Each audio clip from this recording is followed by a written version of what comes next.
Chapter 31. Sunrise. The clouds had gone, and with them the rain.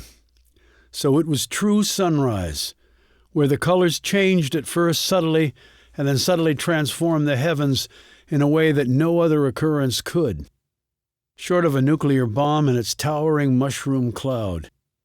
Yet both were transformative in their own right. One side of the world was lit, the other enveloped in blackness. The bomb's kiss was for real. The sun's movement was a metaphor for either darkness descending or light arising. Decker stood there on the pavement and watched this all take place. Despite the coming light, his mood remained trapped in the deepest darkness. He had not gone back to sleep after leaving Bogart and Lancaster. There would have been no point. The 7-Eleven faced him across the width of the asphalt. It was open. It was always open. Through the glass he could see the same woman counting packs of smokes. But a different punk was mopping the floors. Perhaps Billy had moved on to another bucket in another town, or maybe he was recovering from a night out with the ladies. He didn't know why he had come here after leaving Lancaster and Bogart, but this place kept drawing him back like metal to a magnet. He stepped through the door, and when the little bell tinkled, it felt like a drill bit boring right through his skull. Are you all right? Decker refocused and found the woman's gaze on him. She looked a bit frightened, and when he caught his reflection in the mirrored door of a chiller cabinet containing soda, he could understand why. He looked wild and demented, and his clothes were dirty, and his hair disheveled. You were in here the other day, looking for someone. Decker nodded and looked around. Where's Billy? The floor mopper. Today he comes to work in the afternoon. Did you find the man you were looking for? Decker shook his head. But I'll keep looking. You look like you could use some coffee. It's fresh. I just made it. In the back there. Only $1 for a large. It's a good deal. Maybe some food? The doorbell tinkled again, and two men in dungarees, work boots, and flannel shirts stomped in. One went to the counter for some cigarettes. The other went to the soda fountain and proceeded to fill a giant cup with Coke. While the woman attended a new customer, Decker drifted to the back of the store, got his coffee, hooked a packaged pastry from a shelf, and went up to the counter.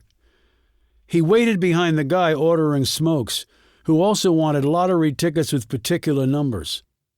As Decker waited, his gaze flicked absently to the newspaper stand next to the counter. The paper lay flat on it, the upper fold of the front page fully exposed. He nearly dropped his coffee and pastry. He set them down, snatched up the paper, and commenced reading. He unconsciously started to walk out of the store as he did so. The woman called after him. Hey, you need to pay for this. She indicated the coffee and pastry. And the paper. Decker stuck a hand into his pocket, pulled out a $5 and dropped it on the counter, and walked out, leaving the coffee and pastry behind. The woman and the two men stared after him. He stumbled across the street and perched on the edge of a trash can under a flickering streetlight. The story was long, detailed, and had a picture. My picture, my story. No, not my story. Someone's version of a story that holds far less truth than blatant speculation and lies. He glanced at the byline, though he needn't have bothered. He already knew who it was. Alexandra Jameson. He caught a bus to the Residence Inn, hustled to his room, sat on the bed, and read the story 3 more times. It didn't change, of course, but it beat into his head with a little more force each time, like a knife repeatedly stabbing flesh. He fell back on the bed and finally slept for a bit. When he woke, it was nearly 9 in the morning. He went to the bathroom, splashed water on his face, went down to the buffet, stuffed his plate with food, poured out 3 cups of black coffee, carried it all to his table, and then sat there, staring down at it. The sun was well up now, and light flooded through the front plate glass windows. The illumination seemed to broadcast him in stark relief, like he was an actor performing on stage under the withering heat blast of a spotlight. He waited, staring at the food. Then his gaze drifted to the newspaper he had set beside his plate. His phone buzzed. He looked at it, hit the answer button. Lancaster said, Shit. Amos, what the hell did you do? "Nothing. Apparently that's the problem." Anybody reading this story will come away thinking you hired Sebastian Leopold to kill your family. That's what I thought, even though I know better. Why is she after you? Because I wouldn't talk to her. So you left her no option but to make shit up? I did meet with Leopold. You mean in his cell? Afterward. What? I followed him after he was released. It's the picture that's in the article. We were at a bar. Why in the hell did you follow him? Because I wanted to talk to him. I wanted to understand why he had told the cops and me that he had murdered my family when he couldn't possibly have.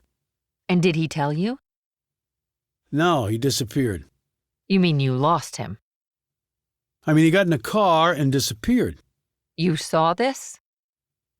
No, but it's the only possibility. He heard her let out a long sigh. He had often heard Lancaster let out long sighs, usually after Decker had done something totally off the wall, even if it had eventually led to the truth in a case they were investigating. Amos, I really don't get you sometimes. He had heard this so many times, he knew that she did not expect an answer, and thus he didn't bother giving one. So Leopold is gone. For now, he said. People are going to eat you alive over this article. And the witch even included the fact of where you're currently living. I have an ace in the hole. What's that? I don't give a shit. Amos, I don't think you understand. I have to go. He hung up on her and put his phone on the table next to the uneaten mound of food. As he stared down at the pile of eggs, sausages, bacon, and roasted potatoes, he saw not food, but the photo of him and Leopold and the bar. He knew it must seem odd to folks that he would be sitting and drinking a beer with the man who had confessed and then recanted to killing his family. But if he was going to solve those murders, he had to go down any path that presented itself, and Leopold was one such path. He sighed, pushed his plate away, and looked up. June was standing off to the side holding a pan of muffins. She wasn't looking at Decker. She was looking toward the doorway. Decker followed her gaze and saw her. Alex Jameson stood at the door to the breakfast area. She had on black slacks and a frayed black overcoat, out of which peeked a turquoise turtleneck. Her hair was pulled back in a ponytail, and she had on heels that kicked her height up several inches. She walked over to his table and looked down at the paper next to his plate. I guess you've read it? She said quietly. Decker said nothing. He picked up his fork, pulled his plate toward him, and started to eat.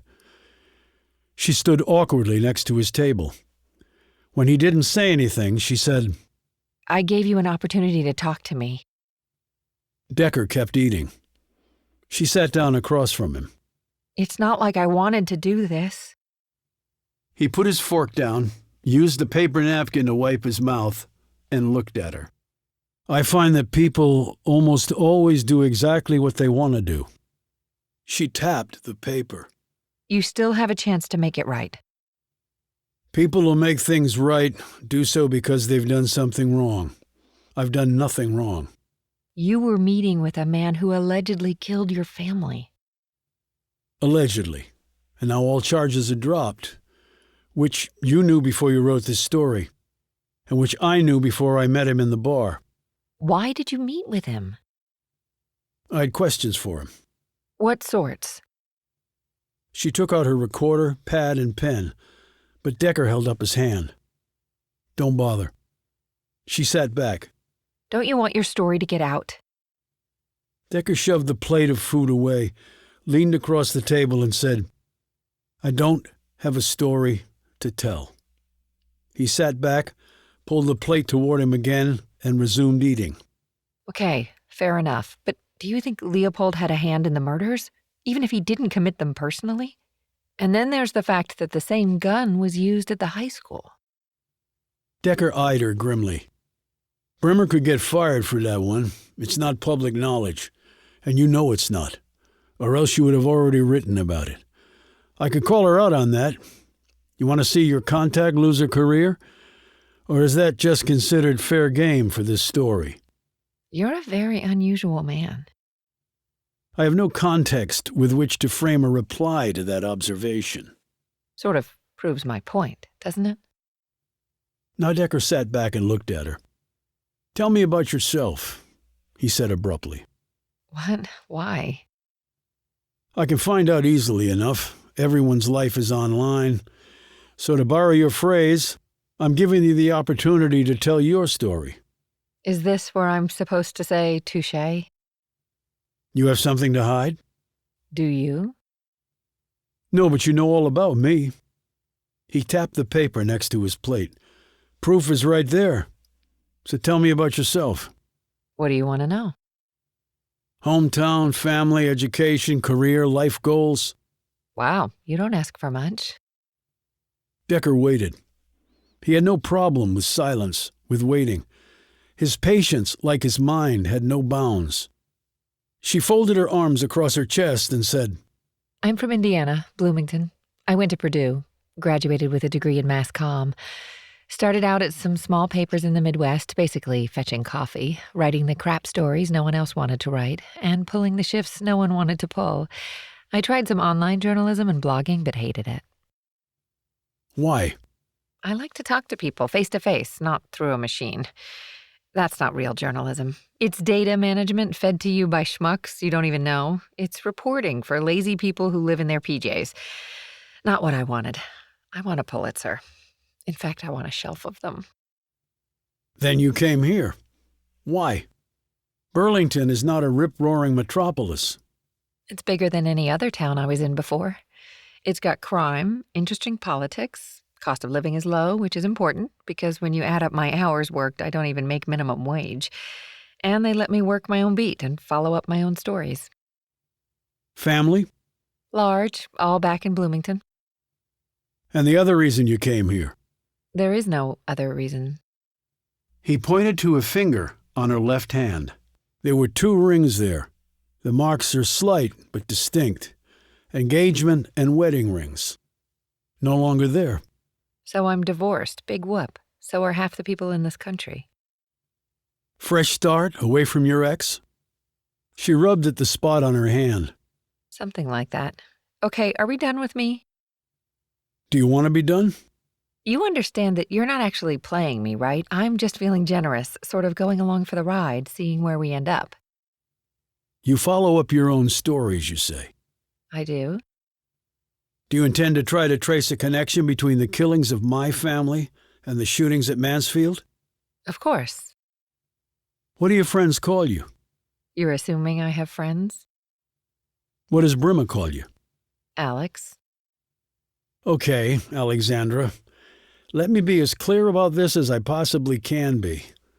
She did an eye roll and looked at him disdainfully. Do I sense a patronizing lecture coming? Would you like a scoop? Her expression changed. She picked up her recorder. Is this on the record? So long as your source is anonymous.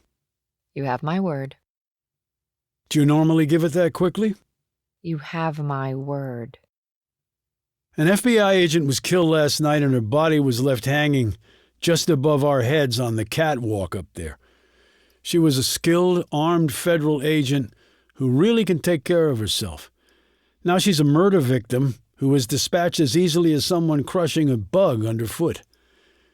He slid the plate out of the way again, reached over and clicked off her recorder. She made no move to stop him.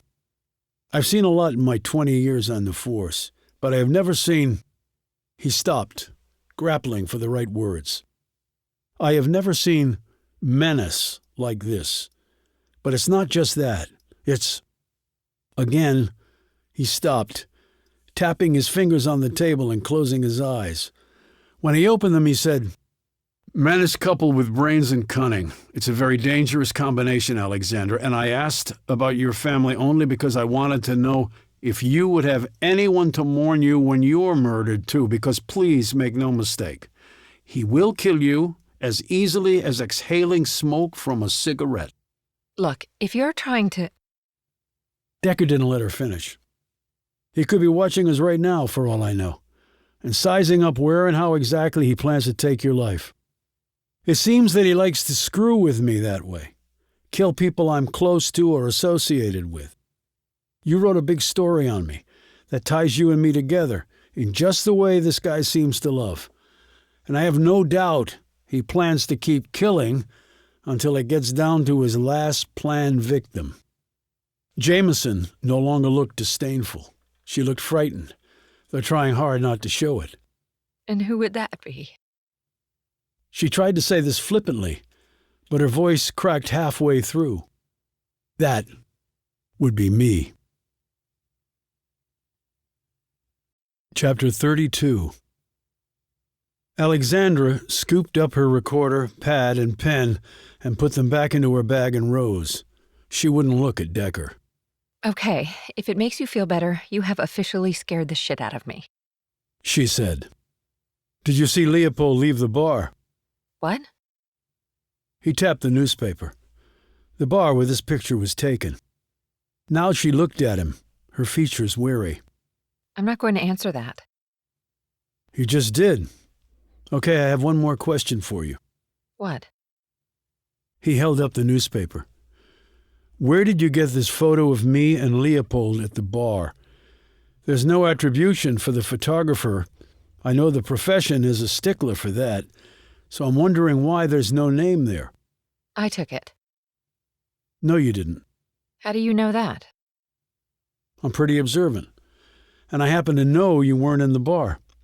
Whoever did take the picture was watching Leopold and me, which means he followed us both there, though I was following Leopold too. He paused. I wouldn't be asking if it weren't important. How did you get the photo? I got it from an anonymous source. She finally admitted. And did this anonymous source also supply you with elements of the story you wrote? I really can't get into that. If you don't know the name of the source, you don't have to worry about protecting his identity. Decker let the paper fall to the table. Did it come by email? Text? Surely not snail mail. You wouldn't have had time to write the story. Email. Can you send me the email trail? Why is this so important to you? Because the person who sent you the email is also the person who killed all those people. You can't possibly know that. I know it absolutely. And I would assume that the email said that you should write this story because things smelled bad on this. That here I was meeting with the man accused of killing my family. There must be more to it, right? As he had spoken, Jameson's eyes had continued to widen. Did you send the email to me? You mean, so I could see a story plastered in the newspapers basically accusing me of conspiring to murder my own family? She bit her lip. I'm sorry. That was stupid. She swallowed with difficulty. Do you really think it was him? He was there. He was within 10 feet of me and I never saw him. And I'm just not sure how that's possible. You said he was cunning. Decker nodded. He is. He obviously wants to destroy me professionally before he kills me. Can I ask you a question? Decker looked up at her. Go ahead. Who the hell did you piss off so badly that he's doing all this to you? Decker didn't answer, because he had no answer to give. He wrote down his email address on the back of a napkin and slid it across to her. Jameson pocketed it, turned, and left. Decker continued to sit there. A few moments later, his phone buzzed. He looked at the screen and allowed himself a brief smile. Jameson had just forwarded him the email trail from her anonymous source. Decker knew that the trail would not lead them back to the sender. That was too obvious. But he wanted to study what the man had written. He pushed his plate aside and stared down at the message. The sender's name was Mallard 2000. That meant nothing to him. He read the message. It basically mirrored what Decker had already deduced. The sender wanted Jameson to write a story raising suspicion about Decker and his family's murder. The word choices were simple and direct. In his mind, Decker imagined Sebastian Leopold uttering each of those words out loud, trying to match the cadence of his stilted speech to the components of the message. But it was off, at least in his mind. They didn't seem to match. There were two of them in this together. One person can't be in two places at the same time. Leopold in jail during both sets of murders. So if he is involved, and I believe he is, there's someone else. Yet there is a problem with that theory. One man with such a vendetta against him, okay. But two of them? He forwarded the email to Lancaster and asked her to try to track it down. He doubted she or the FBI could, but they had to try. He had no computer, so he walked to the public library and used one there. He was not very much of a techie, and his ability to track someone from an email address was limited. He soon exhausted his possibilities on that and got up from the computer. He wandered the shelves, arriving at the non-fiction section. Something had occurred to him on the way over, and a library was a perfect place to check out a theory forming in his mind. The Clutter family. He worked his way to the authors whose last name ended in C, not for clutter, but for the author of their tragic story. He found the book and slipped it out. In Cold Blood by Truman Capote. The story was both simple and complex. Decker had read it years ago and, as with everything else, had every page of the book neatly stored in his mind. A guy in prison gets a tip from another inmate that a farmer named Clutter in rural Kansas keeps a lot of money in a safe. The guy gets out of prison, hooks up with a former cellmate, and they head to the farmer's home. They break into the house only to find there is no safe and no money. The tip was bullshit. It should have ended there, but unfortunately for the Clutter family, it didn't. The more timid, though unstable of the two crooks, decides that they must kill the family. His partner, who had been the leader of the pack and the one who had gotten the tip, reluctantly goes along. One by one, the family is murdered. The killers are not smart. They are pursued and caught. After their respective trials and lengthy appeals, they are both hanged at the Kansas death house. Tragic all around. Both killers had issues in their backgrounds, problems, troubles, bad stuff, but nothing to justify what they had done. Not that anything could. That part of the story did not interest Decker very much at the moment. What did interest him was the possibility of two men from very different backgrounds coming together at just the right moment and forming a partnership that would lead to the slaughter of so many people. He didn't know Leopold. He had never met the man until he sat at that prison cell. So it wasn't Leopold who had the vendetta against him. It had to be the person whom Leopold had hooked up with. But who was he? He put the book back on the shelf and left the library. As he was walking, his phone buzzed again. It was Lancaster. Nothing yet on the email, She said. You really think it was the guy? I do. The FBI is checking it out too. Anything on Lafferty yet? That was the real reason I was calling. Can you meet me at the morgue? Yes, why? Just meet me there. You can see for yourself. Decker took a bus over to the morgue, which was on the outskirts of Burlington, in an area that, like much of the city, had seen better days. He had pondered Lancaster's words on the ride over, but could not make much of them. What did she want him to see for himself? When he arrived at the morgue's front entrance, she was waiting for him. Her expression was tight, edgy, her hand tremor even worse. "What is it?" he asked. Come on, Bogart is already back there. They walked down halls reeking with the smell of antiseptic and death. The dead had their own aroma that invaded one's eyes, nose, and throat. Morgues were not clean places. In fact, they were extraordinarily dirty. No one had to worry about their patrons dying from infections. Lancaster led the way and finally pushed through a pair of swinging doors. Decker followed her in. The space was large and filled with shelves and stainless steel autopsy tables, 3 of which were occupied by corpses draped with sheets. Water wands hung down from the ceiling, and there were cabinets filled with both bottles of liquids and the instruments necessary to cut up bodies. The whir of a striker saw sounded from another room. Decker had heard that one before. Someone's skull was being opened up. He wondered if it was a victim from Mansfield about to have his or her brain plucked out for measuring, weighing, and probing. A group of people was clustered around a table in the far back, Bogart among them. He was once more dressed in a suit, the tie and tie clip just so, the collar tab perfectly horizontal, not a hair out of place, the very picture of professionalism. But in the puffy face, reddened eyes, and slump in posture, Decker read a very different man. There were 2 other agents with him, and a man Decker knew to be the chief medical examiner. They weren't going to put anyone junior on cutting up an FBI agent. Indeed, Decker was surprised the Bureau hadn't flown in its own guy. Bogart looked up when he heard them approach. He nodded briefly, gave Decker a stiff hello with his eyes, and then looked back down at the body under the sheet. Lancaster said to the M.E., What do we know so far? As was noted preliminarily at the crime scene, cause of death stab wound to the heart. The body was moved after death. Livor mortis showed that. Blood pooled into the interstitial tissues in her back, but she was found hanging from a light fixture. He uncovered one of Lafferty's arms. With difficulty, he lifted it up because it was still stiff.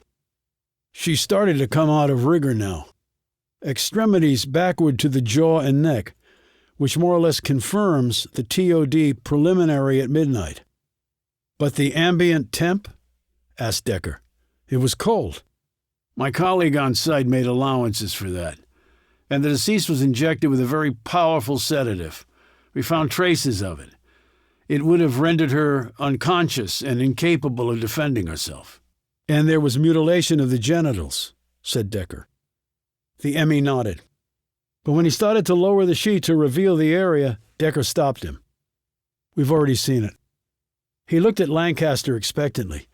She in turn glanced at Bogart and said, I haven't told him. Thought he should just see it for himself. Bogart nodded and then looked at the other 2 agents, both burly men who looked like they wanted to kill someone, anyone. Turn her over. The M.E. pulled back the sheet, revealing the body of Special Agent Lafferty. Her skin was very pale in front. The M.E. had, of course, already cut her open. The Y-incision track sutures across her upper torso looked brutal, menacing, like twin zipper tracks cut into human flesh.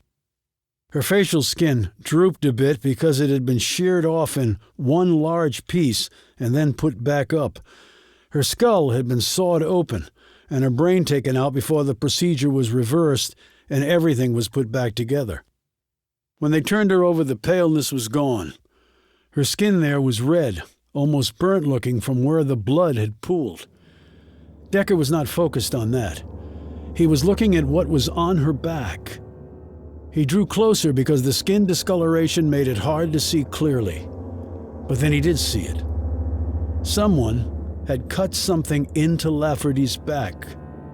Someone had carved out words with the blade of a knife using her body as paper. There were 2 lines of writing, one directly below the other. When will it end, bro? You tell me.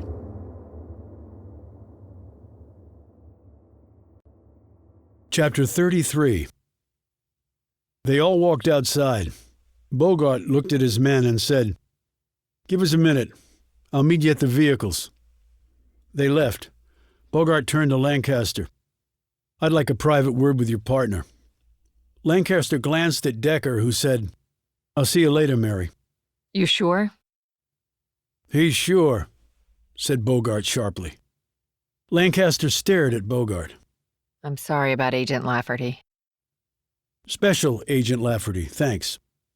She turned and walked off, glancing back over her shoulder once before she rounded a corner and disappeared from sight. The next moment, Bogart had pushed Decker up against the brick wall of the morgue. He wedged his forearm against his throat. "Okay, you fat-ass son of a bitch. We're going to have this out right here and now." Bogart was big, strong, and in far better shape than Decker, and he had a freight train load of hate and frustration fueling his physical side. Still, Decker had him by well over 100 pounds, and had once been a professional football player. After the men struggled for about a minute, each trying to gain the upper hand, Decker bent his knees and pushed off the wall, and that momentum combined with his bulk thrust both men forward, although it was really backward for Bogart. At the same time, Decker hooked his left ankle behind the FBI agent's right one, and the men went down. Decker landed right on top of him, with the impact of a wall collapsing. While lying flat on his back with over 350 pounds wedged on top of him, Bogart still managed to clock Decker in the jaw. Decker tasted his own blood and felt a tooth loosen. He slammed his elbow into the side of Bogart's head and heard the other man groan with the impact as his skull ricocheted off the pavement. "I will kill you!" screamed Bogart as he continued to kick and punch while Decker tried to subdue the flailing limbs. Decker rose a few inches off Bogart and then dropped heavily down, driving his massive shoulders right into the man's diaphragm. Then he did it once more. Bogart grunted, gasped, moaned, and then stopped struggling. Decker rose off him, staggered back, bent over, and tried to regain his own breath, his hands on his shaky knees, his gut heaving, his lungs doing the same. When he looked over, Bogart had sat up, and his gun was pointed at Decker's head. In obvious pain, the man slowly rose, keeping his pistol aimed at Decker. "You've just assaulted a federal agent," gasped Bogart, holding his injured, bleeding head with his free hand.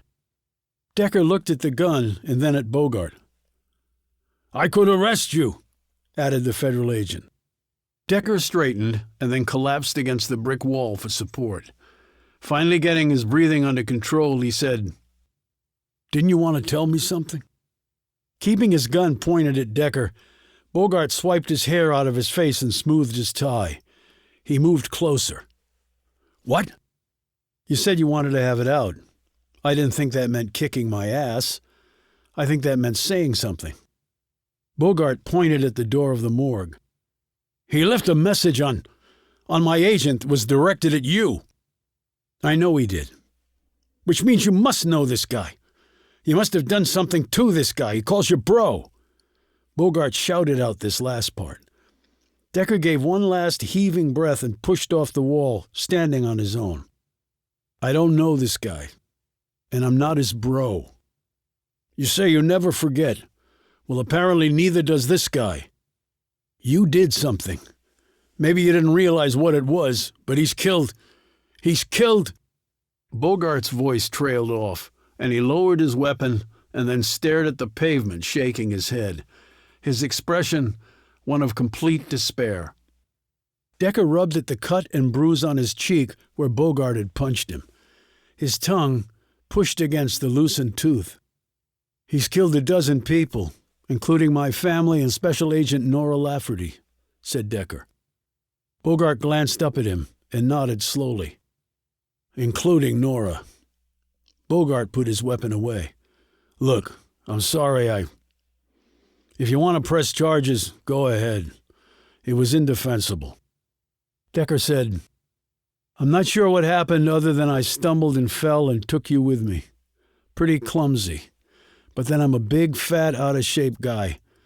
I think you might need to dry clean your suit and see to that cut on your head." Bogart rubbed at some dirt on his sleeve and then glanced at Decker. "Where do we go from here?" "With all we've done, we've really gotten nowhere.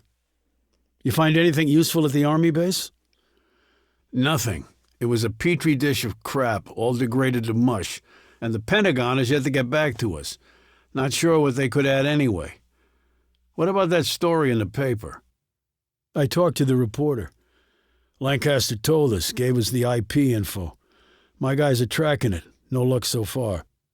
I doubt it will lead anywhere. Too obvious. So we've still got nothing then, said Bogart miserably. We have a lot of things, if we can make sense of them. We have Sebastian Leopold. But he had alibis for both sets of murders. But not Lafferty's.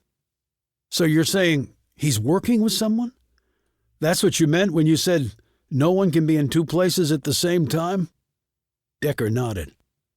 But how can you be sure he killed Nora? I can't. But I don't think it was Leopold who carved those words in her.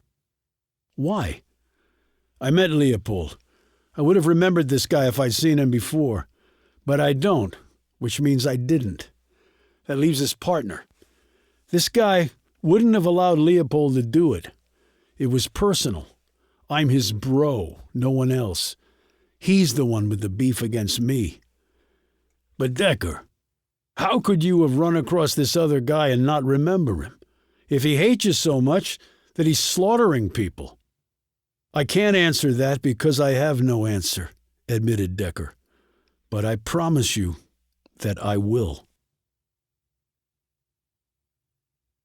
Chapter 34. Decker stared up at the front of the bar. Then he looked on the right side of the facade and then on the left. The buildings here were brick and dilapidated. He walked down the stairs and into the dark, smoky interior. He gazed around and saw two working-class men at a booth in the back, both hefting beer mugs. There was a woman alone at a counter-height round table with a glass of white wine in one hand and a half-smoked cigarette in the other. As he watched, she placed her cigarette in a black plastic ashtray and set her wine glass down, pulled a compact and lipstick from her purse, and redid her mouth. Decker passed by them all and walked up to the bar. The same barman was there. Decker sat and ordered a Coors. The barman poured out the draft, skimmed off the foam on top with a butter knife, and slid it across, in return for which Decker passed him a $5 and told him to keep the change. This got the man's attention. "You were in here before," said the barman. Decker nodded and sipped his beer. "I was, with the other guy." "Yeah, that other guy. Weirdo." "Has he been back in?" "Nah." The man started to wipe down the mahogany bar using a rag with a circular motion briskly applied. "Had he been in before?" "Couple times." "You ever talked to him?" "He never talked to nobody, except you." "He live around here?" "Dunno. Only saw his back leaving the place. Never saw him past that." "I don't see that waitress around." The barman chuckled. "That's right." "What happened to her?" "Her?" He chuckled harder and then stopped wiping, put his elbows on the bar, leaned across and said, "You call it a her?" "Maybe. I don't." "Then what do you call it?" The barman pointed a finger at Decker. "Now that's a damn good question. I don't do the hiring here. I just pour the drinks and wipe stuff down and throw the occasional drunk bastard out the door." "Who hired her?" "Management, whoever they are. Place has been sold 4 times in 3 years. Only constant is yours truly. And I wouldn't be here except I can't find nothing else that pays better." "So you're saying she was a guy in drag?" "Or something, yeah. Don't know for sure. And I wasn't about to check to confirm. I don't hit from that side of the plate." Decker closed his eyes, and frames flipped through his head. Tall, thin, blonde curls. That hid pretty much all of her face. Or his face. And maybe the Adam's apple, the surefire giveaway. Only surgery could take care of that. "You have any info on the person? Must have given a name, address, stuff for payroll." "Management has all that, and they're not even local. Maybe even in another state. Think they rolled up a bunch of businesses and combined it into one entity. Economy of scale or some shit like that. I bet they're making a crap load of money. Me? Not so much." "So none of those records are kept here?" "No." Who interviewed the person for the job? Came from an agency. You know which one? The barman looked at Decker. Why? You hit from that side of the plate? Decker pulled out his police credentials. Working a case. This person might be someone I need to talk to. The man studied the credentials and said, Okay, matter of fact, I don't know which one. It just showed up one day and started working. And you didn't question that? Hey, we needed a waitress. The other one didn't show. Said she'd been sent by the temp agency that management uses. So I put it to work.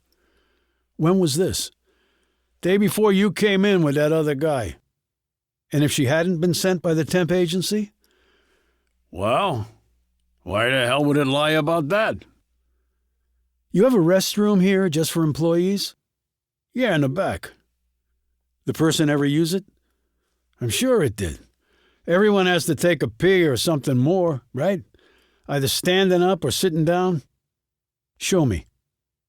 The barman led him down a rear hall to a battered door marked restroom. You got any duct tape? Decker asked. In the back. Get it for me. The confused barman left and returned a minute later with a roll. Decker proceeded to tape off the door with long strips crisscrossing the doorway.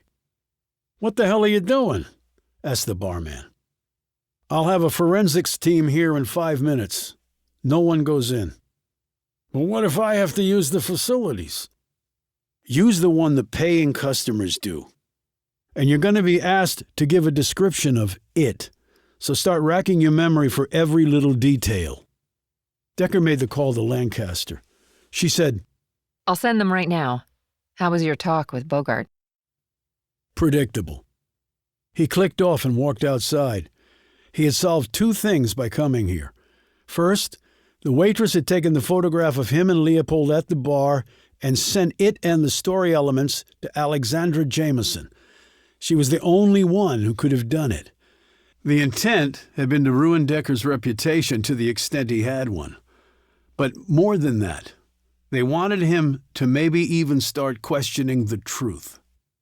Second, she had left the bar, got in a car, and picked up Leopold when he left the bar. It must have been a hybrid or electric car, because Decker had not heard a car engine, and he would have. In the frames in his mind, there was only the barman left that day when Leopold had exited. The waitress wasn't there, because she'd gone for the car. A man in women's clothing. Or maybe a woman who used to be a man dressed in women's clothing. It was like that movie he'd seen years ago with James Garner and Julie Andrews. Victor Victoria. And maybe the waitress was Sebastian Leopold's partner in crime. Decker had not looked at the person's feet, but now desperately wished he had. But if he had to guess, she would have been wearing a size 9. He tried to estimate her height in his mind. He had been sitting. She might have been wearing heels. He rolled the frames through. Maybe 5'10" or 11, and slim, with narrow shoulders and hips. A long way from 6'2" and over 200 pounds, with shoulders as wide as Decker's. But not inconceivable. When the will was there, anything was possible, and it seemed anything had been possible here. He waited for the forensics team. When they showed, he told them exactly what he wanted done. Lancaster had instructed them to follow Decker's orders to the letter. A sketch artist sat down with the barman. Then Decker set off for the next place, because something else had just occurred to him. Chapter 35. Shop class. Shop class that never was this year, because the teacher had quit before the school year started. Decker had wondered if there was another reason, other than the passageway coming up in the storage room off the classroom, for the shooter to want access to this particular space. He stepped through and into the storage room in the rear. He eyed the mounds of junk from old projects left behind like dinosaur bones waiting for an archaeological dig.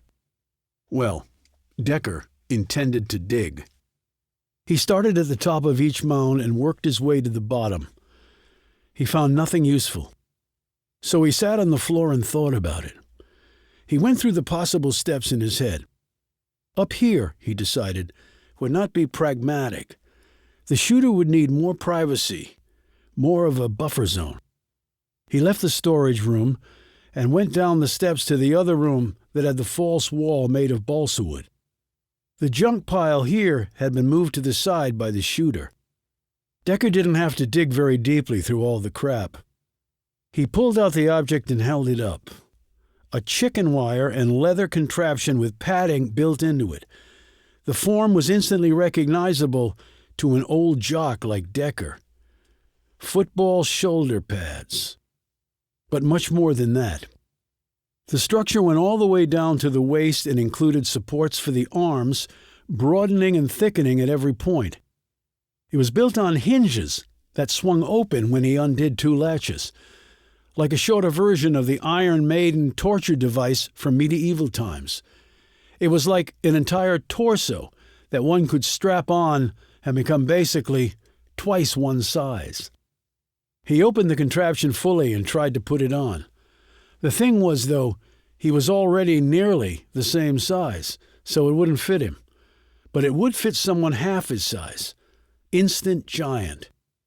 He marveled at how flexible and malleable were the wire and leather and straps holding it all together. It would have to be this flexible, because the person had had to both move and shoot while wearing it. 140 became 200-plus pounds. Slim became the build of a defensive tackle. Next, in the mounds of junk, he found pads that strapped onto the legs, adding weight and depth to the lower frame, matching the enhancements to the upper. Okay, that solved the question of literal bulk. Now came the question of height. He kept digging, and found it wedged between two old lamps and a table made partly from a tree stump. He held it up, measured it with his eye. It was a boot with no heel, but rather a thickened sole running the length of the footwear.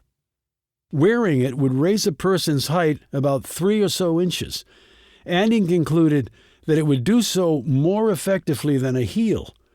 3-inch heels would severely limit one's agility.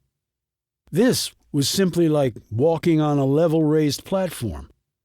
He placed the boot against his own shoe, far smaller, 9 or 9.5. He found the matching one a few seconds later. He put the boots on the floor. Even though he couldn't wedge his far larger feet inside them, he was able to stand on top of them. 6'5" instantly became 6'8". The same way 5'10" or 5'11" became 6'2". He doubted that the shooter could have brought this equipment in with him on the night of the school play, stashed it in the cafeteria, and then taken it with him along the passageway. But he didn't have to. He could have snuck all this in any time he wanted and left it right here. He found a trash bag and piled all of the items into it. Okay, that solved the size and also how the man had gotten through the door from the passageway without moving the AC units. He had been a much thinner man then, perhaps as lean as Lancaster, who'd had no trouble getting through the narrow opening. Lean like the waitress, she could have managed it. Decker's mind flashed to the camera at the rear entrance of the school. Only from the waist up. The shooter didn't want any possibility that the platform boots would be videotaped.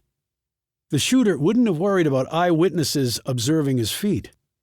Those who weren't dead surely wouldn't have bothered to notice the footwear, not when someone was shooting at them. He called Lancaster and told her what he'd found. Several holy shits later, she said she would be there in 10 minutes to pick up the evidence in the trash bag.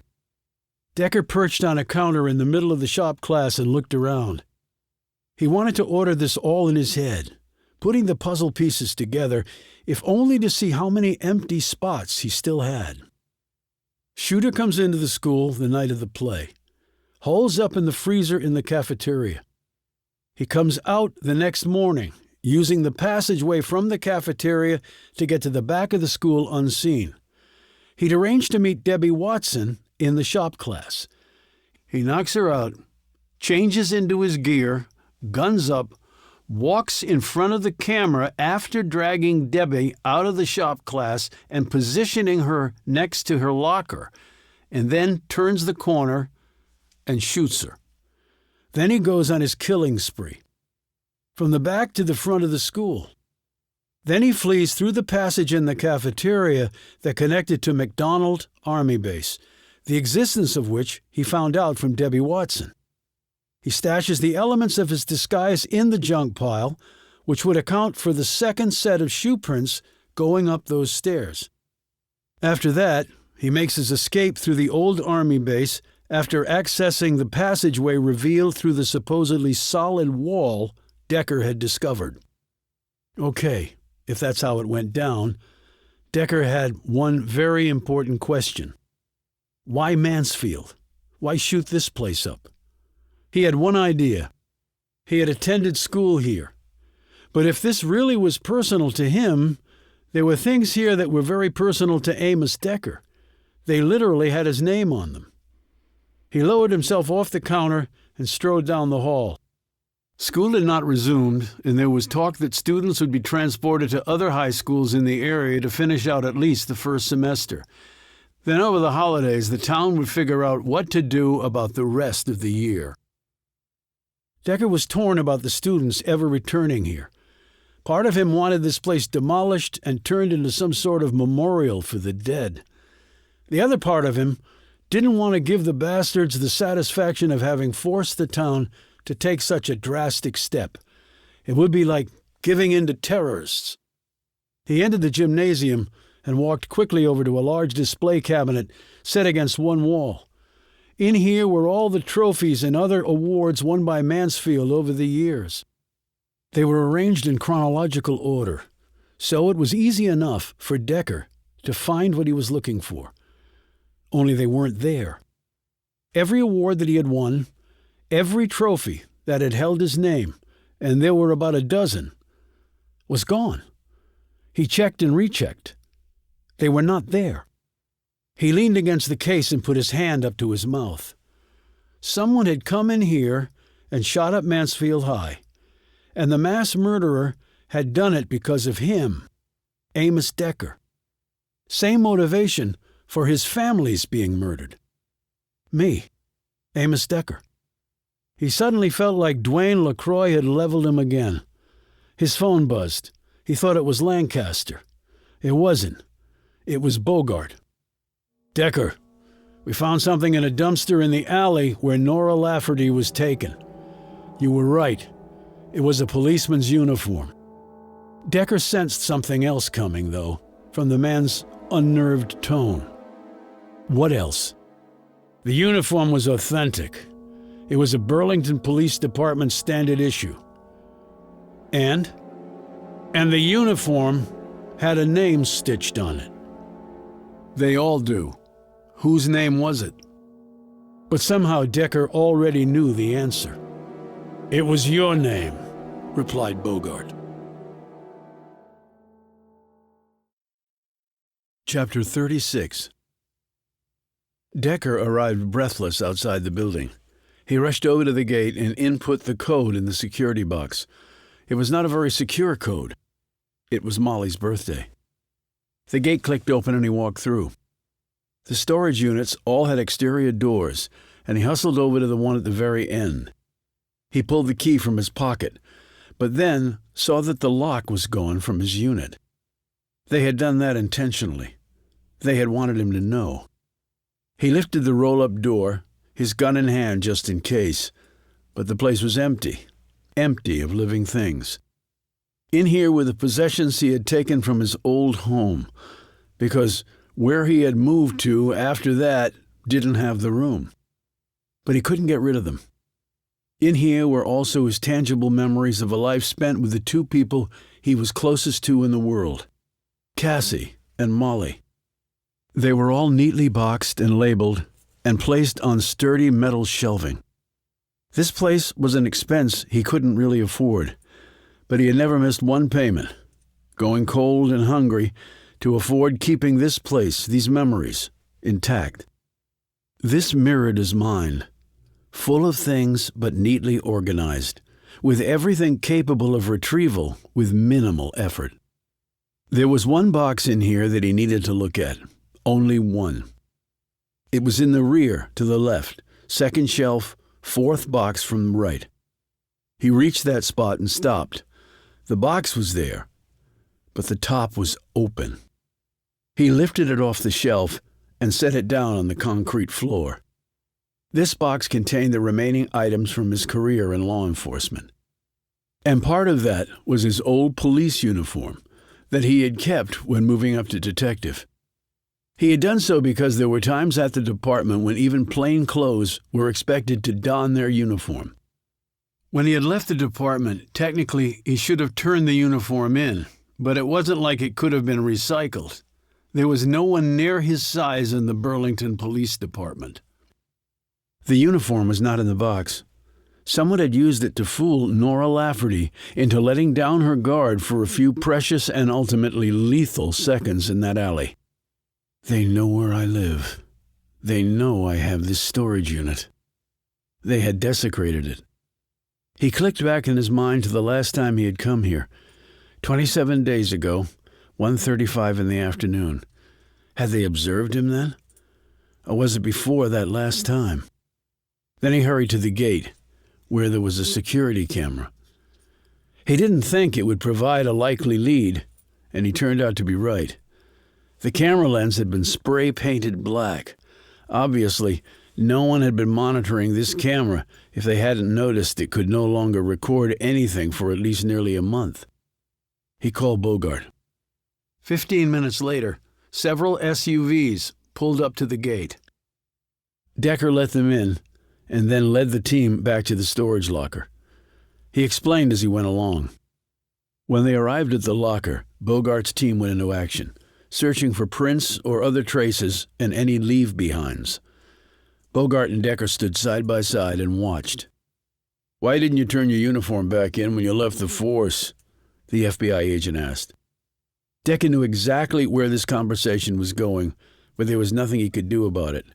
And in some ways, Bogart was right. "I should have," conceded Decker. "But I didn't." Bogart nodded slowly. Decker wasn't sure if the guy was going to lose it again, but he figured probably not with his team all around. "Well," said Bogart, "it would have taken a real police uniform to fool Lafferty anyway. These guys probably understood that." This made Decker feel even guiltier, which was obviously the other man's intent. A staggering body blow without one physical punch thrown. "Do you have the uniform?" asked Decker. "Evidence bag in the truck." "Can I see it?" They pulled the bag. Bogart said, "The uniform and cap have already been examined for traces. There was nothing usable." But Decker wasn't checking for that. He was probing the pants near the cuff. About 6 inches from the bottom of the pants, he found what he was looking for. He pointed it out to Bogart. "Holes?" said the FBI agent. "From pins. Hemming pins." "Hemming pins?" "I'm 6'5" with exceptionally long legs," explained Decker. "The guy who wore this had to take the pant legs up about half a foot. Otherwise, Lafferty would have noticed the uniform was not his. I was slimmer back then, but I'm sure the guy had to cinch the waist tight and maybe pin it in the back. The shirt the same." He examined the shirt and found 2 pinholes in the fabric near the center of the back panel. Here and here. And the guy could have rolled the cuffs over and buttoned them to account for the difference in arm length. And a strip of padding in the cap makes a large cap fit a medium head. So, a much smaller man. About 5'11", and thin. "Lancaster told me what you found at the school. Platform boots for height, and some sort of contraption to make the shooter look big in the upper body. Like football shoulder pads and padding for the thighs. Made a 5'11" and lean man look much bigger. We found nothing on the email trail. IP went nowhere," Bogart said. not surprised. Decker looked down at the name on the uniform's chest. Decker. The man in blue. The man he used to be. Then he saw something else. It was faint, but he also knew it was fresh. "Look at the badge," he said. Bogart did so. "Is that an—" "It's an X. Someone has marked an X on the badge." "What might that represent? To signify Lafferty's murder?" "I don't know." He handed the uniform back to Bogart. The FBI agent took it and then gazed at the activity going on inside the storage unit.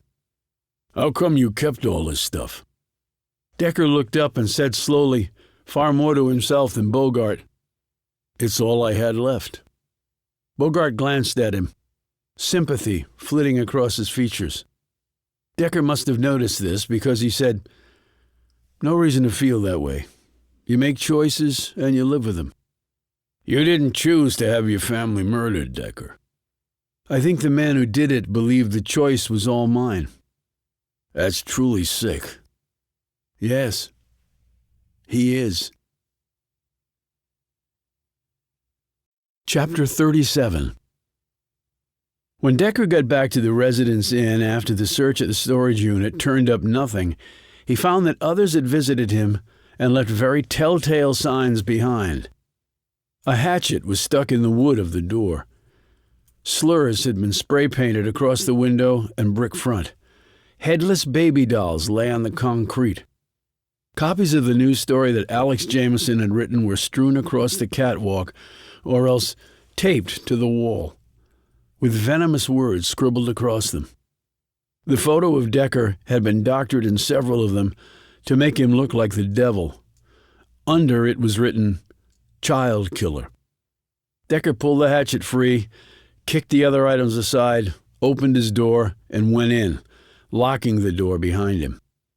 He dropped the hatchet on the bureau, went over to the bed, and lay down. He closed his eyes and tried to think of what he was missing, because it was there.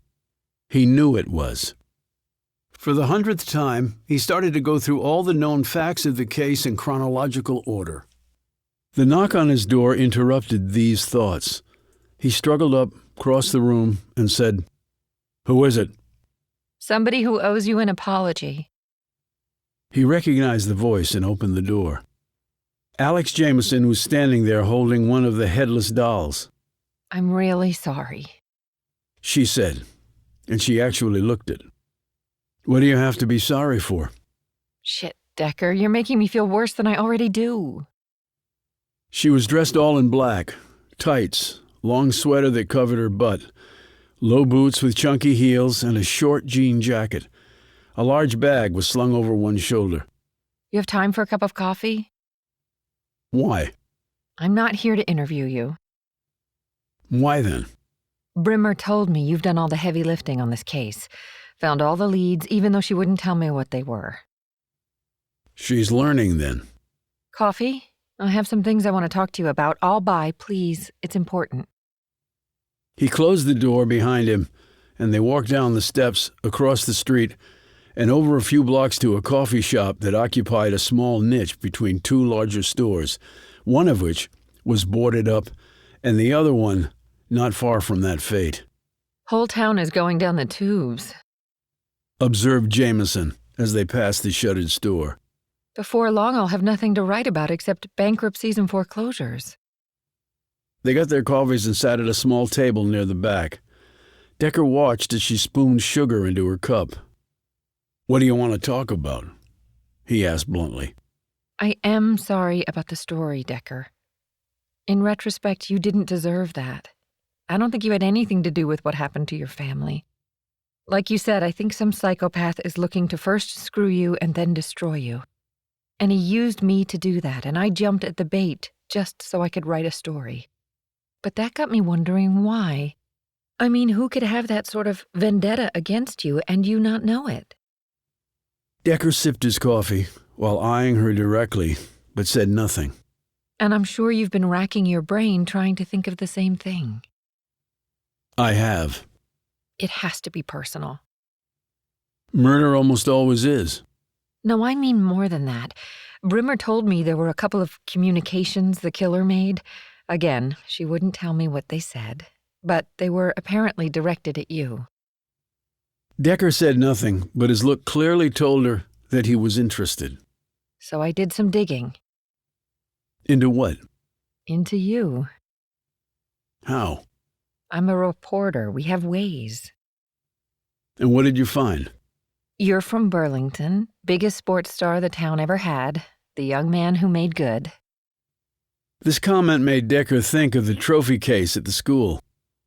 The shooter took all the trophies with my name on them from the case at Mansfield.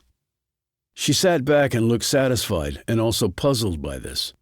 I wonder when he did that. Surely not the day of the shooting. He's not going to be hauling hardware around. There are ways, Decker said. But I can't get into that now. Maybe one day you can write the whole story. So the question becomes, is it someone who's from Burlington who had a grudge against you all these years? Big football star versus some nobody in the background who was jealous of your success? The fact that he took the trophies might indicate it is someone local. Who you went to Mansfield with? He might have thought you were gone for good when you went on to college, and then you come back here and become a cop and do all these great things. And all these years, the hatred is building and festering until the guy just explodes. Guys, said Decker. Guys? More than one, you mean? You can't write that. He leaned forward. You really can't write that, Alexandra. If he reads it, he'll assume you know not only that, but more. More that could be dangerous to him, and then dangerous for you.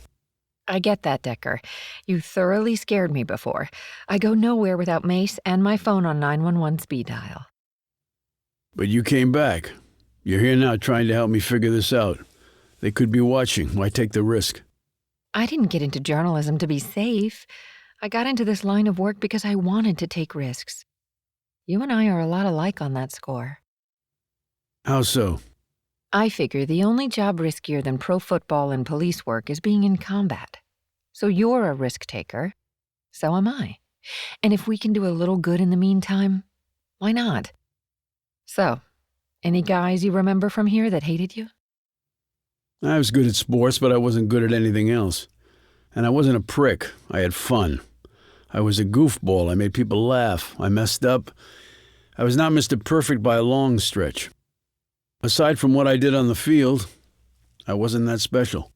I have a hard time seeing you as a goofball. People change. You did change, didn't you? Decker took another sip of his coffee.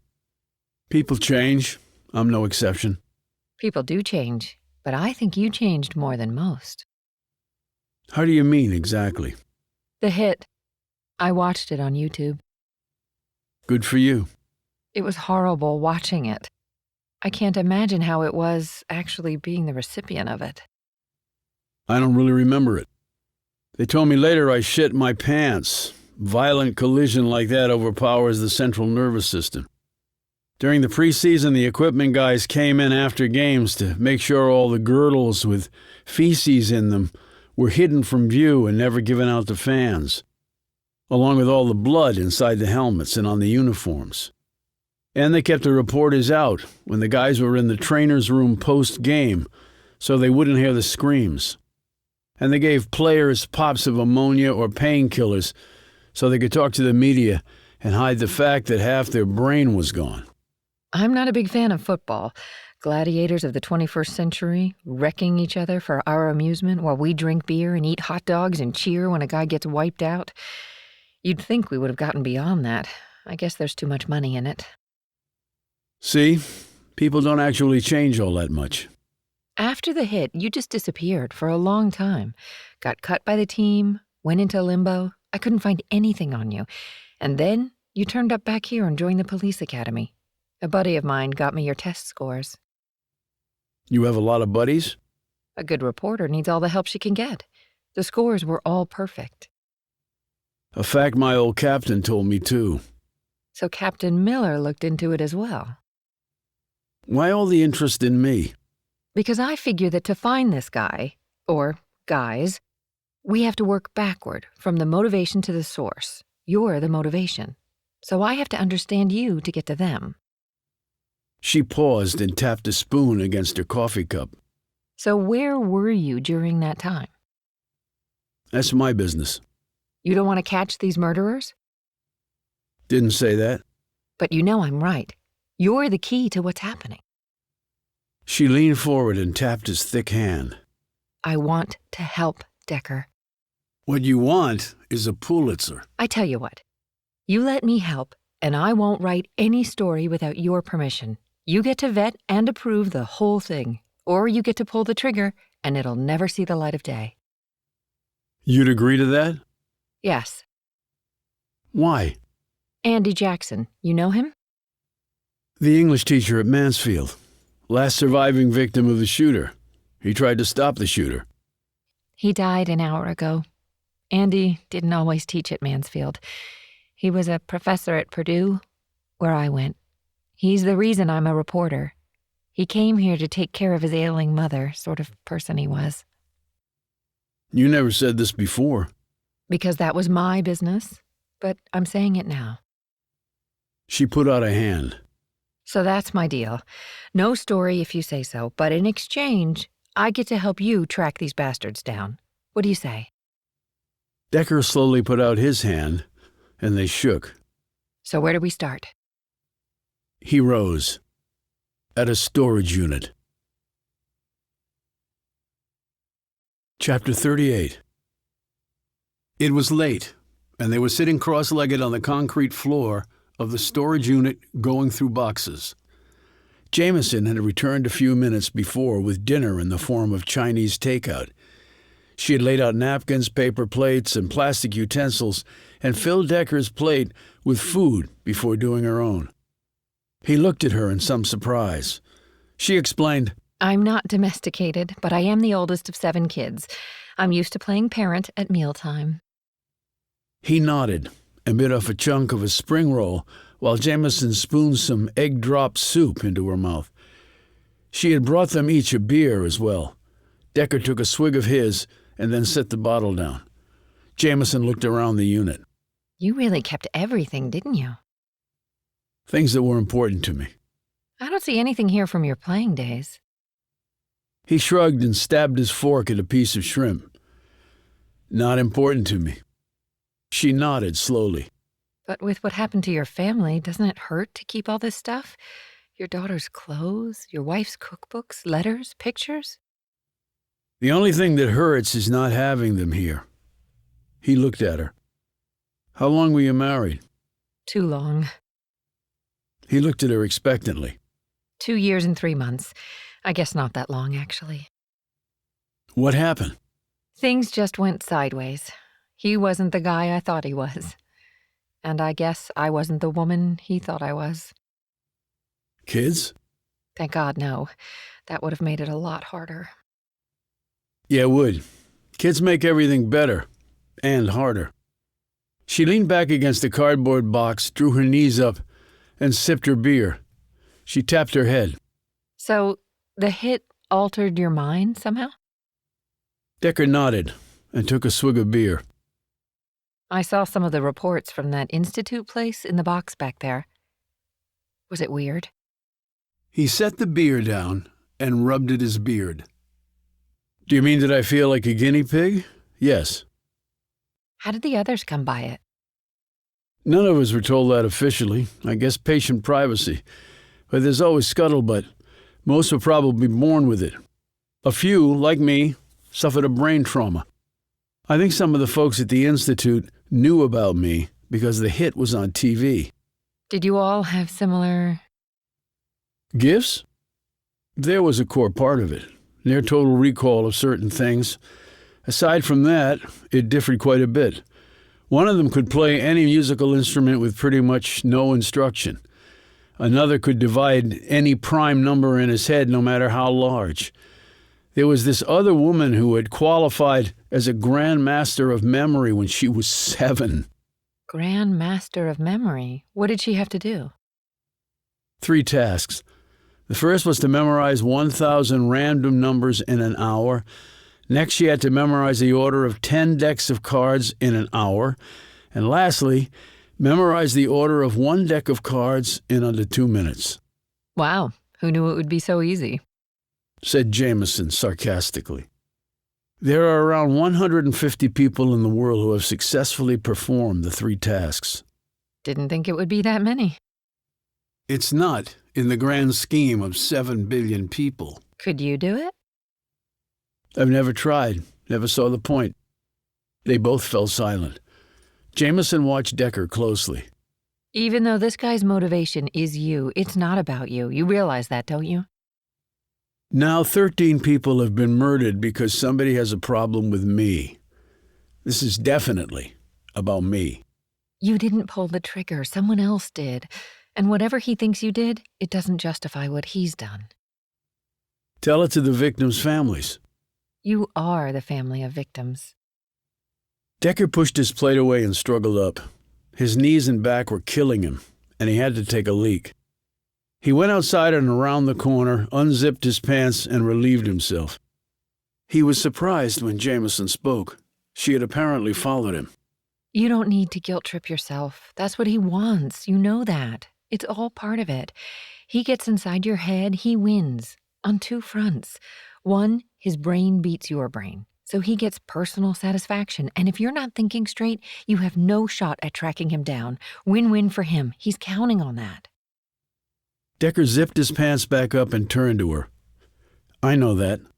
So don't let him do it. Easier said than done. Maybe for someone with an average mind, you don't have one of those. He advanced on her, backing her up against the wall of the storage unit. You think having a freak mind means I don't have emotions? That I don't feel anything? Is that what you think? Because you're wrong. It's not what I think. I think the other guy doesn't feel anything. He's abnormal in that way. You're not. Then what the hell are you saying? You can feel anything you want, Decker. You're pissed beyond belief right now. I get that. You think the slaughter begins and ends at your doorstep. Maybe you want to hit somebody or something. Drive your fist through that wall. Okay, but don't let him mess with the part of your brain that you will need to one day put handcuffs on this son of a bitch and then watch him take his last breath in the death chamber. You want to score this game? That's how you score it. Winner lives, loser gets the needle. Decker took a step back. She didn't move. He looked away, then down at the asphalt. Then he walked back to the storage unit to keep digging. 2 hours later, they had gone through every box and had pretty much nothing. Decker sat back against the shelving unit. I've gone back to the first day I put on the uniform to see who I might have dissed that could have pulled this off. Nobody. I didn't piss off anyone at the 7-Eleven. I busted bad guys, sure, but I didn't do anything to give anyone this sort of personal vendetta. He rubbed his face and closed his eyes. Jameson rubbed a kink out of her neck and looked across at him, suddenly looking puzzled. Why did you only go back to when you put on the cop uniform? He opened his eyes. I also went through anybody at Mansfield that might have something against me. There's nothing there. Jameson, nothing. So you covered your growing up in Burlington, and you covered your life after coming back to Burlington.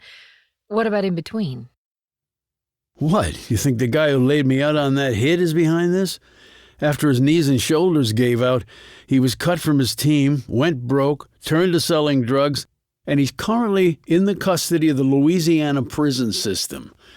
And I was never a good enough football player to make anyone jealous of me in college or the pros. Jameson yawned. So if Sebastian Leopold is involved, why would he have told the cops you dissed him at the 7-Eleven if he didn't? You mean, why would a murderer lie? I mean, how could you not know him if you did something so bad he's doing all this in retaliation? And his crazy act could just be that, an act. But this guy strikes me as literal. Your family, Mansfield High, the communications to you. Can you tell me what they were about? One was written on the wall at my old house. What did it say? He repeated the message to her. And the others?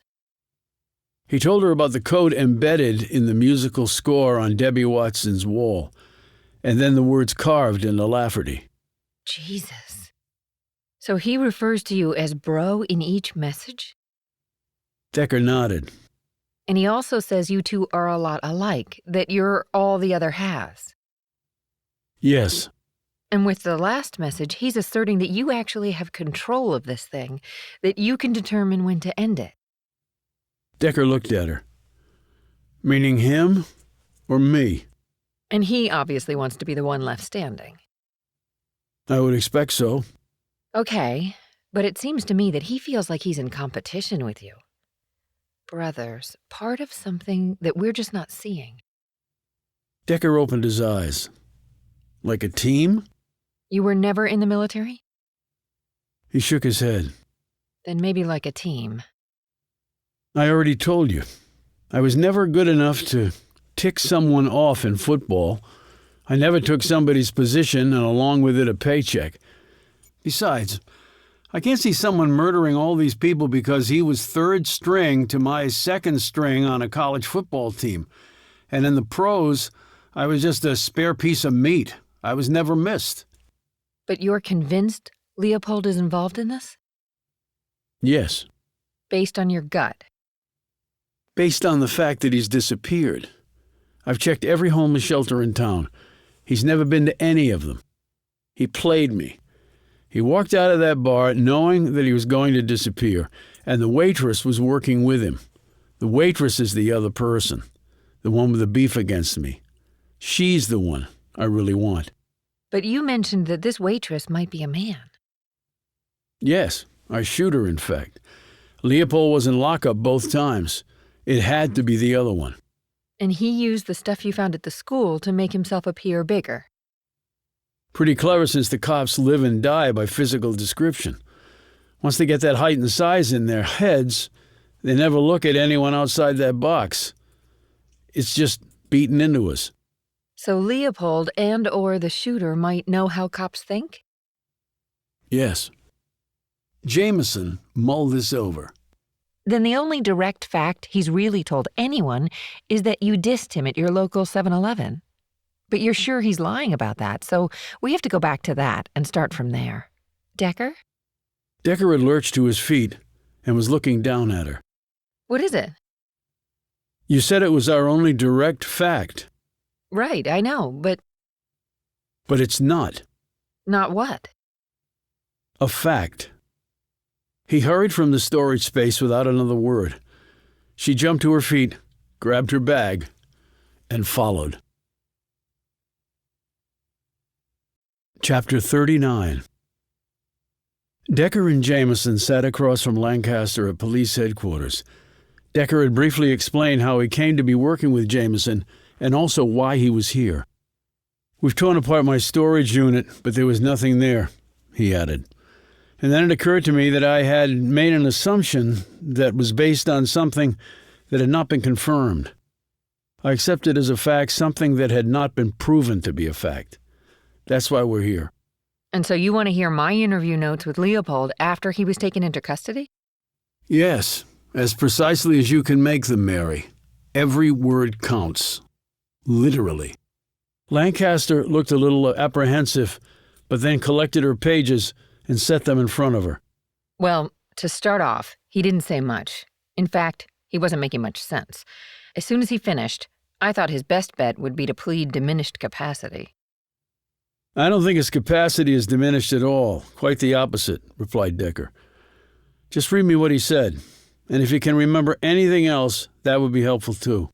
Well, I guess we've got nothing to lose. She looked sternly at Jameson. But just so we're crystal clear, one word of this ends up in a newspaper or other media outlet, I will lock you up personally and forget you're there. You're on my shit list already for that crap you wrote about Amos.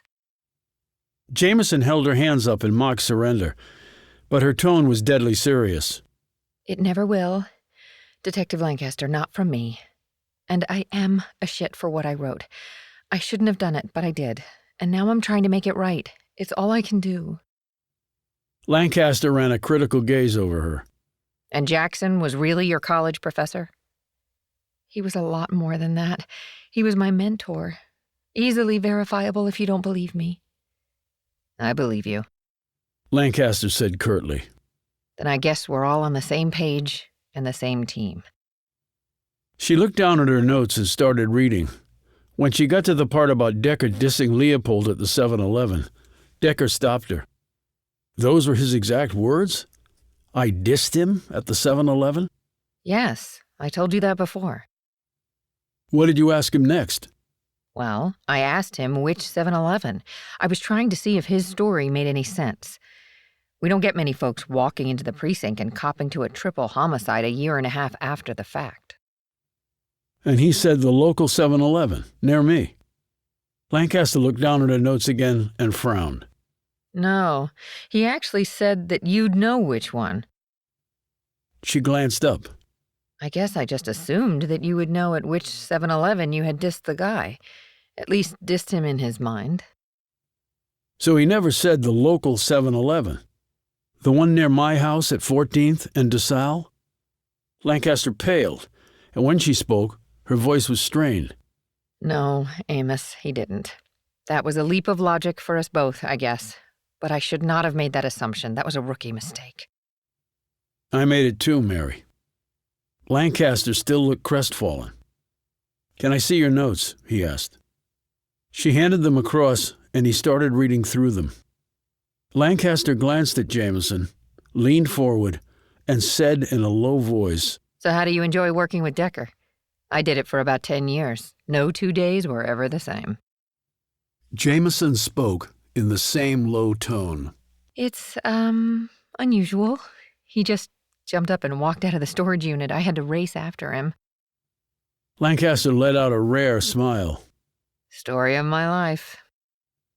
The women drew apart when Decker dropped the notes on the table. He looked sharply at Jameson.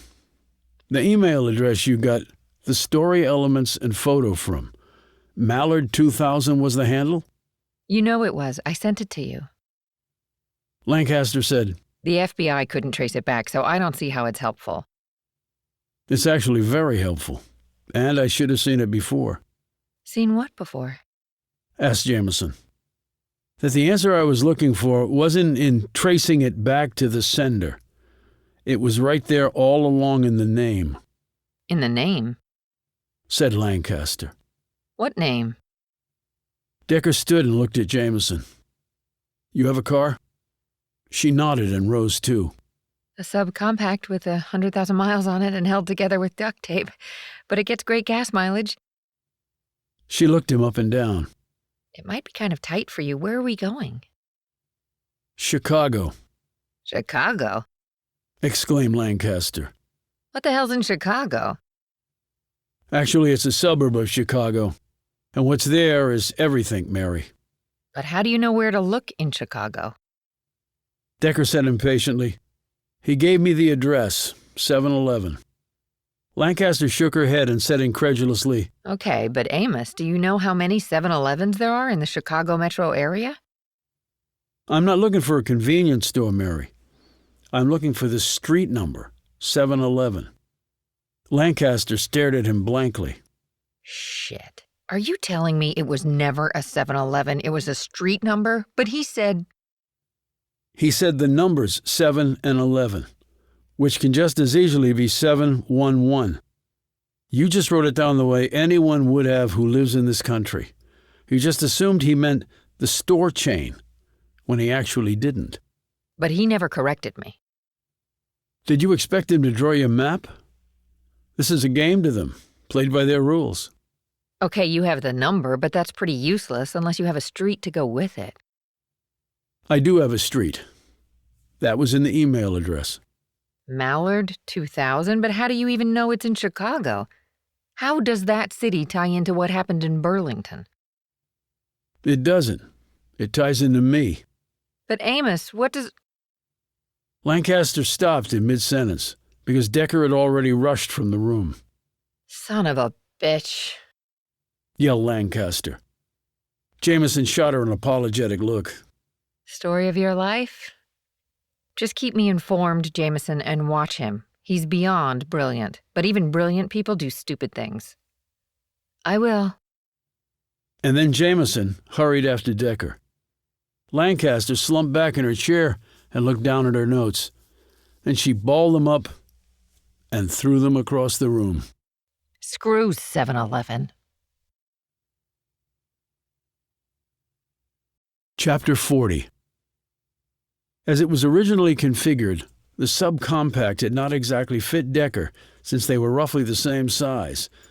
They had finally taken out the front seat, and he had wedged himself into the tiny back with his long legs sticking into the front of the car over the hump where the seat had been. He sat with his eyes closed and his hands rested over his substantial belly. They had stopped by his room, and he had packed a canvas bag with some clean clothes. He had learned that Jameson kept a suitcase packed and in the tiny trunk of her car. Standard operating procedure for a reporter, She informed him. Jameson looked at him anxiously in the rearview mirror as they sped along. I wish you could make the seatbelt reach you back there. Just don't have an accident, said Decker, his eyes still closed. I will make a very large projectile, bigger than your car. You really don't want to find out the mass times velocity of my ass in flight. She looked back at the road. They had been on the interstate for over 3 hours. They were now in Indiana. They had about another 4 hours to go. I got us rooms on Expedia. At a Comfort Inn outside of Chicago. It won't break my bank account. She turned to look at him. You still haven't told me where we're going. I did tell you. Brockton, Illinois. It's a suburb 20 miles south of Chicago. Not to be confused with Brockton, Illinois, which is a village in Embarrass Township outside of Champaign with a population of about 300. Embarrass Township? Seriously? I didn't name it. Okay, but you haven't told me where in Brockton we're going. To the street address Leopold left for me to find. 711 what? Mallard 2000 is the street name. There's not a street with that name in Illinois. I checked. There is a street with that name, but it goes by something else. I don't understand. It was a thinly veiled code, Jameson. Try to figure it out. Minutes went by. Okay, I give. I suck at crosswords. The street is Duckton Avenue. Duckton? Now try to figure it out in reverse. It won't take you long. I have faith. She focused back on the road. Shit. She said a few minutes later. A mallard is a duck, and 2,000 pounds equals a ton. Duck ton. Congratulations. You just made junior detective grade. But what is at 711 Duckton Avenue? It's a place I used to call home. She jerked around to look at him, but he was now gazing out the side window. Your home? Later, Jameson. For now, just drive. No seatbelt, remember? She angrily turned back around, popped the accelerator, and smiled appreciatively when she heard his head clunk against the back of the car's interior from the sudden uptick in speed. They stopped at a truck diner off the interstate for a bathroom break, a refueling, and a bite to eat. Jameson ordered a cheeseburger, fries, and a Corona. Decker had a large pizza and a Coke. He eyed her food. Despite the Chinese last night, I had measured you up as a health nut. She bit into the burger and let fatty juice roll down her chin before wiping it away. I could probably eat you under the table. Maybe in another life. What do you expect to find out at this Duckton place? If it's still there. I tried to call the number I used to have, but it's been changed, and the place's number is not listed. But what is the place, Decker? You called it home. It's where people like me were poked, prodded, and tested. Jameson lowered her burger. With all the memory geniuses? The Institute? Savants, autistics, Asperger's, synesthesia, and hyperthymesia. Hyper what? Thymesia, it's Greek. Hyper means excessive, and thymesia translates to memory. Put them together and you get me. True hyperthymesia really relates to near-perfect recall of one's personal or autobiographical past. I have that. But I also can't forget anything I see, read, or hear. Perfect recall of, well, everything. I had no idea my brain was that big, but I apparently use more of it than most. but only because I got my ass handed to me on a football field. And synesthesia? I see colors where others don't, in numbers and places and objects. My cognitive sensory pathways apparently also got melded from the hit I took. I appreciate you telling me all this, but I'm surprised, too. You strike me as a private guy. I am a private guy. I've never told anyone about this except for my wife. Then why tell me? We don't really know each other. Before answering, Decker ate a bite of pepperoni pizza followed by a long swig of Coke. We're tracking down killers together, Jameson. They've murdered a lot of people, including an FBI agent. I figure I owe you the whole story because you're putting your life on the line. She put her burger down and took a small drink of her beer. You're making me sound a lot braver than I am. He ate another few bites of pizza and slurped down his Coke. Let's hope you're wrong about that. Chapter 41. They had checked into their motel, grabbed some sleep, washed up, and changed their clothes. Now they were standing in front of an 8-story brick building with small windows that looked about 60 years old. Jameson glanced at Decker and then over at the building's address represented by metal numbers bolted to the facade. 711 Duckton, so this was home. Decker nodded, but kept his eyes on the building. It's changed a little. It's been 2 decades. Was this a true research facility? For the most part. They were basically trying to understand how the brain works. They were one of the first to approach the field in a multi-pronged, multidisciplinary, methodological manner. Meaning what exactly?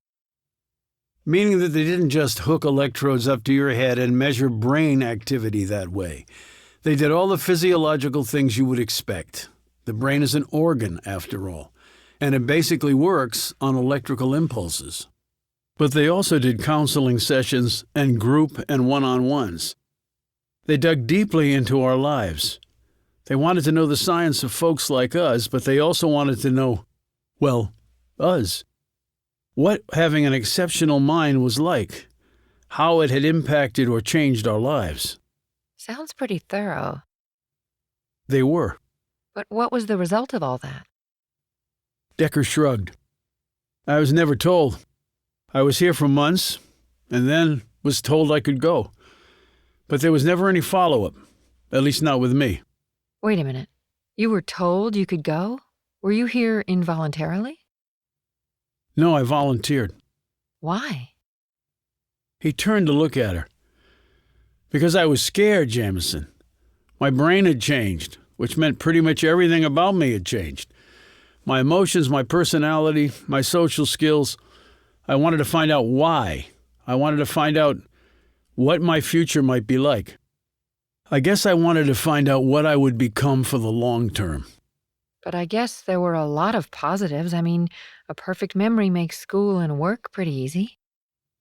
He looked back up at the building. Do you like yourself? What? Do you like the person you are? Well, yes. I mean, I could exercise more, and I have yet to find the right guy. But yeah, I like who I am. Well, I liked who I was, too. And now that person is gone. Only I didn't have a choice in the matter. Her face fell. Right. I didn't really think about that. And it would be nice to be able to forget some things. People do, you know, want to forget some things. Decker, even someone with a normal mind would never be able to forget something like what happened to your family.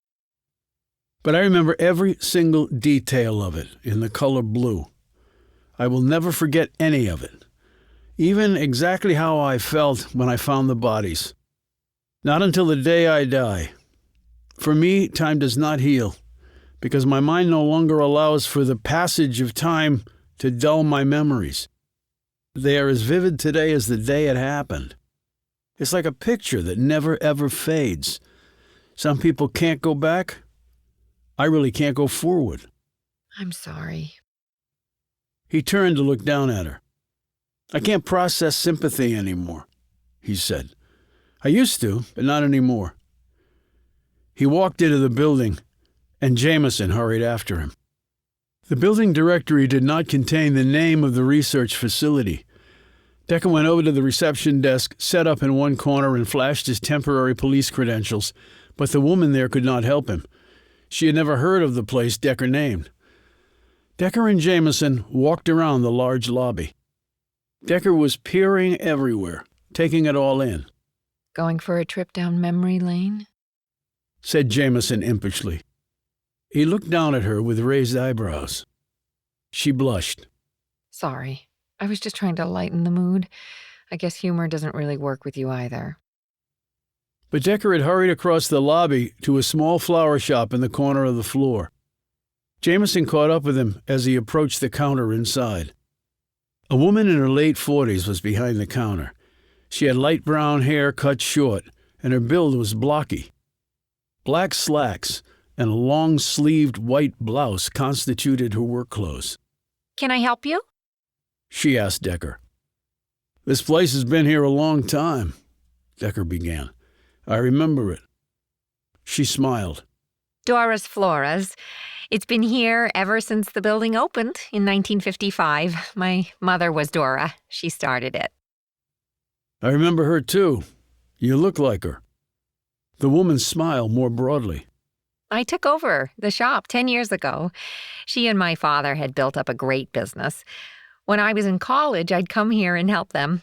My only job now is not to screw it up. I'm Daisy, by the way. What else would I be named, right? I'm the youngest of 4 girls, and we're all named after flowers. So you've been here 10 years, Daisy? Yes. The woman's brow creased with a frown. Why do I think you're not interested in purchasing a flower arrangement? I'm not, Decker said bluntly. He showed her his credentials. Out of state. Must be important. It is. There was a research facility in the building. Well, it was here 20 years ago. The Cognitive Research Institute? Daisy smiled. Oh, sure. I remember them. They were a good customer. Were? So they're no longer here? No, they moved out. It was, let me think, probably 7 or 8 years ago. I remember the big trucks out front. As a general rule, most businesses here stay here. It's a great location. Beautiful old building that's been meticulously maintained, really prime real estate. And it's just a hop, skip, and a jump to Chicago. I suppose you don't know where they went. No, I don't. Did you try looking them up in the phone book? Well, I guess online these days. I did. There was no listing. Oh, well, I'm sorry. Decker said, "Thank you anyway." He started to turn away. But there is old Dr. Rabinowitz. Decker turned back. Harold Rabinowitz? Yes. How'd you know his first name? I did some research before I came, he said quickly. Oh, well, yes, he's still around. And if you can believe it, he still orders flowers from us. You know, the coggers, that's what we used to call them. We're some of our best customers. My mother used to tell me fresh flowers every week they ordered. And they sent a lot of flowers to folks, too. It was really nice. Nice for them. Nice for our bottom line. So you have his address? Her expression changed. I'm really not supposed to give that sort of information out. Can you give me his phone number? I'm really uncomfortable with that, too. You seem nice enough, but it's against our policy. Decker said, "How about you call Dr. Rabinowitz and tell him that Amos Decker would like to see him. If he says it's okay, you can give me his address. If not, no harm done." Well, I guess that makes sense. So you know him? I saw on your card that you're Amos Decker. Yes, I know him. Well, why didn't you say so? Hold on. She went to a phone, looked up the number on her computer, and punched it in. She turned her back to him as she spoke. A minute later, she put down the phone and came back to them. She wrote something down on a slip of paper and handed it to Decker. Bingo. He said he would be delighted to see you. Decker looked down at the paper and then back up at her. "Are your parents still alive?" Daisy looked mildly surprised at the query. My mom is at an assisted living center and loving it. Big surprise, she does all their flower arrangements. Well, tell her that Amos Decker remembers her flowers and they helped a lot. I sure will. She'll be glad to hear that. The way Mother sees it, the more flowers we have, the better world we'd have. Outside, Jameson looked at Decker. Nicely done. He didn't respond. So the flowers helped, huh? He shot her a glance. Yeah, they actually did. So? So maybe you haven't changed as much as you think. Chapter 42. On the drive over to Rabinowitz's, Jameson glanced at Decker in the rear of her car. One question. Just one? Maybe not. So, to be straight about this, it wasn't Leopold you dissed. It was his partner, the waitress. Leopold simply delivered the message? Right. Presumably because you would have recognized this person? I'm sure I would have. And that person was with you at the Institute? It would be the only reason for the Mallard 2000 reference. I don't believe in coincidences, especially ones that large. Okay, so our shooter was a male. Well, at least the probabilities lie there. Although the barman very crudely called the person an it. He seemed to think she was a man dressed up as a woman, or maybe a transsexual. Given that sort of radical change, you might not recognize the person. Maybe not. And she might have been a man at the Institute and is a woman now, or vice versa. Could be. So you dissed that person while you were at the Institute? Decker's phone buzzed. It was Lancaster. She said, We found a lot of usable prints and DNA in the restroom at the bar. We did basic eliminations and then ran them through the perp databases. FBI did the same. And nothing? Couple of druggies and a convicted rapist. They're all doing time now, but at some point they used that restroom. So not our waitress. No. How goes it on your end? I'll let you know in a couple hours. Following a lead. He clicked off and settled back in the rear of the Suzuki. Jameson gave him a searching glance. Nothing? Nothing. Let's hope Rabinowitz proves more helpful. Dr. Harold Rabinowitz lived in an apartment in an old building on the other side of town. When Decker knocked on the door, he heard footfalls heading his way. A voice said, "Who is it?" "Amos Decker." The door opened and Decker was looking down at a small, balding man with a gray beard and wearing dark glasses. He was well into his 70s. He had on a worn cardigan, dress slacks, and a collared white shirt. "Hello, Amos." The man gazed at Decker's belly. It took Decker a moment to process it. "When did you lose your eyesight, Dr. Rabinowitz?" "Fully? 7 years ago. Macular degeneration, a very nasty disease. You're not alone. I can hear someone else." "My friend, Alex Jameson." Hello, Dr. Rabinowitz. Please call me Alex. "I like your perfume. Vanilla and coconut. Very nice. Am I right?" You are. Very good. He smiled, satisfied. "Other senses are heightened to compensate, you know. Please, come in." They settled down in chairs in the small living room. Decker looked around and took in the neat surroundings, the carefully constructed walking paths. He also saw the guide stick for the visually impaired hanging from a peg next to the door.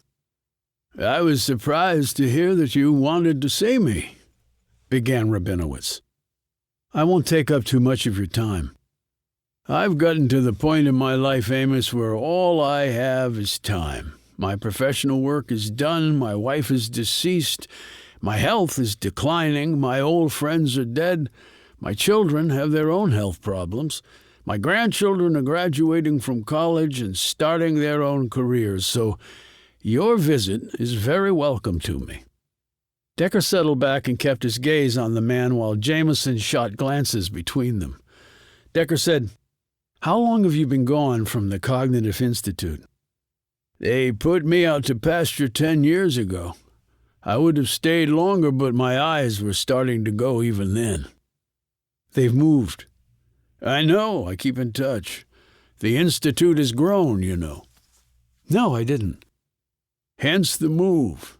They needed more space. We've come light years since you were with us. We know so much more. And you obviously remember me. You would be hard to forget, our only professional football player. It was quite unusual. I went into law enforcement when I left here, first as a cop, then a detective. You mentioned that was your ambition when you were here. Yes, I did. Good for you. And have you had a productive career? It's had its ups and downs, like most careers. Hopefully more ups than downs. You may be able to help with that. Rabinowitz frowned. I don't understand. Decker mentioned the Mansfield case.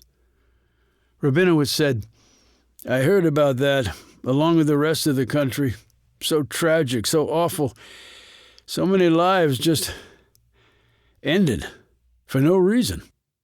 I'm working that case, and there is a reason. In fact, it might have a personal connection to me. How so? Rabinowitz said sharply. I think someone at the Institute, while I was there, is involved with the massacre at the high school. Rabinowitz gripped the edge of his armchair.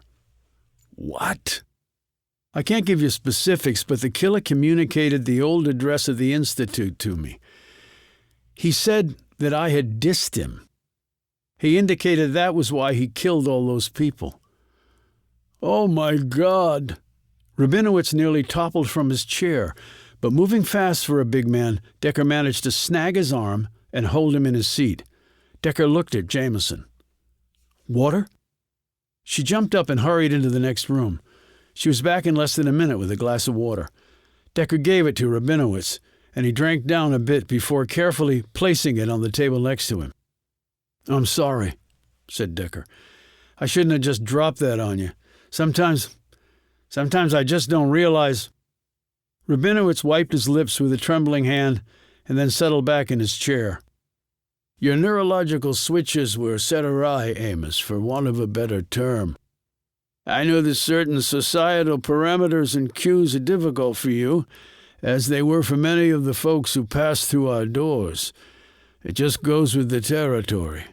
Parts of the brain become extraordinary in what they can do, while other parts regress a bit, at least from a societal perspective. It's all a question of priorities for the mind. That's why I'm here. The folks who pass through your doors, one of them could be our killer. Rabinowitz shook his head, his brow scrunched up in distress. I find that so very terrible and unlikely. Damaged minds, Dr. Rabinowitz. I think you can call me Harold now, Amos. We no longer have a doctor-patient relationship. Okay, Harold. Damaged minds, even turned exceptional in some ways, are capable of many things, some good, some bad. But surely you remember quite vividly the people you met at the Institute. Did you see a callous murderer among them? Honestly, no, and I can't remember ever dissing any of them. I can't recall insulting anyone while I was there. But you say the men responsible for these terrible acts gave you the address of the Institute. The old address on Duckton. He did it in code, but it was clearly his intent. Rabinowitz rubbed his mouth. I'm not sure what I can add to what you already know. Jameson spoke up.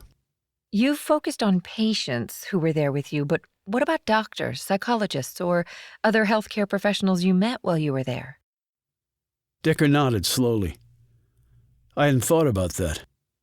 Rabinowitz said firmly, I can't believe anyone who worked at the Institute would ever commit such vile acts. I don't want to think it either, said Jameson hurriedly. But in an investigation like this, you really can't discount any possibility. It would be irresponsible. Decker said, Chris Sizemore. Jameson said, Who? Rabinowitz said, "He was a psychologist who worked at the Institute. I was told he left there several years ago."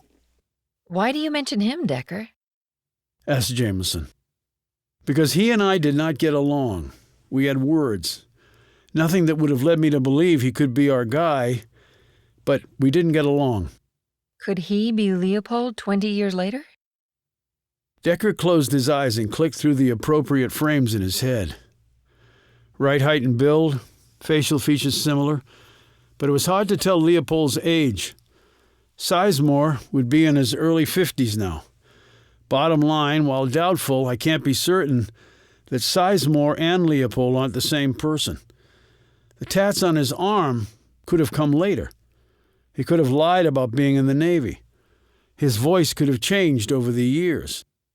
A lot of things about him could have changed over 2 decades. But the police have Leopold's prints and DNA from when he was arrested. Presumably, Sizemore's prints are available in some professional database. It should be fairly straightforward to see if the two are one and the same. He had a photo of Leopold on his phone, but of course he couldn't show it to Rabinowitz to see if it might be Sizemore. He looked at Rabinowitz. "Do you know what happened to Sizemore? Why did he leave the Institute?" The older man was nervously tapping his fingers against his thigh. "As I said, I was gone long before he left." "But you also said you keep in touch with former colleagues." "Yes, well, he had some professional issues." "What sort?" "I really can't get into that, but I can tell you that they were serious enough for him to be asked to leave." Jameson said, What sort of problems did you have with him, Decker? "He had his protégés, and I wasn't one of them." Rabinowitz said, "Chris did have his favorites. I would like to think that I treated all of our patients with the same level of courtesy, respect, and thoroughness. But I'm also human, and I, of course, would have certain cases that interested me more than others. There are very few blunt force brain trauma cases where the patient actually died before being resuscitated that result in the sort of cognitive rerouting that took place with you, Amos." Rabinowitz paused to smile. "And I've been a Bears fan for over 60 years, and though you played for Cleveland, you were the only NFL player to ever come through our door. Now that you mention it, I do remember Chris having issues with that. Whether it was from a genuine dislike of you, or rather from the effects of his personal issues that later led him to leave the Institute, I don't know. But he seemed to think that with you, our priorities were off." I don't get that. What would he base that on? Decker answered. "Sizemore thought that, being a football player, I had accepted the risk of getting my brain destroyed. I guess he thought I was taking up the space of someone who deserved to be there more." Rabinowitz said, "Now that, I don't know. That's because I never told anyone. He let that slip during a conversation we had one day in the hallway." "That was highly unprofessional of him," said Rabinowitz sharply. "Perhaps, but I also never considered that it might be the motivation for what happened at Mansfield." So the million-dollar question, where is Dr. Sizemore now? Rabinowitz said, "I don't know. I haven't heard from him since I left the Institute." Maybe he moved to the Burlington area. Decker said, "If he's still in the profession, he has to be on a database somewhere for licensing purposes. We should start there." "I can call the Institute and get whatever information I can," offered Rabinowitz. "Since it doesn't involve a patient, I think they would be more forthcoming. Some of them might know where Chris is now." Decker gave him their contact information. "We'll be in town for a day or so." Decker rose and said, "Thank you, Harold. You've been a big help." Rabinowitz stood too. "I pray that Chris is not your man. But if he is, I pray even harder that you will be able to catch him and stop him from harming anyone else." "Let's hope that God is listening," said Decker. "So you think the person might kill again?" said Rabinowitz. "I know he'll try." Chapter 43. After they left Rabinowitz, Jameson and Decker stopped to grab some lunch. While they were at a cafe, Decker called Lancaster and filled her in. She said, "Okay, we'll track down this Sizemore guy if we can. And if his prints are online somewhere, we'll subpoena them and compare them to Leopold's. As soon as we find out anything, I'll call you." She paused. "So, back at your old stomping grounds. I never knew you were at this Institute place." No one knew other than Cassie. "We were partners for a long time, Amos." It never occurred to me that you would be interested in my past, Mary. "Well, that goes to show even people with big brains make mistakes," she said curtly, her frustration and disappointment evident. She clicked off, and Decker set his phone down next to his plate containing a half-eaten cheeseburger and a small mound of fries. "Everything okay?" "Yeah," said Decker as he picked up a fry. "If it turns out Sizemore is Leopold, he must be one sick dude." "If he killed 13 people, he is one sick dude." "That's not what I mean." "So explain." She slid her plate aside and leaned in. "The diss was you got more attention than some of his protégés? Like it was a beauty pageant for brains? Really? So in retaliation he kills all those people?" Correction. If he is Leopold, he killed no one. Well, we don't know who killed Agent Lafferty, but Leopold was in jail when my family was killed and also when the shootings at Mansfield happened. He has a rock-solid alibi. And it seemed that both incarcerations were planned. Meaning he knew your family was going to be killed and he knew the shooter was going to attack Mansfield. The timing of his coming in to confess to the Burlington police was a little too coincidental. And I checked on the arrest record from Cranston. Disorderly conduct. He spent one night in jail and that was it. They didn't even bother arraigning him. They just let him go the next morning. But that unequivocally proved he could not have committed the murders of my family. Right. So he's partnered with someone, our 5'11" skinny dude turned broad-shouldered maniac, to do the actual murdering. And there is no way that person is Sizemore. So if Sizemore is the one you dissed, he's partnered with this person who impersonated a waitress at the bar. I wonder who that person is that kills so readily. I wonder too. But still, if Sizemore is behind this, how does someone that effed up become a psychologist? Something in his mind could have snapped. He could be bipolar, and the meds aren't working anymore. Leopold apparently told his lawyer he was bipolar and had gone off his meds, or at least that's what the PD told the judge.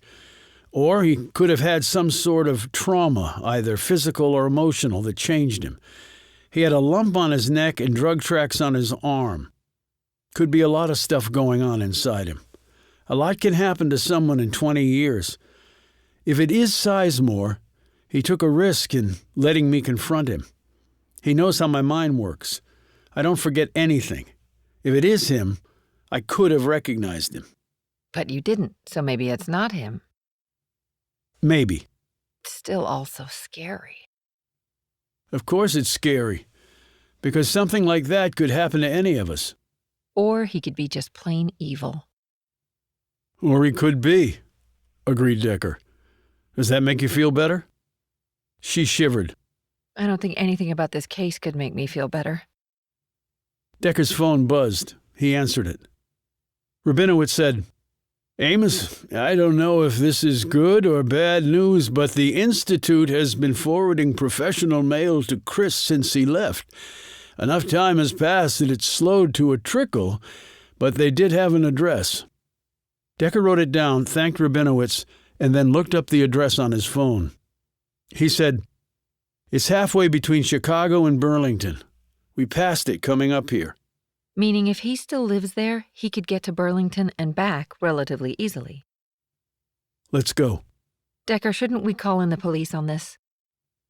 On what? We have no proof that he's done anything wrong. Not a shred. We can track this down, and if it turns out we're right, we bring in the cops. He walked briskly out the door of the cafe, and she more slowly followed. 4 hours later, they pulled off the highway and spent another 20 minutes on the surface streets before Decker, who was using the GPS on his phone, directed Jameson to a many decades-old, run-down neighborhood. The guy looks like he's fallen on hard times, noted Jameson. Decker remained quiet, but his gaze moved steadily around, taking in everything. That's it. The third on the left with the black shutters. Pull past it. Jameson drove on, and then Decker had her park at the curb on the opposite side of the street, about a half dozen homes down from Sizemore's. Decker, Rabinowitz said that Sizemore had left the Institute several years ago. That's right. I just thought of this. Could he really be Leopold? I mean, the guy really looked homeless and out of it. Could Sizemore go downhill that fast? Yes, said Decker. I did. And it didn't take me years. She looked at him open-mouthed for a moment and then slowly turned away before saying, Oh, okay. Decker extricated himself from the back of the car and stepped out. When Jameson started to do the same, he ducked his head back in and said, You're staying in the car. What? Anything bad goes down, drive away and call the cops. Decker, I'm not going to let you... Yes, you are. He closed the car door and set off toward the house. He went down the sidewalk, his hands in his pockets, his head down, seemingly trying to avoid the stiff, chilly breeze. But he kept gazing to the right, observing the house as he went. It was growing dark, but there were no lights on inside, no car in the driveway. Sizemore, if he still lived there, might not be home. He might be in Burlington, planning his next murder. He actually thought it improbable that Sizemore and Leopold were one and the same.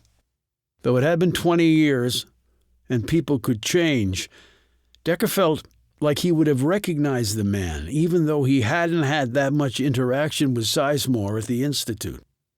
But still, one couldn't be sure without digging further, and right now, it was the only viable lead he had. He crossed the street, stepped between two parked cars, one of which was up on cement blocks, and walked down the crumbling sidewalk. He passed by the house, went around the block, cut through an alley, and ended up behind the house's backyard. He struggled over the sagging chain-link fence and approached the house from the rear. There were no lights visible from here either. He sidled up to the rear door, slipped one hand over the butt of his gun, and waited, listening intently. No footsteps, no sounds at all. He looked left and right. He saw no one in the backyards of the houses on either side. The night was too chilly for folks to be sitting outside. He put his elbow through the glass, reached through, unlocked the door, and entered. He was now in a small foyer. On his left were a washer and dryer. Up a short set of stairs was the kitchen. The smell of fried foods was in the air, along with the stale stink of cigarette smoke. He remembered that Sizemore had been a smoker. He'd seen him taking his smoke breaks, the pack of cigarettes in his hand, and it appeared the man had never kicked the habit. But Decker had sat in a bar with Leopold, and the man had never lighted up. If you were a smoker, you were going to light up in a bar if you could. And it was legal in Burlington to do so. And Decker hadn't smelled smoke on Leopold's clothes, and he would have. This lead was starting to go sideways, but he had to follow it through. He glided up the steps and looked around the small kitchen. There were some dishes in the sink. A newspaper was in the wastebasket. He checked the date, 2 weeks ago. This was looking more and more squirrely. He left the kitchen and looked into each of the rooms on the main level. There was no evidence that anyone had been here recently. He walked up the short flight of stairs to the upper floor. Then, growing impatient, he raced forward, kicking open doors as he went. He cleared the first room, the second, and then came to the third and last door. He pushed it open and started taking deep breaths, not because he wanted to, but because it was the only way to deaden his sense of smell. He walked over to the bed and looked down. He wasn't sure whose corpse was lying on the sheets, because it was too badly decomposed. The height was about right, but the face was too far gone. From the state of decay, it looked like the body had been here for quite a while. The body had commanded his attention. He had not looked anywhere else. Now he did. His gaze drifted around the room and then held on one spot. He walked over to that wall and stared dumbly at the writing there. Wrong again. If he's rotted now, it took you long enough. Keep trying. Maybe you'll get there. Or maybe not. XOXO, bro. Chapter 44. Agent Bogart said, "It's Chris Sizemore. They just confirmed the ID from prints and teeth." Decker had called the police and then the FBI agent. The law had descended on the small, run-down house like a hailstorm. They were in Sizemore's house. Thankfully, the remains had long since been removed. Alexandra Jameson was in her car with strict instructions not to write about a word of this. Decker nodded. "Of course it is." "Why?" Decker pointed to the writing on the wall. "Because of that." Bogart stood next to him. "Explain."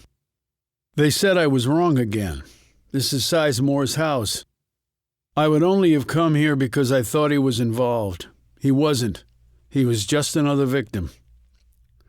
"So they're playing you, pulling your chain at every step." Decker nodded. "Making like they're smarter than I am, and maybe they are." "Well, let's hope to hell you're wrong about that." "They've been a step ahead the whole way. If he's rotted now, he was pretty decomposed by the time I figured it out."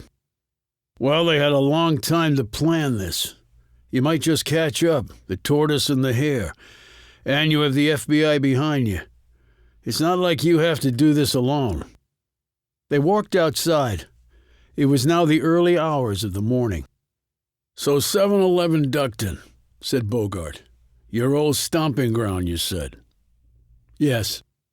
"So if it's not Sizemore who had the grudge against you there, who could it be?" "The other doctors and people working at the Institute had no problem with me that I could recall." Bogart sat down on the concrete stoop and sighed. "Okay. Anyone else? Because there has to be something. Otherwise, why point you to this place? How else would he even know about it if he wasn't a patient or a staffer there?" Decker sat next to him. "It's not simply his being there. There has to be something I did, or that he perceived I did, that would have made him undertake something like this. To an unbalanced mind, pretty much anything could be deemed to be a slight, Decker.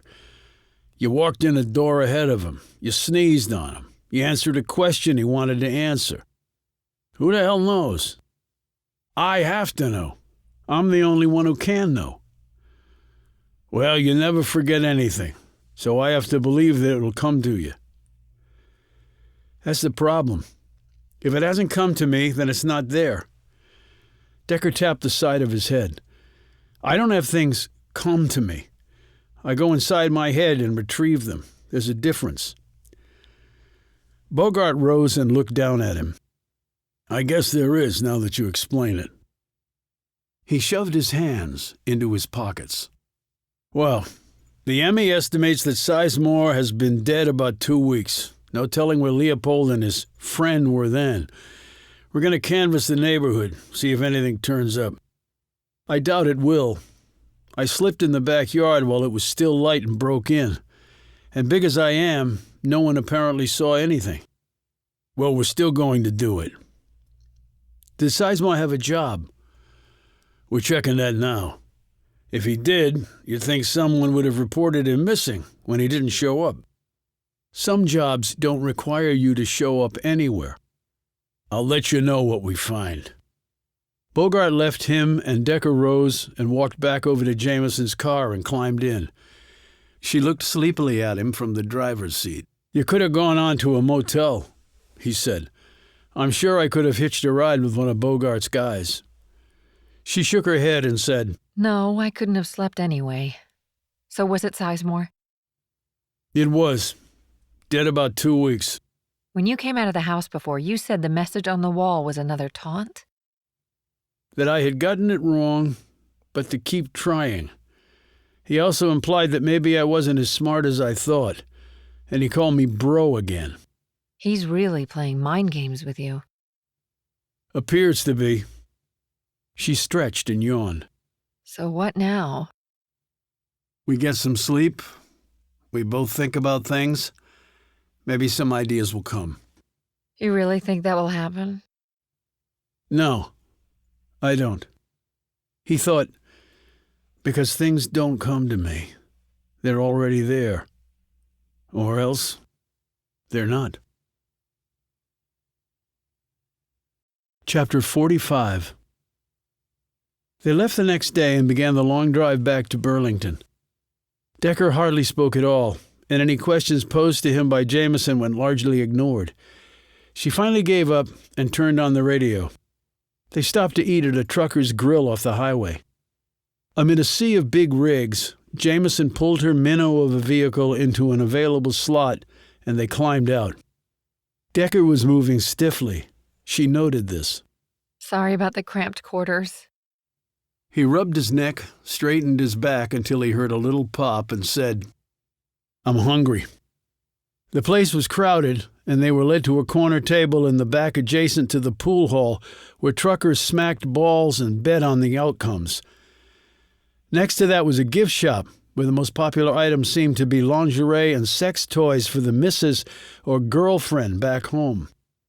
They ordered, and Decker spooned sugar into his coffee while he stared at the laminated tabletop. A Bonnie Raitt song started wafting over the room from a jukebox. Jameson looked around at the beehive of activity, including one man wearing a Stetson who rode an electronic bucking bronco for a few seconds before being pitched off to the delight of his buddies. Decker scratched at his beard and lifted his gaze to her. You need to get on a plane and get as far away from me as you can. You understand that, don't you?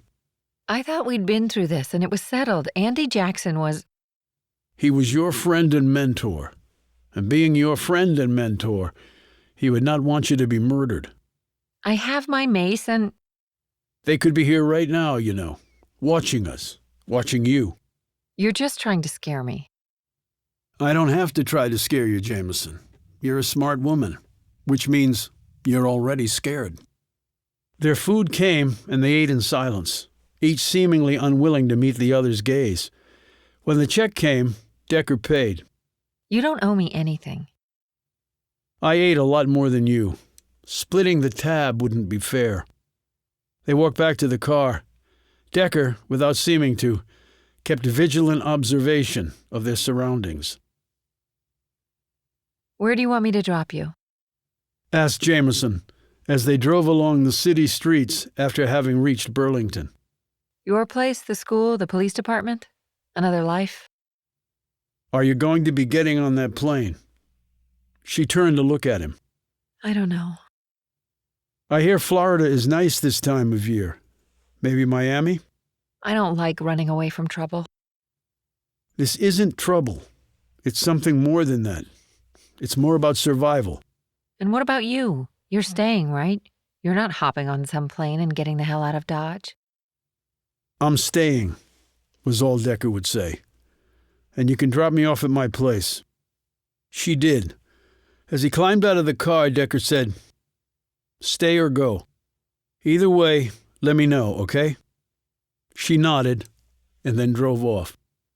Decker went to his room, took a shower, grabbed some sleep, and then headed back out, taking a crosstown bus to Mansfield. He got off at the corner, looked up at the faded facade of the high school, and trudged inside. Lancaster met him in the library. She looked thinner and paler, and her left hand was trembling so badly she stuck it in her pocket. They sat at the back, and he filled her in on the events of the last 2 days. So you think Jameson will take your advice? He shrugged. I hope so. I can't make her leave. Well, Chris Sizemore was out of town, and look what happened to him. They can't run everyone down, Mary. This is not some secret organization with unlimited resources. It's 2 people, capable and methodical, but only 2. That's not a fact. That's speculation on your part, just like my speculation on 7-Eleven. He considered this and nodded. Actually, you're right. What's happened here? Anything? She shook her head. We've gotten lip service from the Army. Not that it's likely they could add much. Forensics has been a dead end. We know how the shooter got in, moved around, and left, but that doesn't really lead us where we need to go, Amos. The only proven point is my connection. It led me to Chicago and the Institute. That lead was confirmed with the murder of Chris Sizemore. The only way they could possibly know about him and the grievance he held against me was if they were there or had some inside knowledge of what went on there 20 years ago. And you remember nothing that could help us from all the folks who went in and out of that place while you were there? Decker slumped back in his chair and looked around at the investigators at their various stations, poring over details of the case. But he could see in their eyes and movements an ebbing energy, a malaise settling upon them. He had seen cases go sideways like this before. They were coming to believe that they were not going to solve this case, that they were not going to catch whoever had done this. It was draining everyone. He looked back at Lancaster. The only link right now is Leopold, but I know for a fact that he was not at the Institute. The only person he could have been was Sizemore, and even that was a long shot, now disproved. Well, we've seen that these people can play with physical perceptions. They made a smaller person look massive. And we've had a bolo out on him for a while now and nothing. Guy's just vanished. And no sign of our waitress from the bar? None. Waitress or waiter, according to the barman. Physical perception again. The guy impersonated a woman, and he did it well. I was sold on it. And he served me a beer, was inches from me, and I never suspected anything. And you're convinced that the waitress or waiter was in on it? The barman told the FBI that she vanished about 5 minutes before Leopold left and never came back. Could be a coincidence, but I don't think so. Okay, but it's still not a fact, not yet. She riffled through some papers. But I have something here that is a fact. He sat up. What? 6 students and 3 adults were killed at the school. 5 of the students were male. And Debbie Watson was the lone female. But the 5 males were all on the football team. Or 3 were, technically. 1 was a team manager, and 1 had gotten kicked off recently for some rule violation. Decker sat up even straighter. Beth Watson said that Jimmy Schickel was on the team. But I didn't make a connection with the others because of Debbie and the adults. And Joe Kramer, while the gym teacher, was also the football coach. And the assistant principal? Barry Dresden has no connection to the team that I could find. He has no kids at the school, so none of them could be on the team. And then there's Andy Jackson. But he was killed because he confronted the shooter. It might be that the others were targeted because of their connection to the football team. But Dresden had no such ties. But all of the male student victims, plus the coach? That can't be a coincidence, Mary. The odds are way too long. There were lots of targets in each of those classrooms. He had to know who he was shooting. Wait a minute, were the victims all large? Did they look like football players? 2 did. The others were normal-sized, so I doubt he could have picked them solely on their physical appearance. They wear their game jerseys on Fridays before the football game, but the shooting didn't happen on a Friday. But he could have easily found out which ones were on the team, and he could have found their class schedules, too. Or Debbie could have told him, and if so, maybe she knew what he was planning to do. She paused. But anyway, I wanted you to know what I had found out. He looked at her appreciatively. That's good work, Mary. No one else saw that, including me. She smiled wearily. Well, I'm not used to getting somewhere before you, so it does feel good. But what does it mean, Amos? I played on the football team here. They took all my trophies. It could be just another way of getting back at me. Another facet of their vendetta. He lapsed into silence. What? Dresden, the assistant principal, was targeted. The shooter went to the office to kill him. Debbie and Jackson can be explained away, but not Dresden. If he has no ties to the football team, then why was he killed? You mean the reason might not be you're playing football here, despite their taking the trophies? Yes. But if not that, what? I have no idea. Well, it won't do us any good beating our heads against the wall on it until we find out more. But we do have some place to go. Go? Go where? The bar. You thirsty? Yeah, but not for a beer. Chapter 46. A snowflake drifted down as Decker stood across the street from the bar, Lancaster at his side. The flake hit the sidewalk and then melted almost immediately. Lancaster pulled out a handkerchief and blew her nose. If you don't want to go in, can we wait in the car at least? It's freezing and I feel the flu coming on. Decker had taken in the city block grid by grid, and then his gaze started over and went through it again. He began to walk, and Lancaster hurried after him. They covered both sides of the street for a block in either direction. No cameras, he noted. Burlington has surveillance cameras, just not everywhere. I hear that London and New York have them on every street, but we don't have their tax base, do we? There are private surveillance cameras, said Decker. Banks, pawn shops, liquor stores, but none that I can see. Can you check on that? See if there are any on this block? I'll put in a call. She did so while Decker continued to look around. A few more flakes were falling, and overhead the clouds were thickened with moisture. If the temperature continued to fall, they might get some real accumulation. Lancaster put her phone away. They'll get back to me. Now what?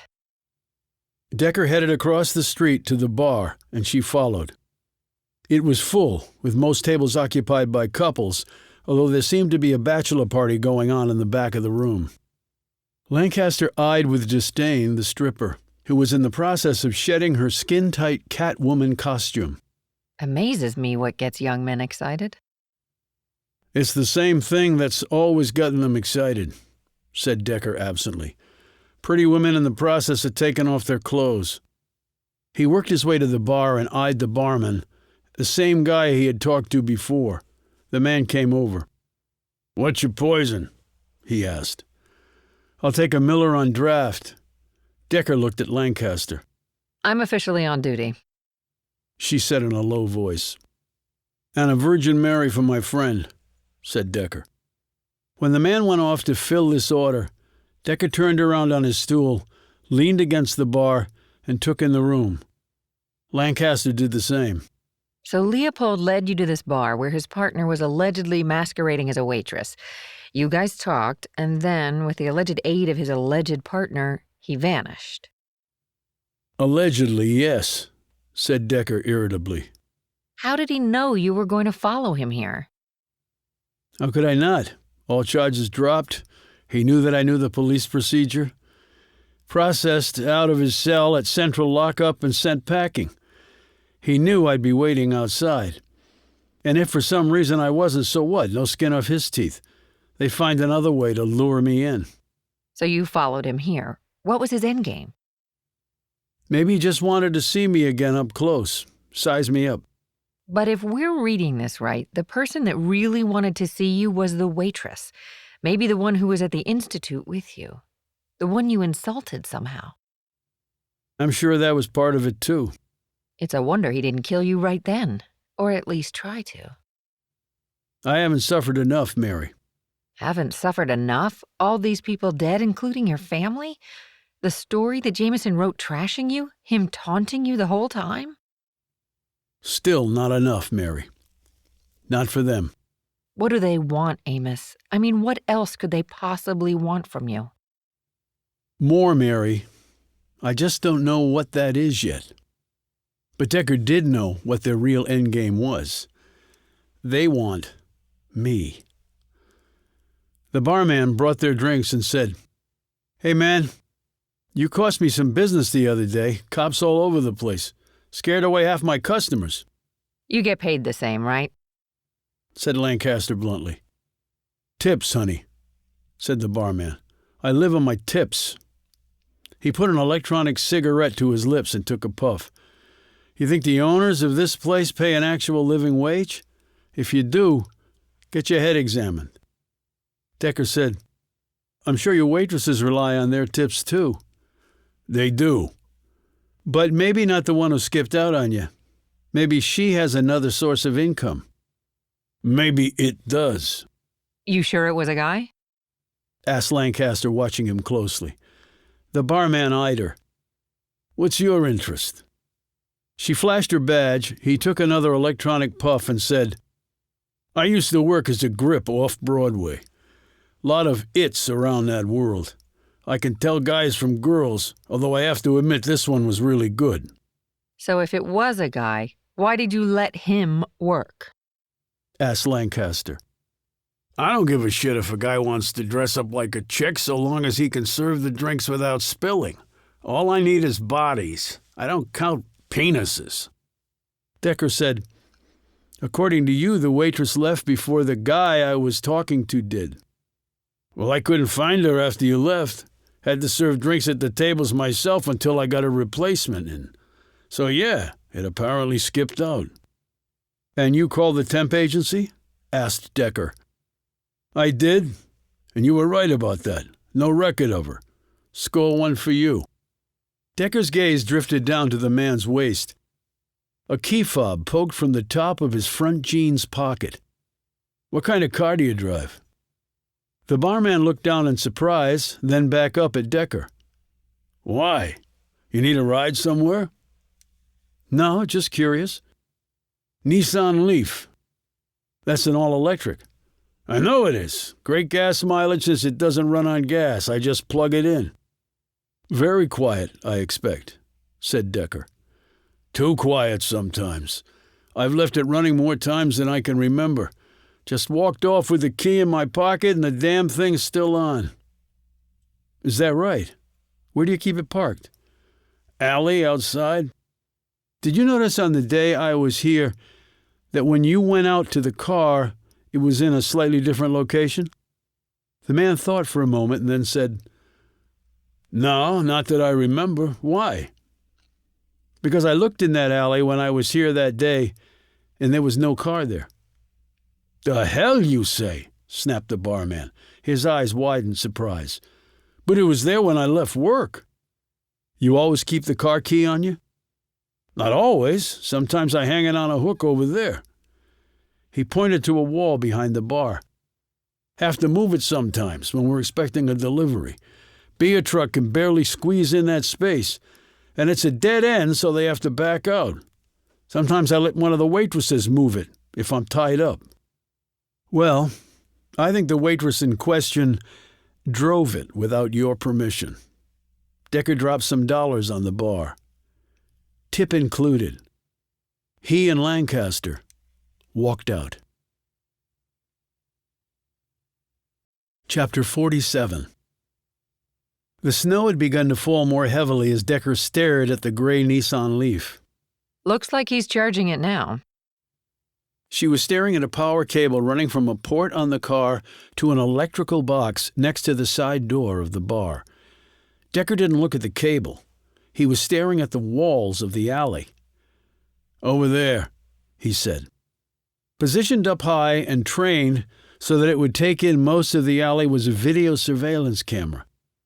Decker walked over to where the camera was mounted and then down at the door of the business.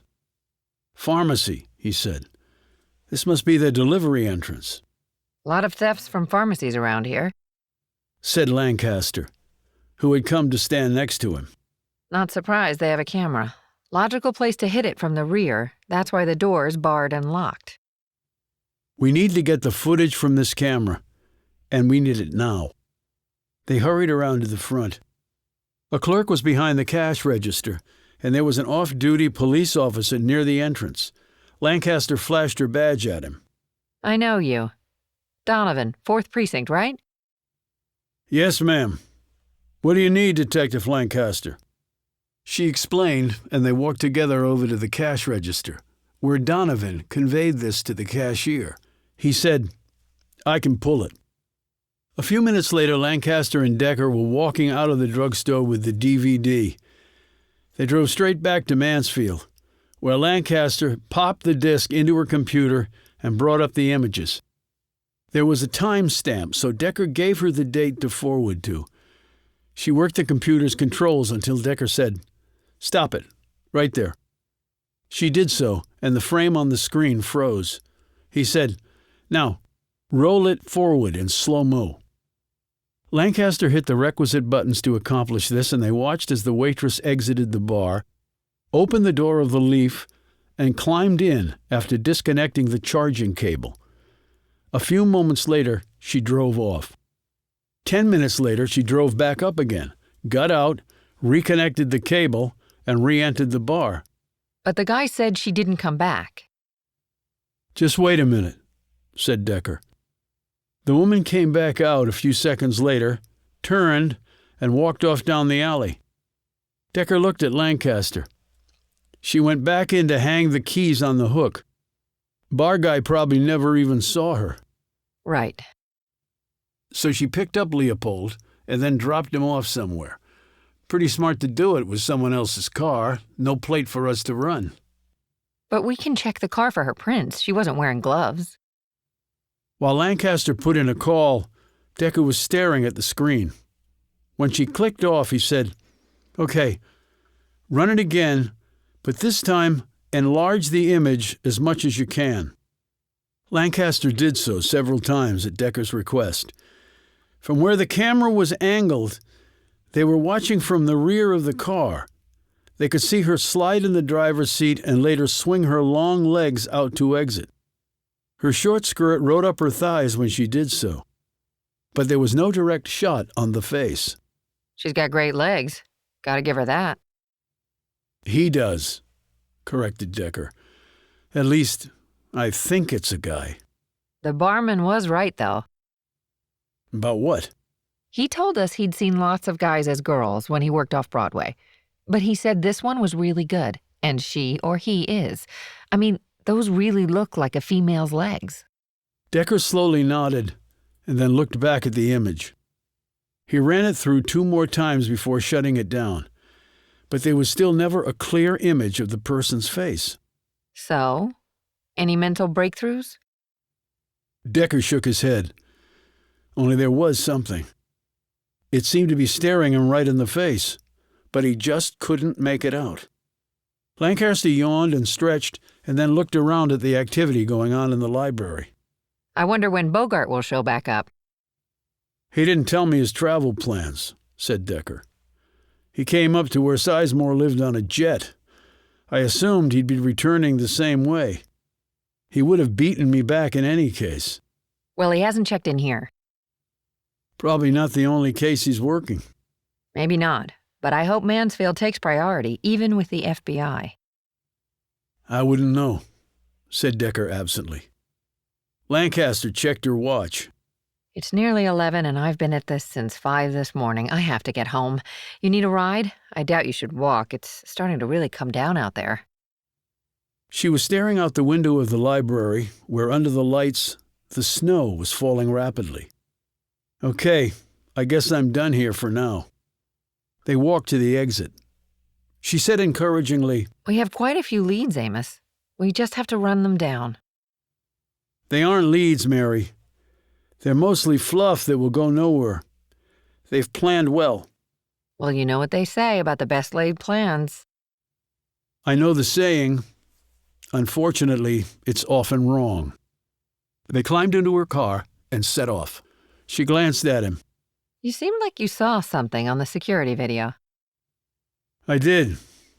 I just don't know what." How did it feel to go back to that place, the Institute? It didn't. It had moved. I just spoke with one of the people who used to work there. Still, a trip down memory lane. My whole life is one long memory lane. Is it that bad? You ever want to get up from a movie? Sure, lots of times. And if you couldn't turn it off? If you couldn't get up and leave it because it happens to be running inside your head? She gripped the steering wheel and stared ahead. I guess I can see that. The police radio mounted on the dash crackled. The address of a criminal incident was read out by the dispatcher. Lancaster nearly ran the car off the road before writing it. She stared horror-struck at Decker. That's my house. She screamed. Chapter 48. Mary Lancaster's house was a modest split-level rancher about 30 years old. Even though Earl Lancaster was in the construction business, the house needed painting, and the roof required repairs, and there was rot in some of the wood. The asphalt driveway was cracked in numerous spots. The inside was in a bit better shape, but the rooms were small and dark, and the air was musty. The dark sky around the home was lit by the rack of lights of the police vehicles. Lancaster screeched her car to the curb, leapt out, flashed her badge at the two officers coming out the front door, and would have bolted past them if they hadn't stopped her. One of them knew her. "Detective Lancaster." She tried to push past him. He grabbed her. "Wait," he called out. "I'm trying to tell you." The cop struggled with her mightily, because though she was not big, the woman was completely out of control, enraged, screaming, spitting, and clawing. She was going in there. Then she was snatched from them and held completely off the ground. The cops looked up at Decker, who had her in a bear hug, her arms pinned to her sides. She shrieked, Let me go, Amos. I will kill you. I swear to God I will kill you, you son of a bitch. I will kill you. She kept ranting and struggling, but he held her tight until she finally fell limp in his arms, her head down, her legs dangling. Exhausted, her breaths came in ragged gasps.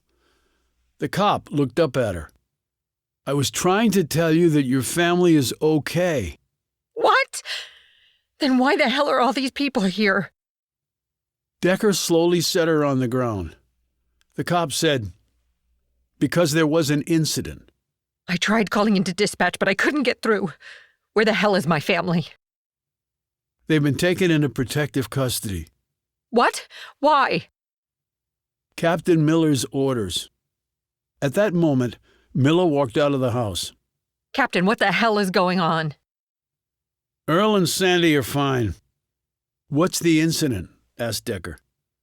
"Some things left in the house." "What things?" asked Decker, his gaze dead on Miller. "Amos, you might want to sit this one out. That won't be happening unless you have some more officers on the scene." Decker glanced menacingly at the pair of uniforms who had tried to stop Lancaster. "All right, then," said Miller, and he led the way inside. They entered the kitchen. Decker eyed the beer bottles on the table and the overturned chair. I thought you said nothing happened. Cried out Lancaster. "It's not what it seems to be," said Miller. It's all—" He couldn't finish. Decker's gut took a jolt as the man struggled to find the words. Miller led them into the adjoining room. On the floor was a body. Well, it wasn't an actual body. It was a life-size, inflatable male mannequin. Someone had colored its head brownish gray. But Decker's attention was riveted on the streak of red drawn across its neck. Was that supposed to be Earl? "I think so," said Miller hesitantly, with a quick glance at Decker.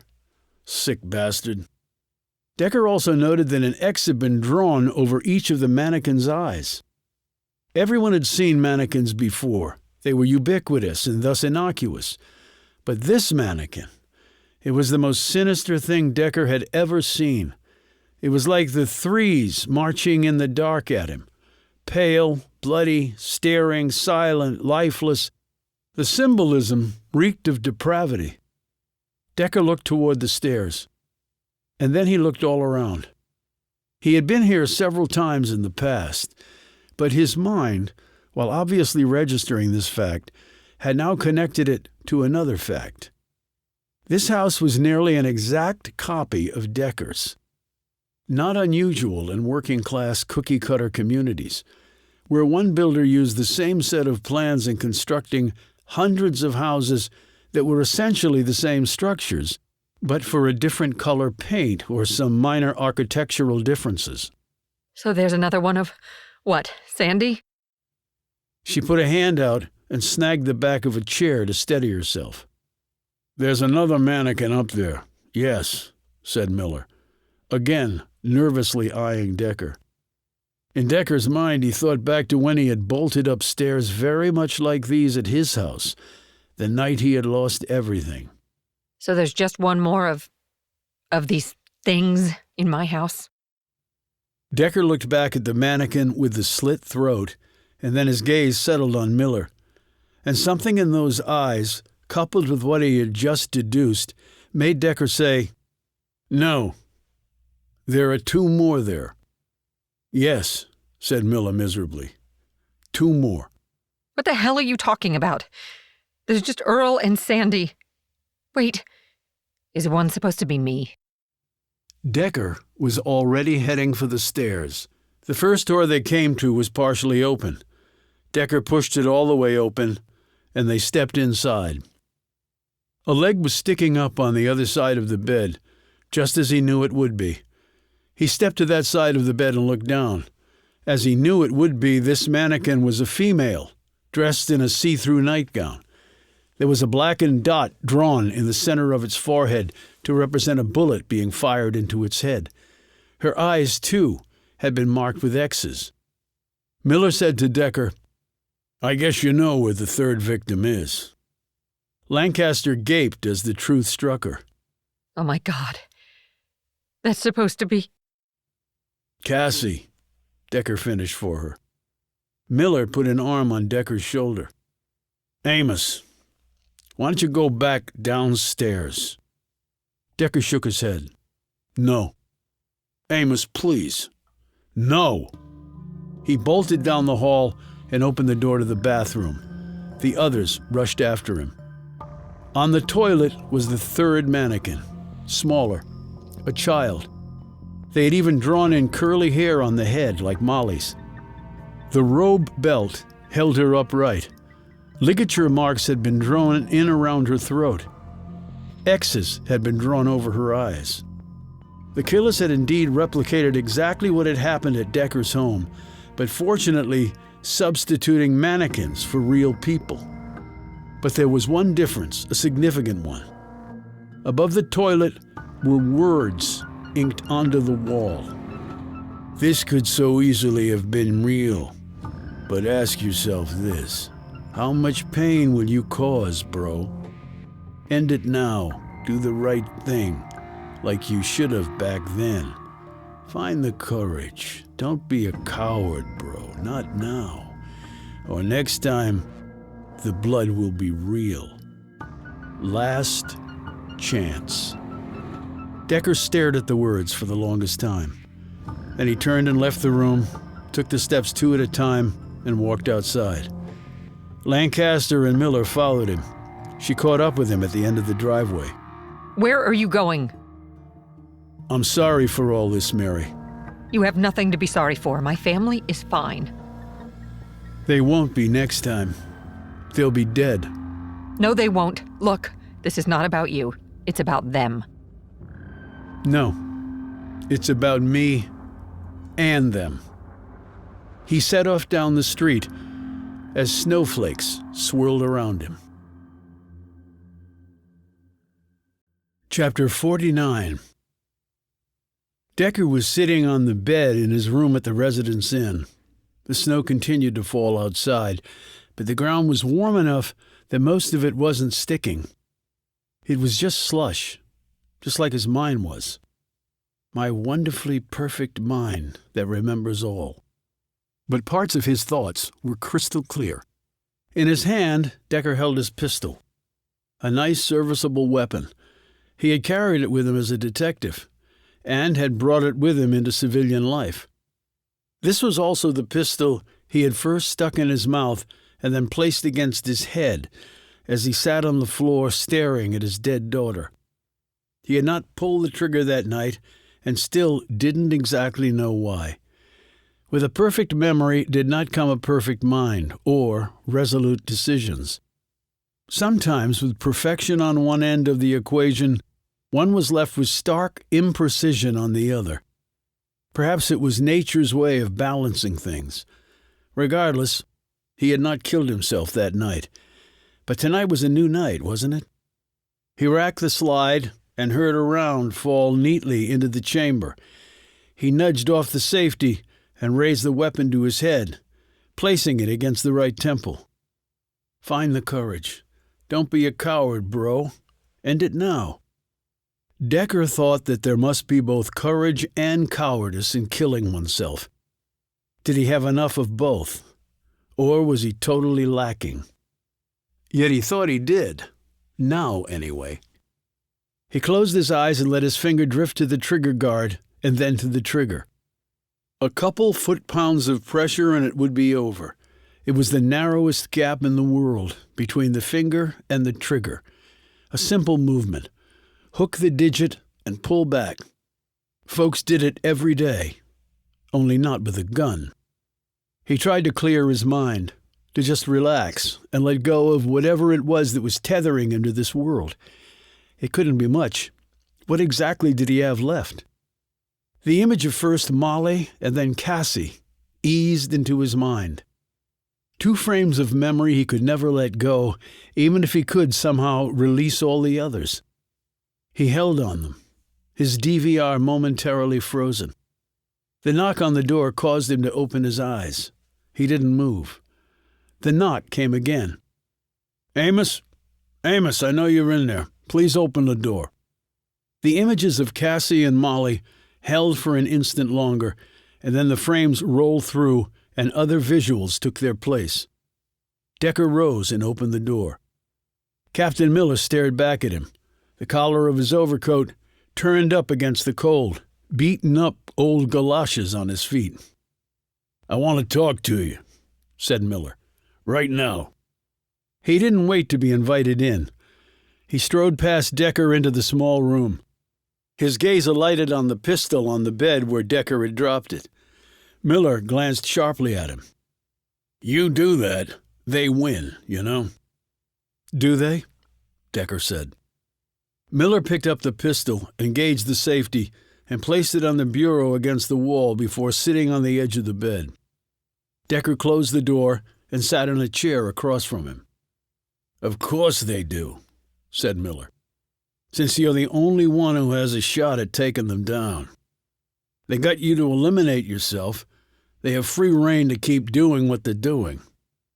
If their goal is to punish me, destroy me, then once they do, there's nothing more for them to do. Until they figure that someone else has disrespected them. And there's the small matter of letting this filth get away with killing all those people. I don't intend to let it happen, and I don't think you do either. Decker glanced over at the gun and then back at Miller.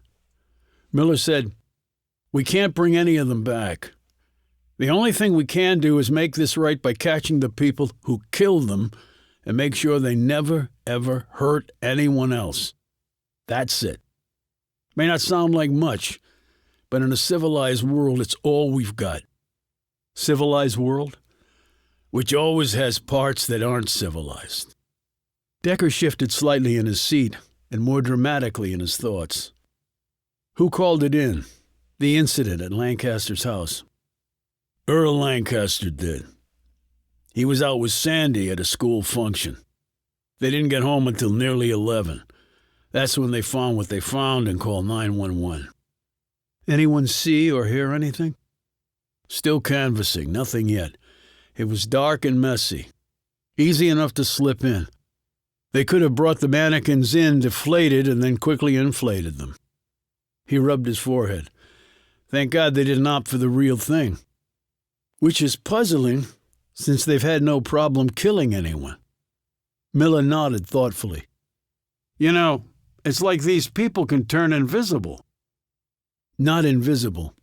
Innocuous. How do you mean? Asked Miller. Non-threatening, blend in. Someone so commonplace that no one notices them even though they're there. That makes them invisible because people don't remember them. Well, one of them dressed like a cop to snare Lafferty. Not a cop. A cop draws notice. They use that disguise specifically to get to Lafferty. No, I mean in a neighborhood, someone that just blends in. Well, we'll have the canvassing reports at both places ready in about an hour. Why don't you come down to the precinct and go over them? Decker eyed his former commander. Is this busy work? Miller rose. Amos, you're a grown man. If you want to kill yourself, you will. Nothing I can do to stop that. But while I have you alive and kicking, I'd like to avail myself of your services.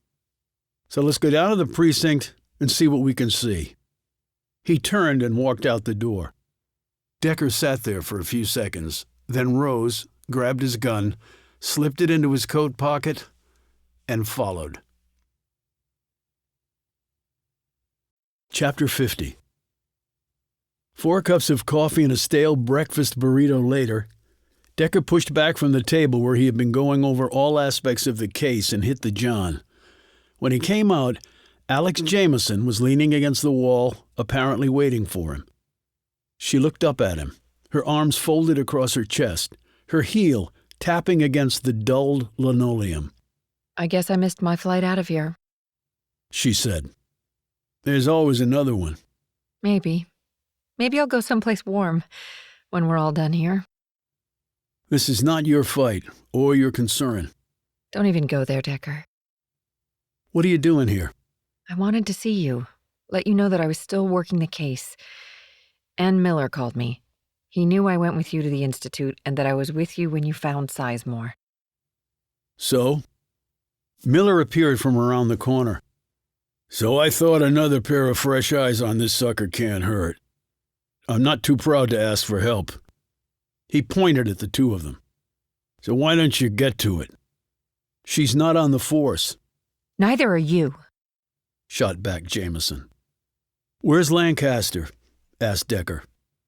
Where she should be, with her family. Now go. Decker reluctantly led Jameson back to the room, and they started going back over the statements given to the police. Both were from neighbors of the Lancasters. An old woman and a dog. And a dog. Non-threatening. Something folks would just gloss over, not remember unless specifically asked. He dialed up his DVR and went back over the canvassing reports from his neighborhood that the police had undertaken after the murders of his family. No old woman with a dog, but there had been an old man seen out for a stroll. He had been described as slightly bent, feeble, supported by a cane, and totally at odds with the violent slaughter that had occurred that night, no doubt perpetuated by a strong homicidal man in his prime.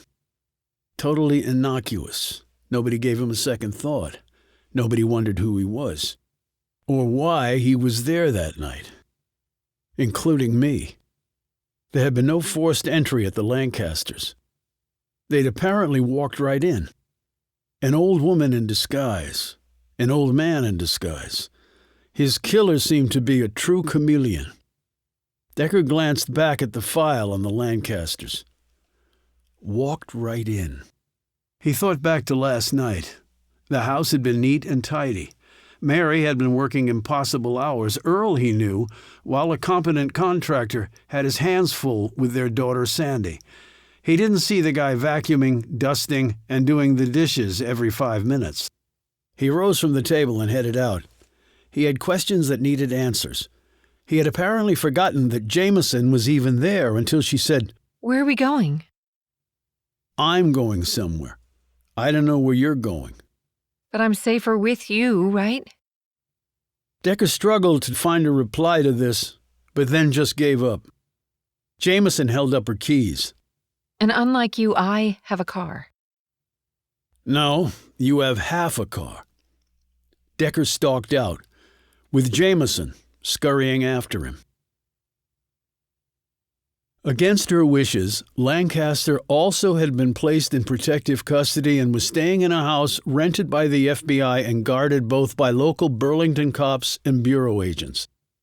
Decker cleared the security and entered the house with Jameson.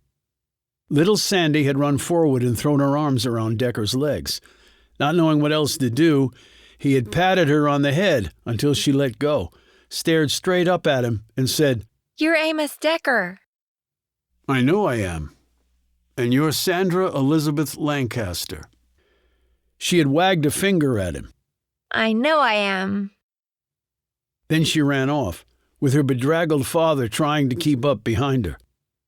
Decker and Jameson had sat down opposite Lancaster, who eyed her suspiciously. "Why are you here?"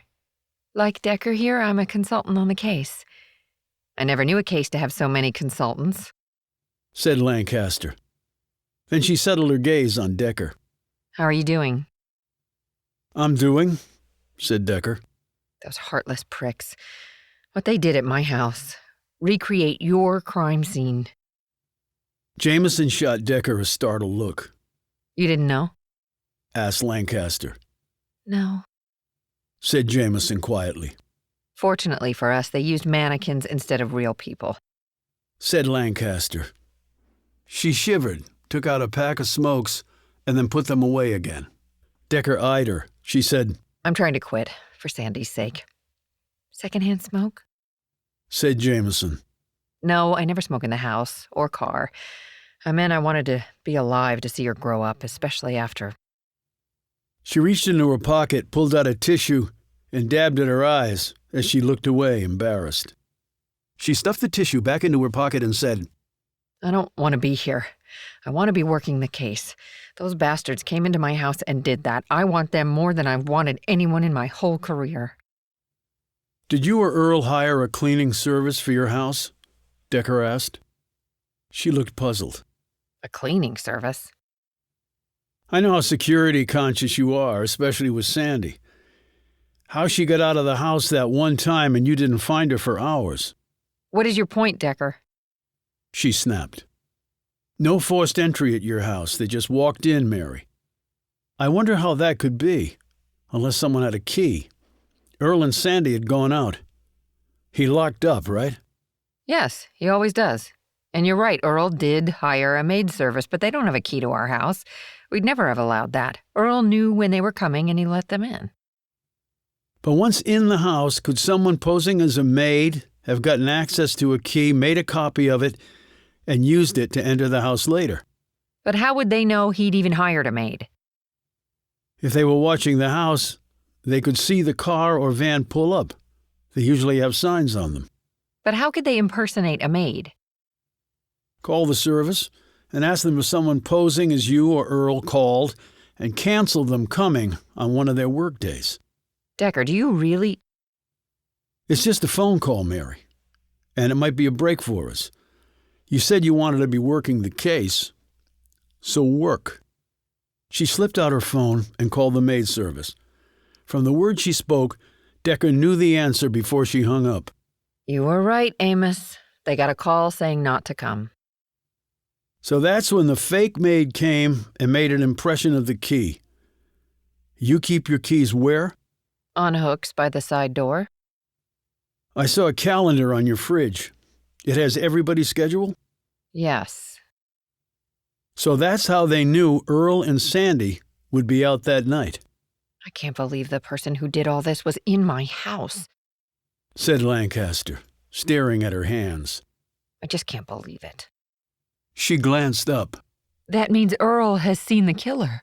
Maybe—" Decker shook his head. "The person won't look anything like Earl's description now. They're too smart for that, Mary." Decker rose and looked down at her. Jameson followed suit. "Will you be okay here?" he asked. "We'll be safe if that's what you mean." "Right now, that's what I mean." "I'm lucky, Amos. My family is alive." This was a warning, Mary, a warning to me.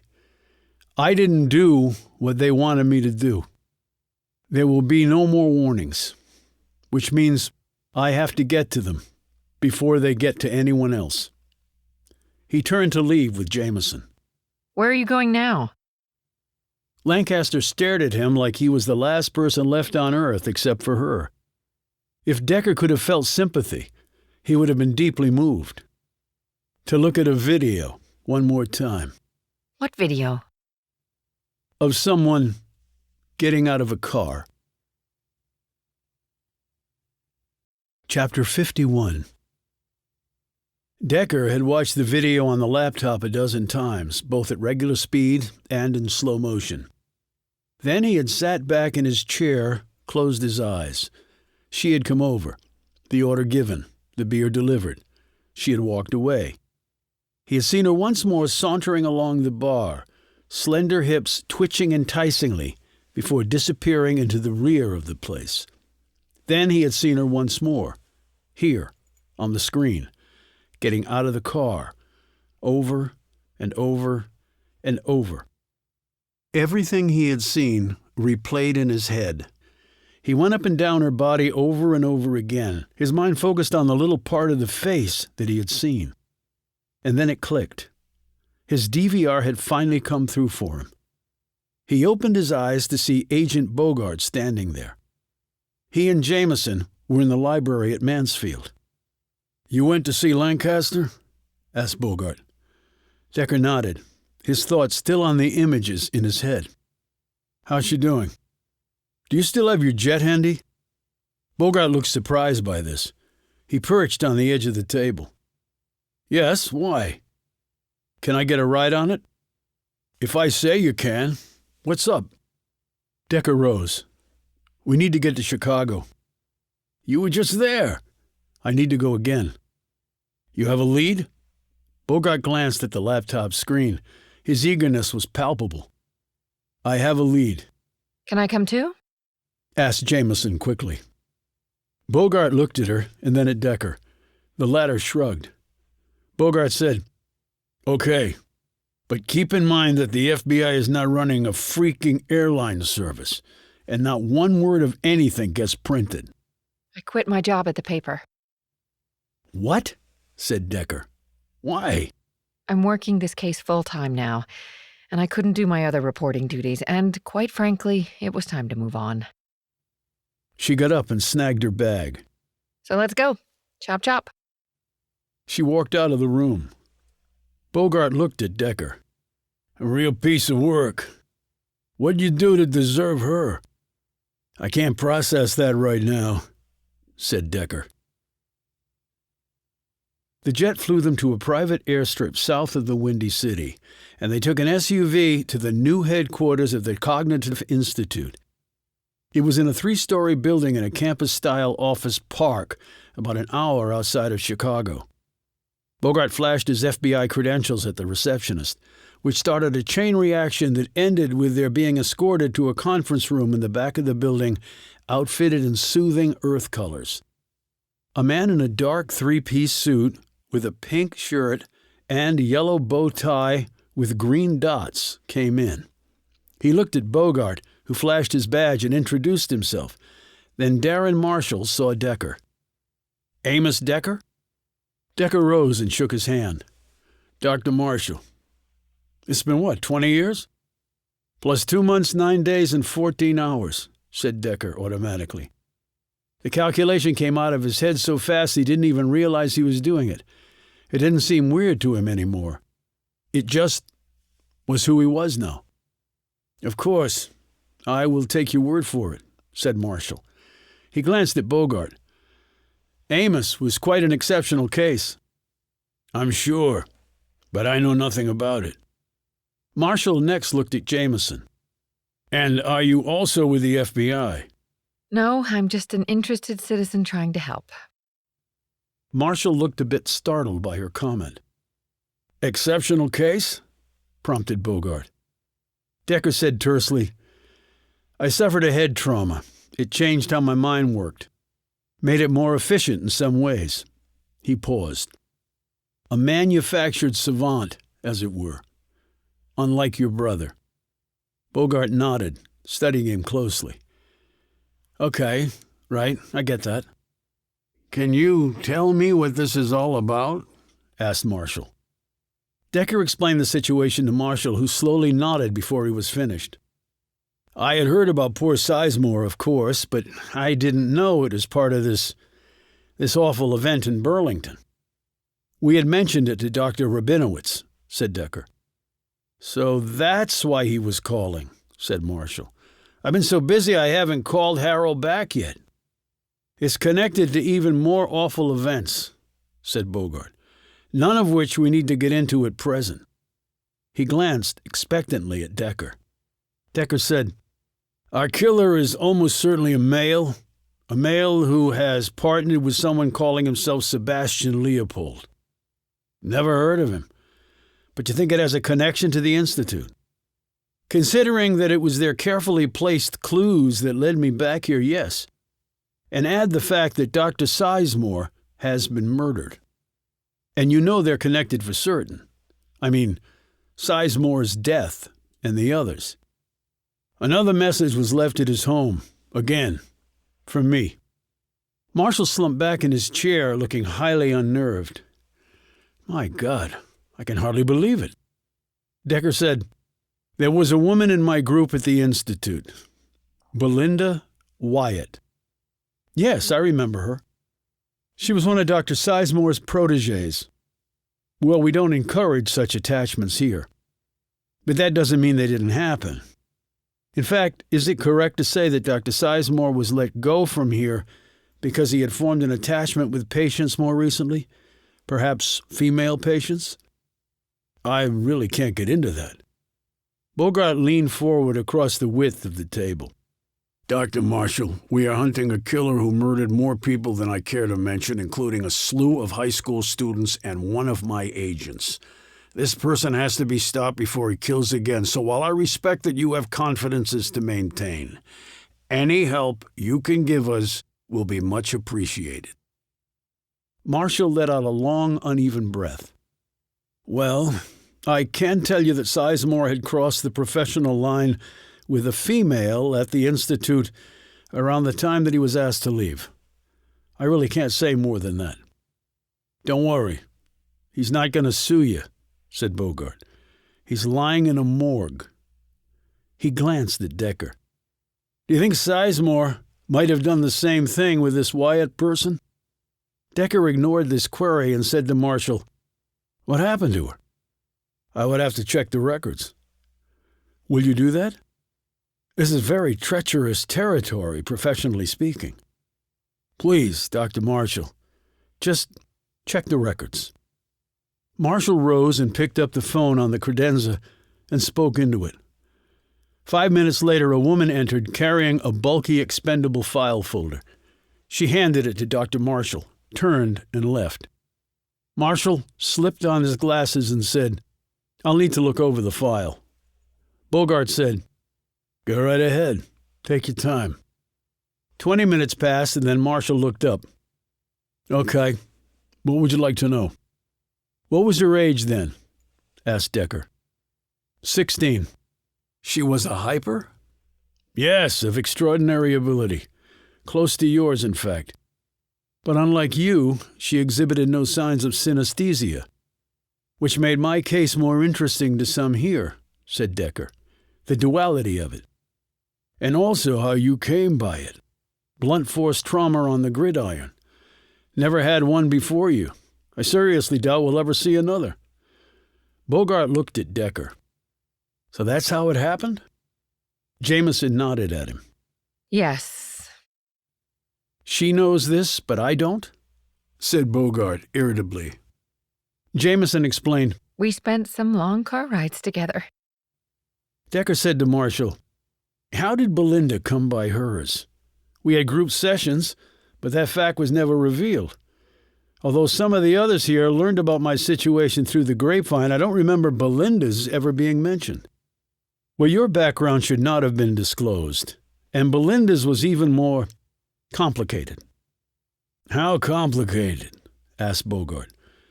When Marshall said nothing, Bogart said, "I don't want to play hardball, but I can have a subpoena here in an hour. But in that time, these people might kill again." Marshall looked over at Decker. "Do you really think that this might be connected with all those deaths?" "I know that it is." Marshall took off his glasses and slid the file away. Belinda Wyatt was a teenager living in rural Utah. When she was 16, she was, to put it bluntly, gang-raped, sodomized, brutally beaten, and left for dead. Bogart glanced sharply at Decker, but the latter kept his gaze on Marshall. So she suffered a brain trauma from her injuries, and she came out of it with hyperthymesia, said Decker. Yes, and she also suffered a great deal of emotional trauma, as you can imagine, added Marshall. Enough that realistically a full recovery was never going to happen. She was permanently damaged from it, emotionally and physically as well. With the physical damage done, she would never be able to conceive a child, for instance. My God, commented Jameson. Bogart said, But Decker, I'm not following this. Why, it's a girl. She can't be our shooter, it's a guy. She can be our shooter.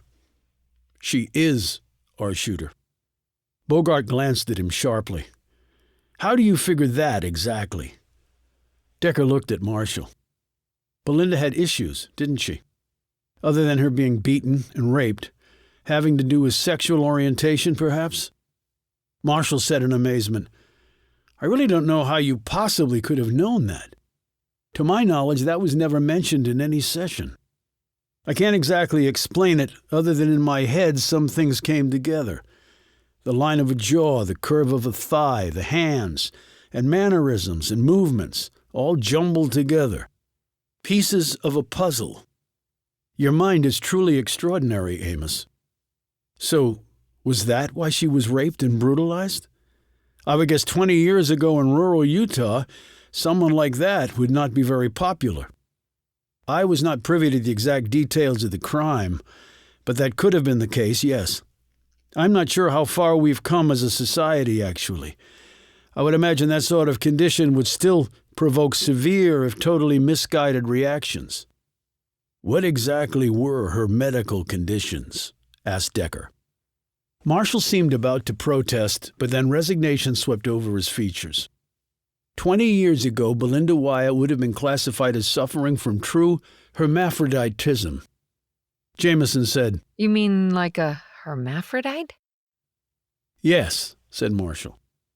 Now that's an arcane term, no longer in use because it's more than a bit insensitive. Today we call such conditions intersex, or DSD, which is an acronym for disorders of sexual development. That's where there's a discrepancy between the external and internal genitalia, meaning testes and ovaries respectively, and also where you may have female chromosomes but male genitalia or vice versa. It has 4 known categories. Belinda technically belonged to a subset of the condition known as true gonadal intersex. Which means what exactly? Asked Decker. That the person has both ovarian and testicular tissue. Belinda also had both XX and XY chromosomes. She also had 1 ovary and 1 testes.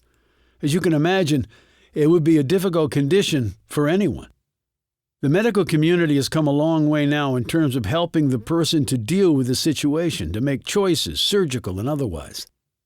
20 years ago, the decision was often made to have surgery immediately and to make the patient a woman in lieu of a man because the surgical procedures tended to be easier. Now we know there are many other factors involved. It's often better to wait and come to understand each person's unique situation and to allow the patient to have substantial input into the decision. I mean, it's their body and life, after all. But 20 years ago? Said Decker. It was very different, said Marshall. And people could be very ignorant and extremely cruel. Wyatt was 16 and in high school. That time period is perilous enough for many young people who do not have to deal with, well, being different biologically from other people their age. Jameson said darkly, So, whoever gang raped and beat her probably knew about her condition, and they were of the ignorant variety, and they decided to teach the girl a lesson? Presumably, yes. And her parents? Asked Decker. Since she was not at the age of majority at the time, they had to give their authorization for her to come to the Institute. Did they ever visit her? No. Why not? To put it delicately, I would number them among the ignorant. God, Talk about being totally abandoned by your parents when you need them most, remarked Jameson. So they thought their daughter was what? A freak? Asked Decker. I spoke with them on the phone a few times. I don't think they cared what happened to her. Thoroughly unpleasant people. Bogart said, Why were you privy to all of this medical information on patients at the Institute? I thought you just did research on cognitive issues. We approach things from a wider perspective. Yes, our primary focus is research into minds that are or have become extraordinary through various factors. But we also are medical doctors. The patients we saw, like Belinda and also Amos, had suffered serious trauma, which in turn caused enormous changes inside their minds. We needed to know their complete medical histories so that we could better understand what had caused the changes and also, we hoped, help them cope with what was essentially a new life. He looked at Decker. I know we never did any follow-up with you, Amos. That was a gap in our procedures that we have since rectified. Simply because you leave us physically does not mean we cannot continue to support you. Your help was much appreciated, said Decker. It enabled me to cope on my own. I'm so glad to hear you say that. Now, in Belinda's case, it was quite evident to us that she was a special case, even had she not suffered what she did. I had frank discussions with the doctor in Utah who had seen her and given the preliminary diagnosis of her condition. It's a total package, particularly when one is dealing with the mind, so we needed to understand everything. And her parents had no objection. I think they wanted to wash their hands of it, he added with a grimace. Did Belinda receive an operation that made her a man? Asked Decker. I don't know. She did not have such a procedure before or while she was here. That is for certain. Have you heard from her since she left here? Not a word. Do you have an address for Belinda? Asked Decker. No. Her parents? In the file, yes, but it's 15 years old. Decker said, We'll take it. Chapter 52. Decker sat at the table, looking out the window. Jameson sat across from him, watching him nervously. In an effort to lighten the mood, she said, Okay, I have to admit, this beats my Suzuki. You mean your clown car, commented Decker, still peering out the window. They were traveling at 41,000 feet and well over 500 miles an hour in the Bureau's sleek tri-engine Falcon. He looked up when Bogart placed cups of coffee in front of him and Jameson, then sat down across from him.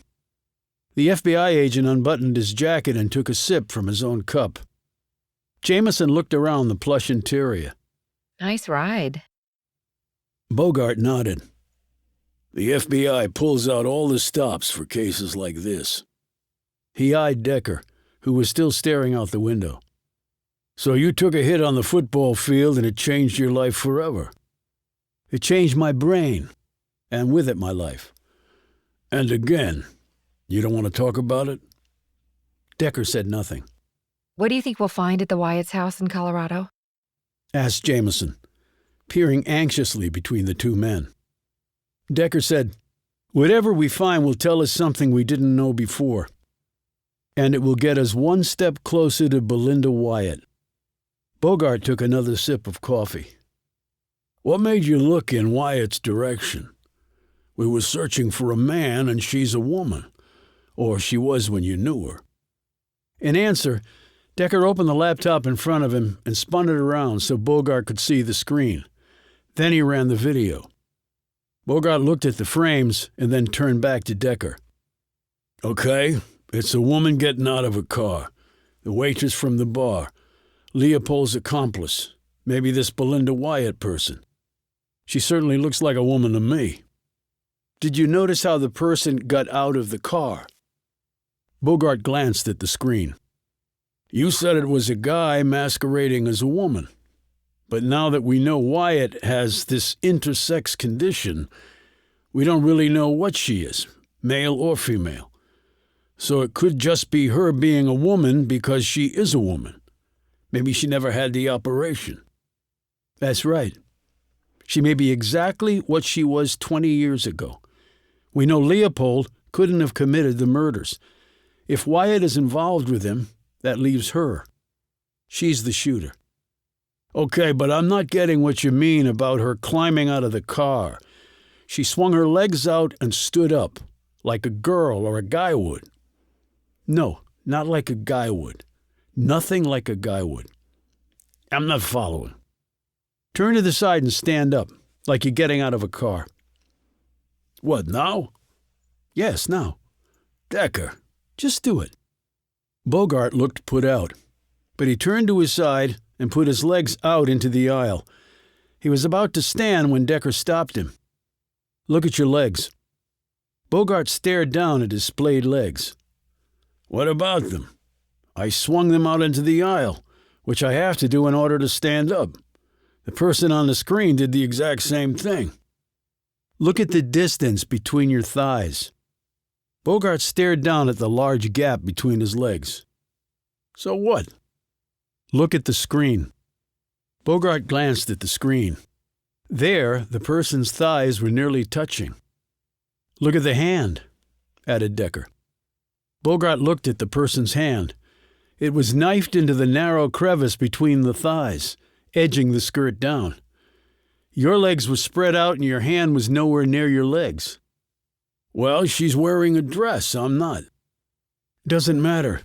You're a guy, and wearing a dress or not, you wouldn't do it. You'd spread your legs and stand. And the person's in an alley. No one is there to catch a glimpse up the dress. So why keep the legs together? Why place your hand there for added security to prevent prying eyes? I give up. Why? There's the difference between being raised female and male. Women do that motion automatically. It's ingrained in them from an early age. As soon as they start wearing a jumper and tights and then a dress or skirt. My wife taught our daughter that motion when she was just a little girl. Every mom does. But a guy would never think to do it. Never. Dress or no dress. Guys don't worry about people looking, because guys are always the ones who are looking. Bogart stared down at his legs and then at his hand, and lastly, over at the screen where the frozen image showed explicitly everything that Decker had just explained. He looked at Jameson, who had been following this conversation closely. Before he could say anything, she swung her legs out into the aisle. She was wearing a skirt. Her knees were pressed together, and her hand was in the same position as the person on the video. It is hammered into us, Agent Bogart. She noted. Just like Decker said, it's just automatic, especially when one is wearing a skirt. Bogart exclaimed, So, let me get this straight. Are you saying that our shooter is a woman, Decker? I'm saying that if our shooter is Belinda Wyatt, and I believe she is, then she has retained the muscle memory from when she was raised as a girl. Whether she's now a man after having surgery, I don't know. Ironically enough, she may like that, after having been considered a freak for straddling genders, because she's now able to use it to her full advantage. She's a chameleon gender-wise. She can play both roles. It makes for a very effective cover. Bogart swung his legs back in and rested his elbows on the table. Jameson did the same. Why do you think she kills Sizemore? Asked Bogart. That's the other reason I started to focus on Wyatt. She has her favorite. He made that clear to me. He never told me about her background, but he spent a great deal of time with her. Okay, but why would she kill him then? Decker gazed at Bogart with a look of disappointment. It's pretty obvious, isn't it? He seduced her and had sex with her while she was at the Institute. Jameson and Bogart stared at him goggle-eyed. Damn, said Jameson. that does make sense. Sizemore was a slime ball. He got kicked out of the Institute for doing that very same thing with another female patient. Bogart said, So he seduced this physically and emotionally battered teenager when she was at her most vulnerable, just so he could get laid? Some favorite. Decker said nothing to this. He had returned to gazing out the window. You don't miss much, do you? noted Bogart. "So as long as I see it or hear it, then it's always with me." Jameson said, But what if someone tells you a lie? You remember it, but not necessarily as a lie, right? "Unless I'm told something else that doesn't align with the earlier statement. Then I can start to figure out what's true and what's not. Small things tend to lead to big results. People don't mess up on the big details. They fall down on the small ones." What about Leopold? How did those two hook up? Decker looked back out the window and watched the clouds pass by. He had no answer to that question. He might never have an answer to that question. Belinda Wyatt and Sebastian Leopold, two of the most unlikely partners ever. But like the two killers in Truman Capote's In Cold Blood, people paired together could do things unimaginable to each of them acting alone. And he wondered what they were plotting right now. Chapter 53. The address in Colorado was at the foot of the Rocky Mountains, up a long paved road that had only a single house at the end that one reached through a motorized gate, but it was a substantial home, an estate, really. The SUVs slowly made their way up. An FBI team from Denver had met them at the private airport where the jet had landed. There were 8 agents plus Bogart, Jameson, and Decker. Local law enforcement was down below, keeping guard over the road. "It's out of the way," said Bogart, as the large 2-story home came into view. "Did you expect it not to be?" said Decker. When they pulled to a stop, Bogart looked at Jameson. "You stay put." Come on. Decker wouldn't let me go in Sizemore's place either. "Well, I'm pleased to be considered in the same league with Mr. Decker," retorted Bogart. "Until we get the all clear, you stay right here." They climbed out of the SUVs, and the team quickly surrounded the house. A large separate building that looked to be a 4-car garage was set off to one side. There was a pool in the rear grounds, covered now for winter.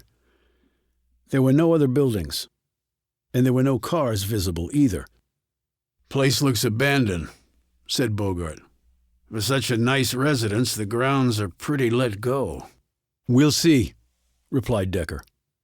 The air was cold, and everyone's breath was visible. 2 agents went toward the garage while the others headed for the house. 3 went to the rear, and the other half covered the front. With Decker next to him, Bogart knocked on the front door, identified himself, said that he had a search warrant, and asked to be let in.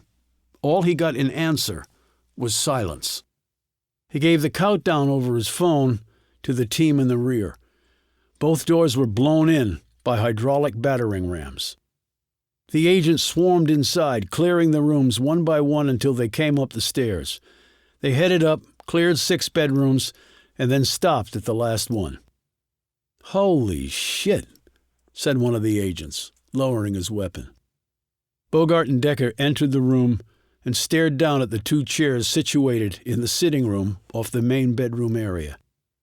There was a body in each chair, entirely wrapped in plastic that was compressed tightly around their figures.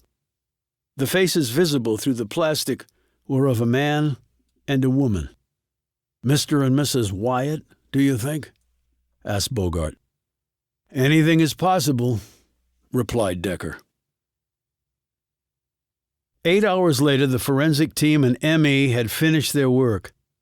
The bodies had been identified as Lane Wyatt and his wife, Ashby. Their time of death was hard to pin down because they had been embalmed. "Damn this thing," said the ME. "But it's well done. Whoever did it had some experience doing it." "So all the blood removed and the fluid pumped into them?"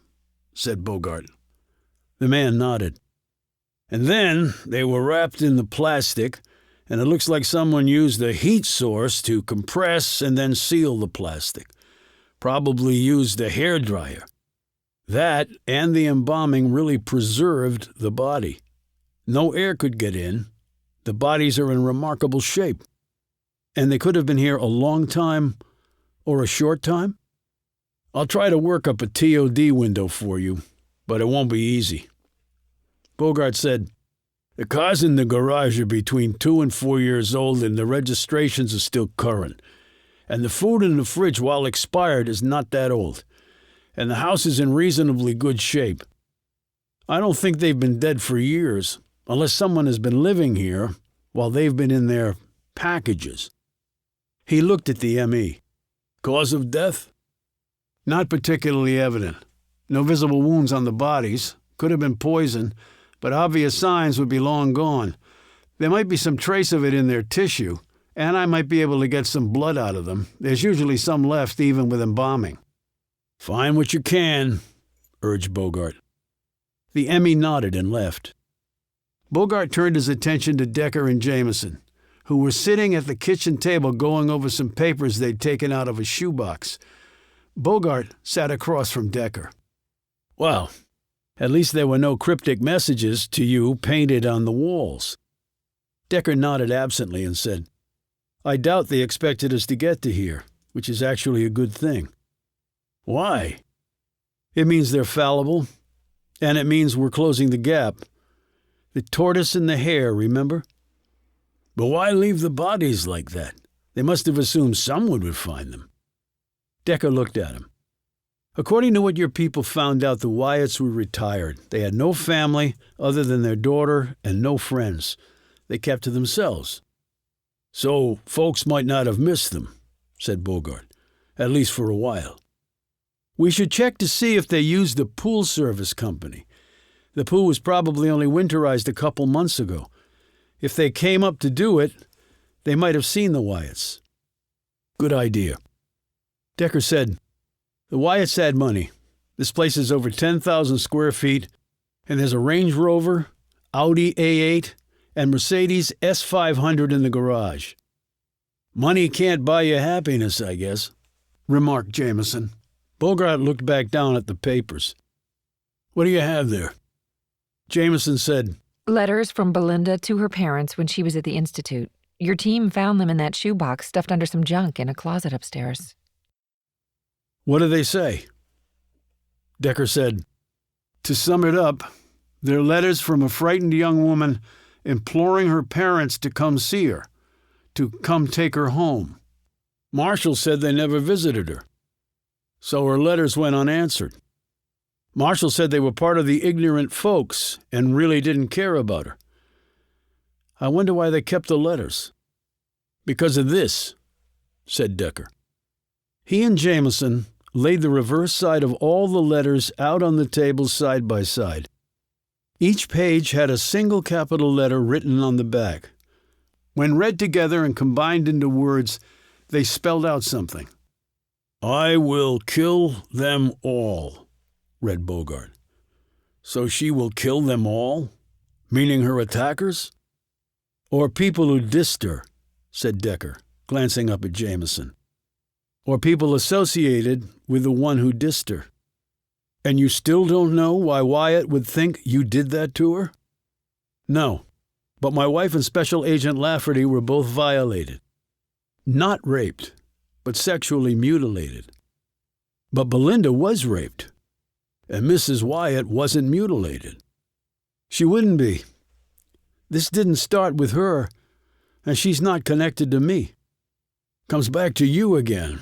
Always you." Jameson looked at Bogart. "Decker said you used to be an analyst at Quantico?" "That's right." "I have a friend at VICAP." "She has lots of friends," commented Decker dryly.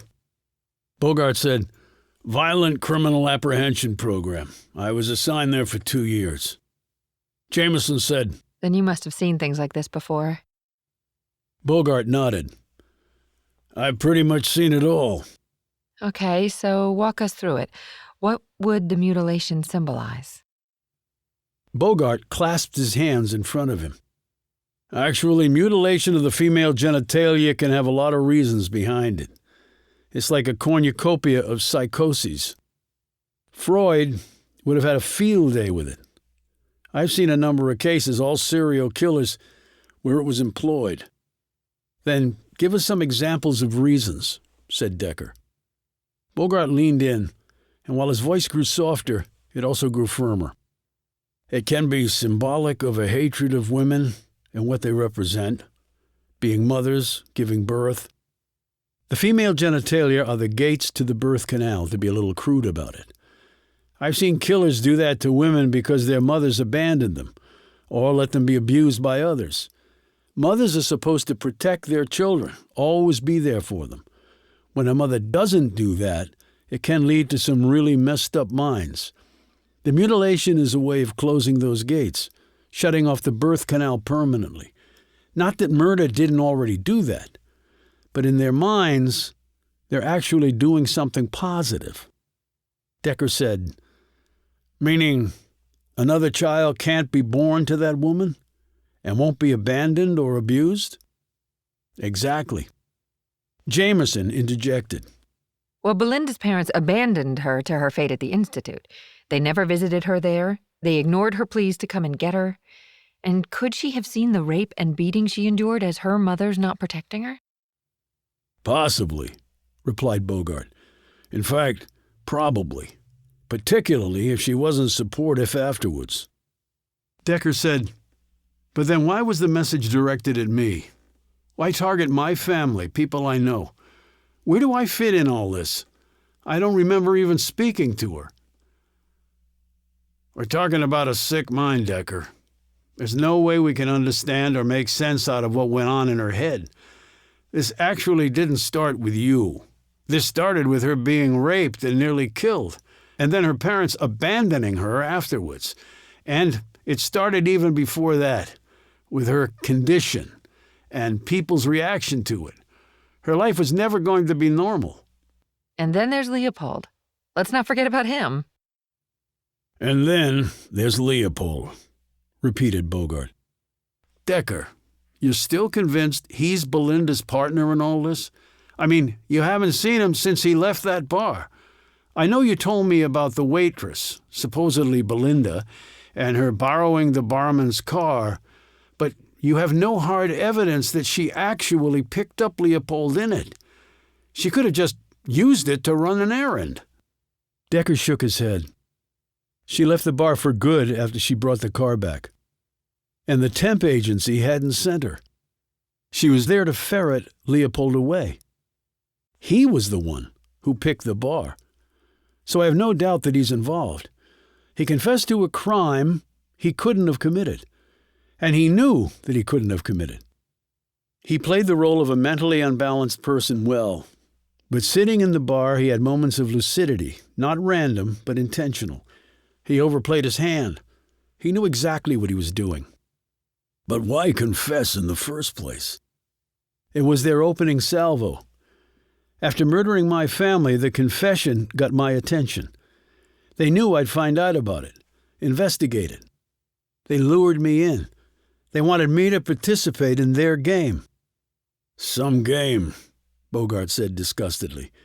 "But they waited a long time in between killing your family and attacking the school.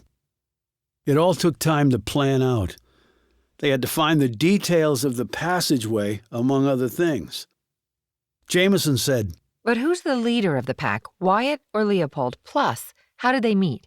Where does he come from? How did they hatch this whole thing? "All good questions," noted Decker, "for which we unfortunately have no answers." Bogart said, "We've had no hit on the criminal databases. The guy has no record that we can find." Decker jerked his head. "Criminal databases?" "Yeah, that's where we typically look for criminals. We ran Leopold's prints through IAFIS. It's the largest criminal database in the world. I should know because the FBI runs it." "But Belinda Wyatt wasn't a criminal. She was a victim. Maybe Sebastian Leopold was too. Maybe that's how they hooked up." Jameson gazed at Bogart. So maybe you've been looking in the wrong databases.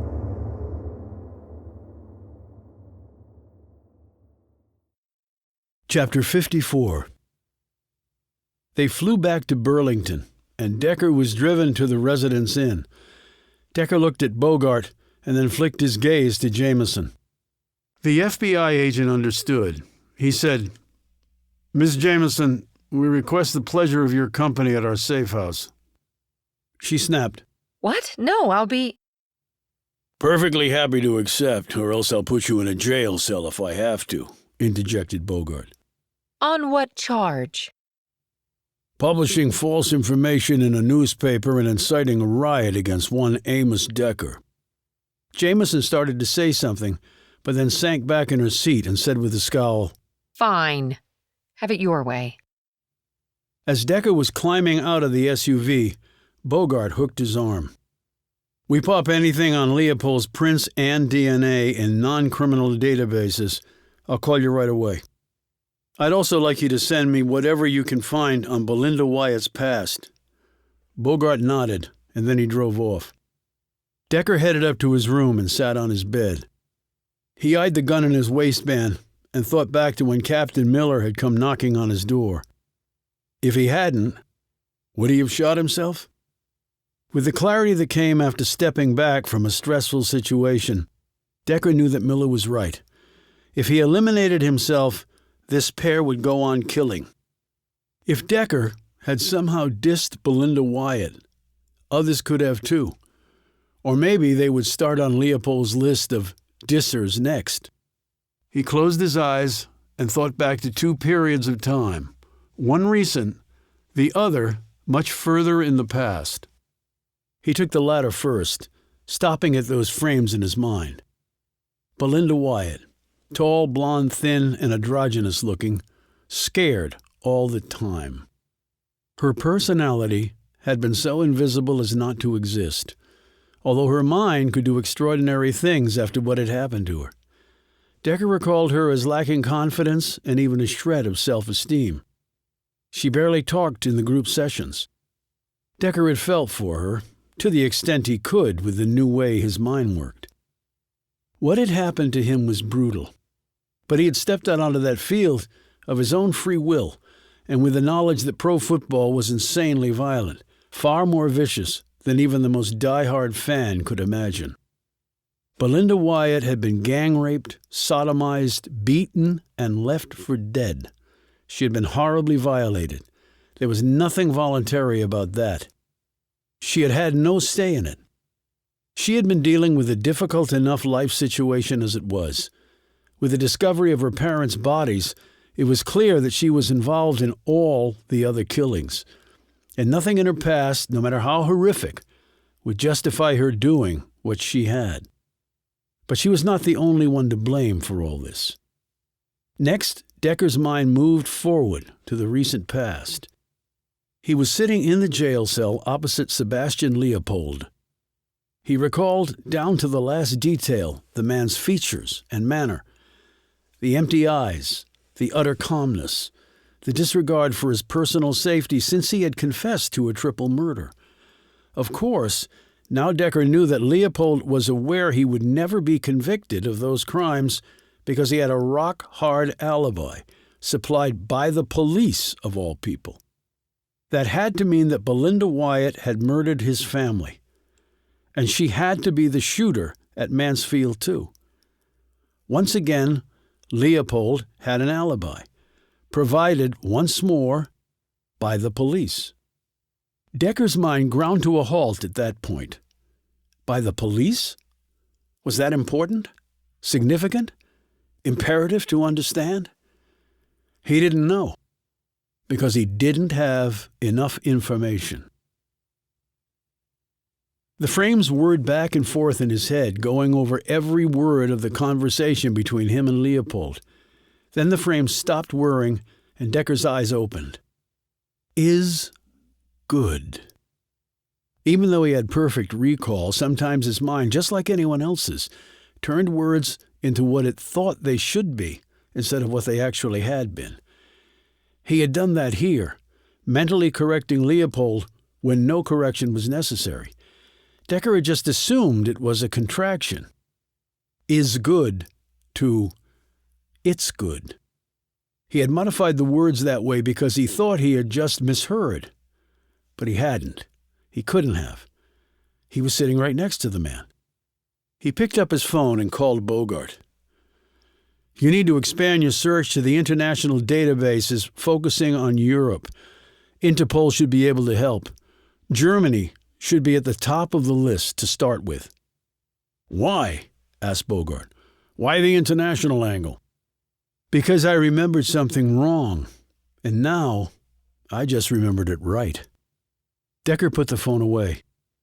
"I don't really drink, but it's good." An American would say that all the time, but no American would say, "I don't really drink, but is good." In fact, Leopold might have actually said, "Ist good." And the slight guttural undertones of the speech, coupled with the sharp angular bone structure of Leopold's face, made Decker believe he was European, possibly German or Austrian. There was enough homogeneity in those populations that the facial features were far more uniform over the generations than in melting pots like the U.S. So it might be that Belinda Wyatt, undoubtedly a homegrown American girl, perhaps turned boy, joined forces with an older European male. How did two such very different people meet? How did they come together to plan something like this? Decker felt sure that if they could track down Leopold's true identity, a lot of questions would start being answered. As he thought about this, another possibility entered his mind. He said out loud, 7-Eleven. That had undoubtedly been a clue. In her interview notes, Lancaster had instinctively interpreted it as a reference to the ubiquitous convenience stores. But was there more to it than that? Leopold had not wanted to come right out and say he was actually referring to 7-Eleven Duckton Avenue, but he had to know that Lancaster had misinterpreted his statement. She had actually asked him which 7-Eleven, and when Leopold had been non-committal, she had just assumed it was the one closest to Decker's home. But Leopold had let that go. He would know that the police, that Decker more importantly, would check that out. That he would go to that store on DeSalle and see what he could see. And that meant... He might be wrong, but he didn't think so. In fact, Decker thought he was absolutely right. He left his room and headed back out into the night. Chapter 55. He spent 10 minutes watching the store from across the street. He saw people go in and people go out.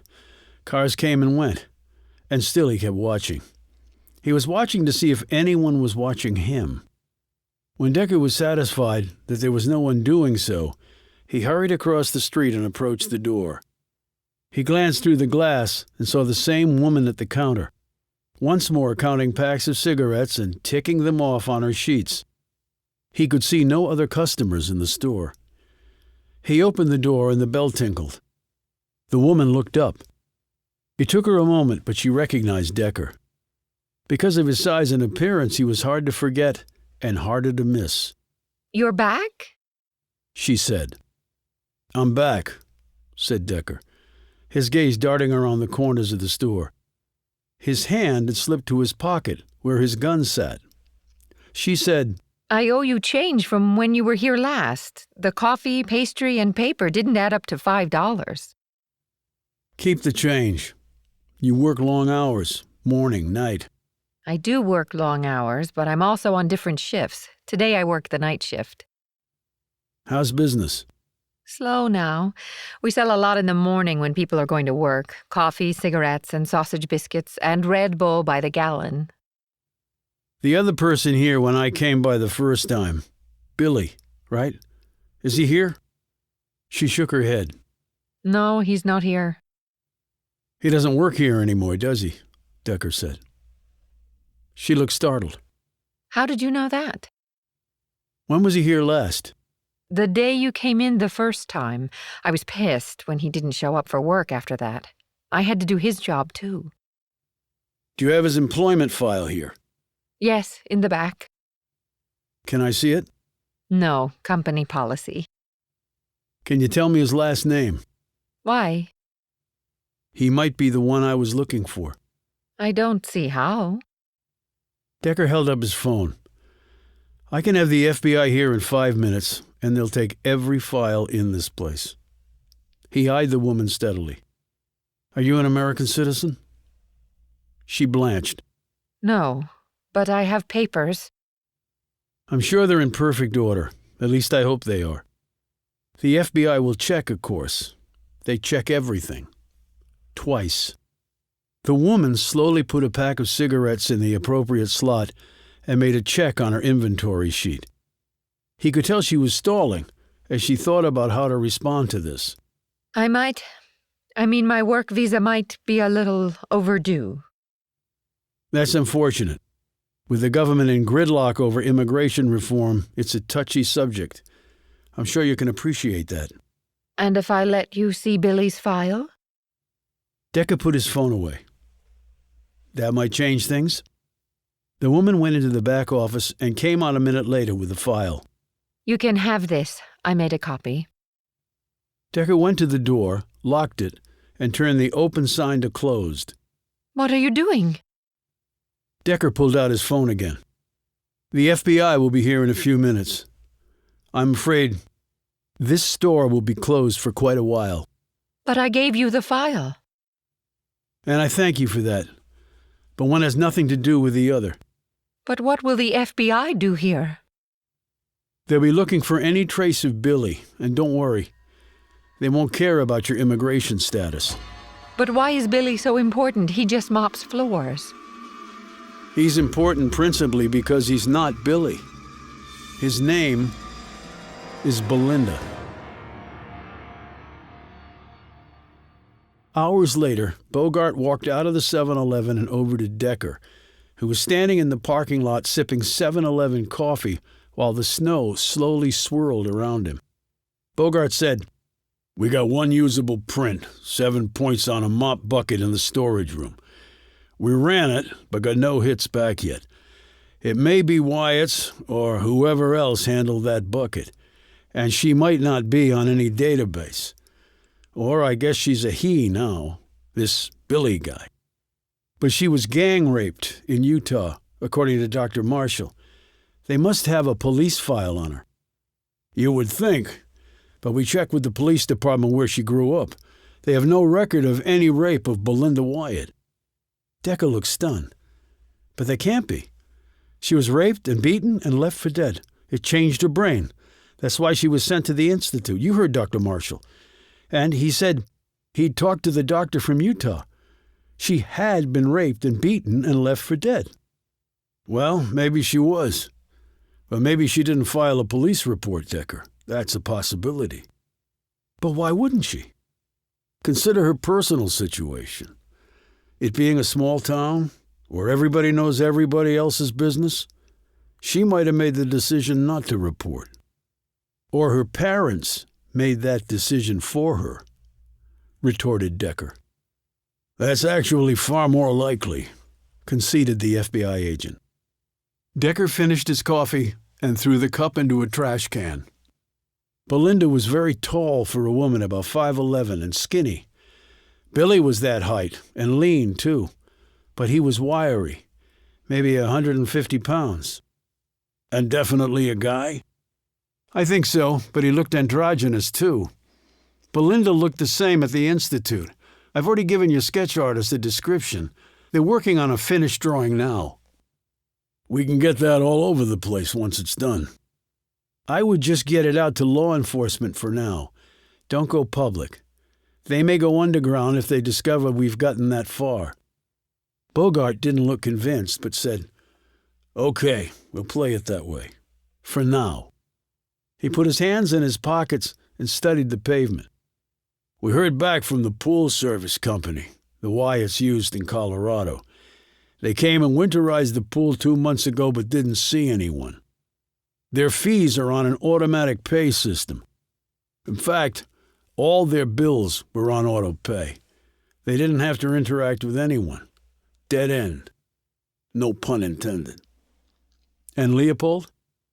Bogart let out an extended breath. "Leopold, yes.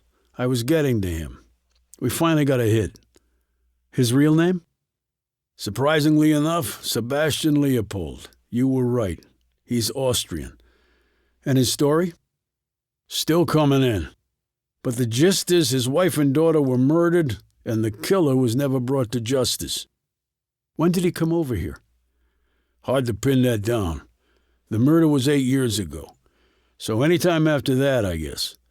I doubt he's here legally. But then again, I don't think we're as picky with Europeans as we are with other folks. If he's only been here a few years, he's worn his accent away relatively fast. He only had the one slip when I was talking with him. Can I see anything you have on him? I'll arrange it. Where will you be? Back at the library at Mansfield. You want to ride over there? I need to make one stop first. Where? To pick up my partner. Your partner? You don't mean Lancaster. After what almost happened to her family? I don't think she's up to it. Mary is up to it. How do you know that? Because I know Lancaster. She's tougher than you and me combined. Chapter 56. Lancaster and Jameson were sitting across from Decker in the school library. They were awaiting Leopold's files. Decker had filled Lancaster in on everything they had learned. He said, Bogart thinks that Belinda might not have filed a police report. He believes her parents might have discouraged her from doing so. Talk about scum, replied Lancaster fiercely. The thing is, her trauma left her with perfect recall. She would have remembered her attackers.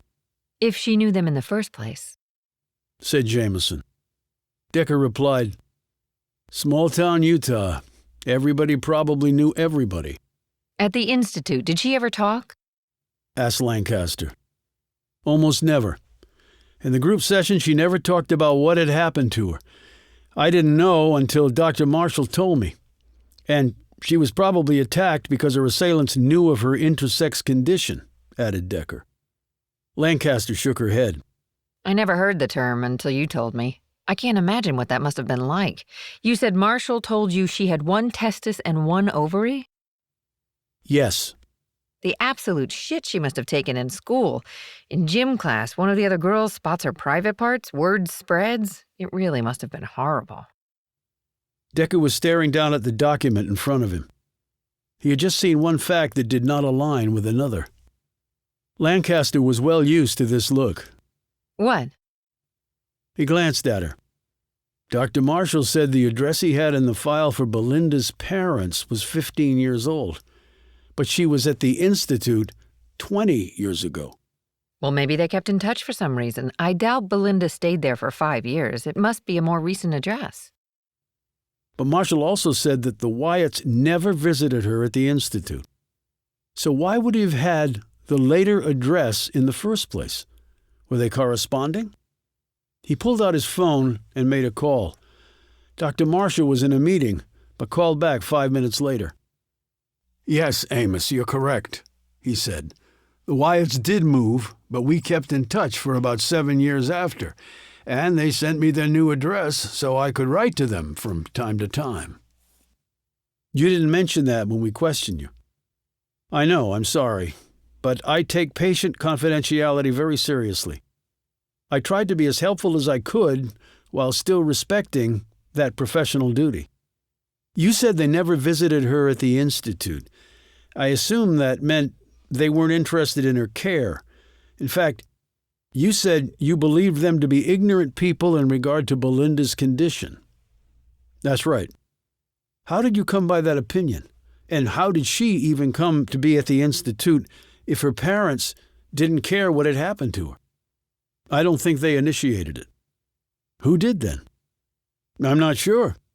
It might have been one of the doctors there who made the referral after it became clearer that her cognitive condition might be one that we should look into at the Institute.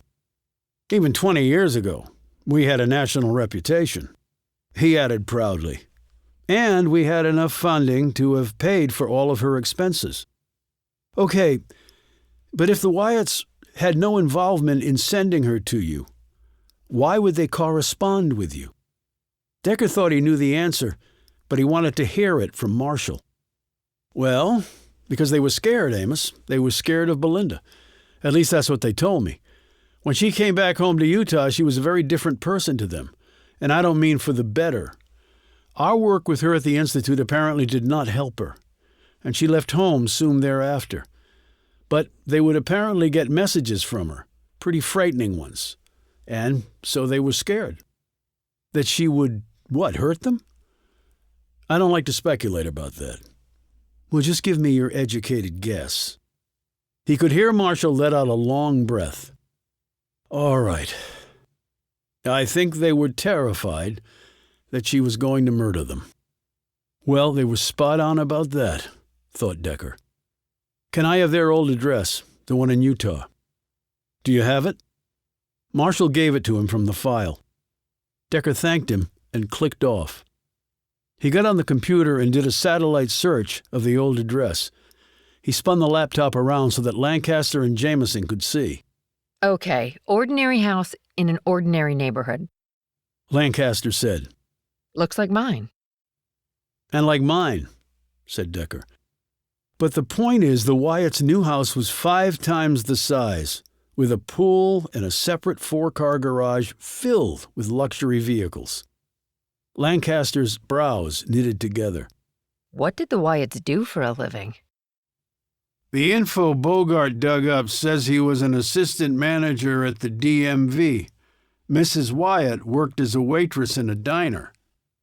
Jameson said, They were definitely not pulling down big bucks, so how did they afford a house like that? Well, you follow the money to answer that. Decker got on his phone again. He asked Bogart this question. When he clicked off, he looked at Lancaster. He's going to check and get back to us. What do you think is going on, Amos? Asked Lancaster. I think we're getting close to finding out the motive behind all this, Mary. And once we do, it will all start to make sense. Good, because up to this point, nothing has made sense. Nothing. No. It always made sense to Wyatt and Leopold. It only doesn't make sense to us because we don't know enough. How can killing so many people ever make sense? It doesn't have to make sense to us, just to the ones who did it. I hate the world, said Lancaster, looking miserable. I don't hate the world, said Decker. I only hate some of the people who unfortunately live in it. Chapter 57. They later grabbed dinner at a fast food restaurant and brought it back with them to the library. After Decker finished eating, he left Lancaster and Jameson and entered the cafeteria. From there, he went through the door leading down into the tunnel and walked down the hall using a flashlight to illuminate the way. They had been over and over this ground and the adjacent army base, but had found no new clues. The army had gotten back to them with some information about the base and the tunnel connecting to the school, but it had shed no new light on the case. Decker emerged on the other side and walked up into the bowels of the military facility. He sat in an old oil drum and let his mind wander back over past events. Belinda Wyatt had been gang-raped, beaten, and left for dead. The motive was probably that her attackers had found out about her intersex condition. The trauma had changed her brain, turning her into what Decker also was. I wonder if she remembers the rape and beating, or if she's forgotten it like I did the hit on me. I wonder if she can never forget all the things she wants to forget. He did not like feeling any sort of connection to someone who had ended the lives of so many innocent people, but part of him could not help it. They were bound by their conditions. They were connected by their histories, their paths crossing at a traumatic point in their lives. Decker and Belinda had been at the Institute together. Something he had done there had caused her to target him. At some point, Belinda had become Billy. Billy had met up with Sebastian Leopold, an Austrian whose family had been killed and no one had been punished for the crime. Where had their paths crossed? A lot could happen in 20 years. Was it before or after she'd made the change to Billy?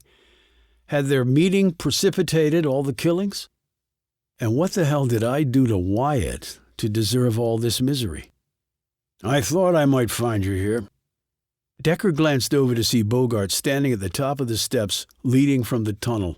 He held up a file. Information on the Wyatt's finances and Sebastian Leopold's family. They walked back to the library together, and Bogart, Decker, Jameson, and Lancaster started to go over the files. 20 minutes later, Lancaster held up a paper. The Wyatts sold their house in Utah for $40,000 about 19 years ago. The new one they built at a cost of nearly $2 million, and it came with 20 acres. And the source of the wealth? Asked Decker. We couldn't find one, said Bogart. How about a payoff? Said Decker. Lancaster shot him a glance. A payoff? You mean blackmail? It would explain the absence of a police report on Belinda's rape. It would explain where the cash came from to buy the house, far away in Colorado. Bogart added, and it might explain Belinda's outrage, that her parents could be bribed to not press the case. Abuse and abandonment? Said Decker, eyeing him. Bogart nodded. Hence the mutilation and the murders of her parents. Decker looked at the paper again. With her parents dead, I wonder what happened to whatever money was in their accounts. But if people didn't know they were dead, said Jameson. These days money is accessible by computer. You just have to have logins and passwords, said Decker, which I'm sure Belinda, or Billy, could get. He would need something to live on, to fund travel, opined Bogart. He might need it for something else, said Decker. What? Asked Bogart and Lancaster together. Decker stood. We need to go to where the Wyatts lived when she was raped, and we need to find out who raped her and how they got away with it. And we have to determine who paid all that money to the Wyatts. It's a 20-year-old case, Decker, protested Bogart. There's another reason to go, an even more important one. What is it? Asked Bogart. Worth a ride in your private jet, for sure. Chapter 58. They landed near a small town in northern Utah. Mercy, Utah, said Lancaster, as they deplaned into heavy snow and saw the sign on a plane hangar. Okay, that's the height of irony, commented Jameson. Bogart shivered and pulled his parka closer around him. So what was the reason worth a tank of jet fuel? He asked Decker. Decker eyed the 3 SUVs sitting on the tarmac, engines running, and heaters, he hoped, turned on full blast. I'll show you. They drove to the address of Belinda Wyatt's former home. It was in a small community of post-World War II housing, each house nearly a carbon copy of its neighbor. The streets were frozen slush. The house was dark. No cars were in the driveway. Decker sat in the back seat of the second SUV with Lancaster and Jameson next to him. Bogart was in front. Decker looked out the window and said, So it was recently sold? Bogart nodded. 20 months ago. Purchaser was a company. Around 4 months before my family was killed. They need a place to stay and plan it all out. You really think Wyatt bought her old house back? Said Lancaster. And with it all those terrible memories? This was her home, not the behemoth where she killed her parents and wrapped them in plastic. Despite what happened to her, she might see it as a place of solace, of safety, and she probably used some of the bribe money to buy it. I'm sure she would have thought it fitting to use their blood money to buy back what they so desperately wanted to sell. Jameson shot him a glance. And what do you think we'll find inside? Answers, said Decker. I hope. They went in through the front and rear, while other agents manned the perimeter to make sure no one inside could possibly escape. They cleared each of the rooms and then settled in the basement. Damn! Exclaimed Bogart, gazing around. I guess I expected to see walls covered in index cards with strings attached, running to other cards, like a manual version of an air traffic control system. But there was nothing like that down here. In fact, there was nothing but what one would expect to see in a basement. Junk. "I was hoping for the same thing," said Decker. He looked all around, taking everything in, and started nodding as though the answer had occurred to him. Ironically, I overlooked one obvious but significant point. Wyatt has hyperthymesia. She doesn't need a wall of index cards. It's all in her head, every detail. And we don't know what Leopold is yet, except strange and a hell of an actor. He plays a clueless idiot better than anyone I've ever seen. But there's something else about him that I can't pinpoint. Bogart said, "You told us he was inexplicable." He is inexplicable. Everyone has an agenda, whether altruistic or self-serving. So he has one too. I just don't know what it is yet. Bogart said, "Should we call in the locals?" Decker shook his head. "No." "Why not?" "They get ticked when we don't at least inform them of what we're doing." "Because it could be that the locals are the reason behind this whole thing. So we're going to process what little there is down here." He started poking around a plastic shelf with a few boxes of junk on them. Jameson started going through stuff in another corner.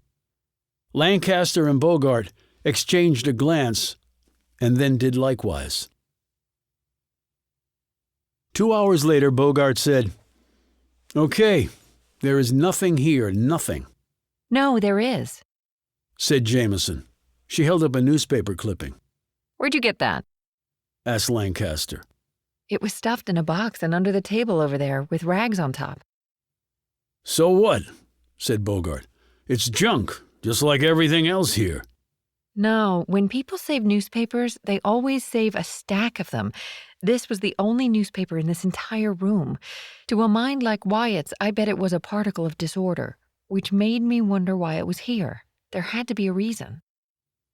Decker studied her curiously. "That's a good deduction, Jameson." Hey, I might not be a hyper what's-this, but I have my moments, and I can smell newsprint from a mile away. "What does it say?" asked Lancaster. She held up the front page of the newspaper and pointed to the large headline. Lancaster read, "Giles Evers gone missing." "Who the hell is Giles Evers?" said Bogart.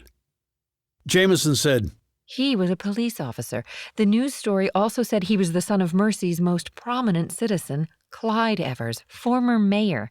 Made a lot of money in mining, gave a lot of it to his hometown. Typical big fish in a small pond." "Why would Wyatt keep that clipping?" asked Bogart. Decker answered, "Because Giles Evers raped her, and she made him disappear," "Whoa, that's a hell of a leap of logic, Amos," said Lancaster. "No, it's not. It would be the only reason this article would be here." "When was the article from?" asked Lancaster. Jameson said, 19 months ago, right about the time the house was sold to the company we think Wyatt is behind."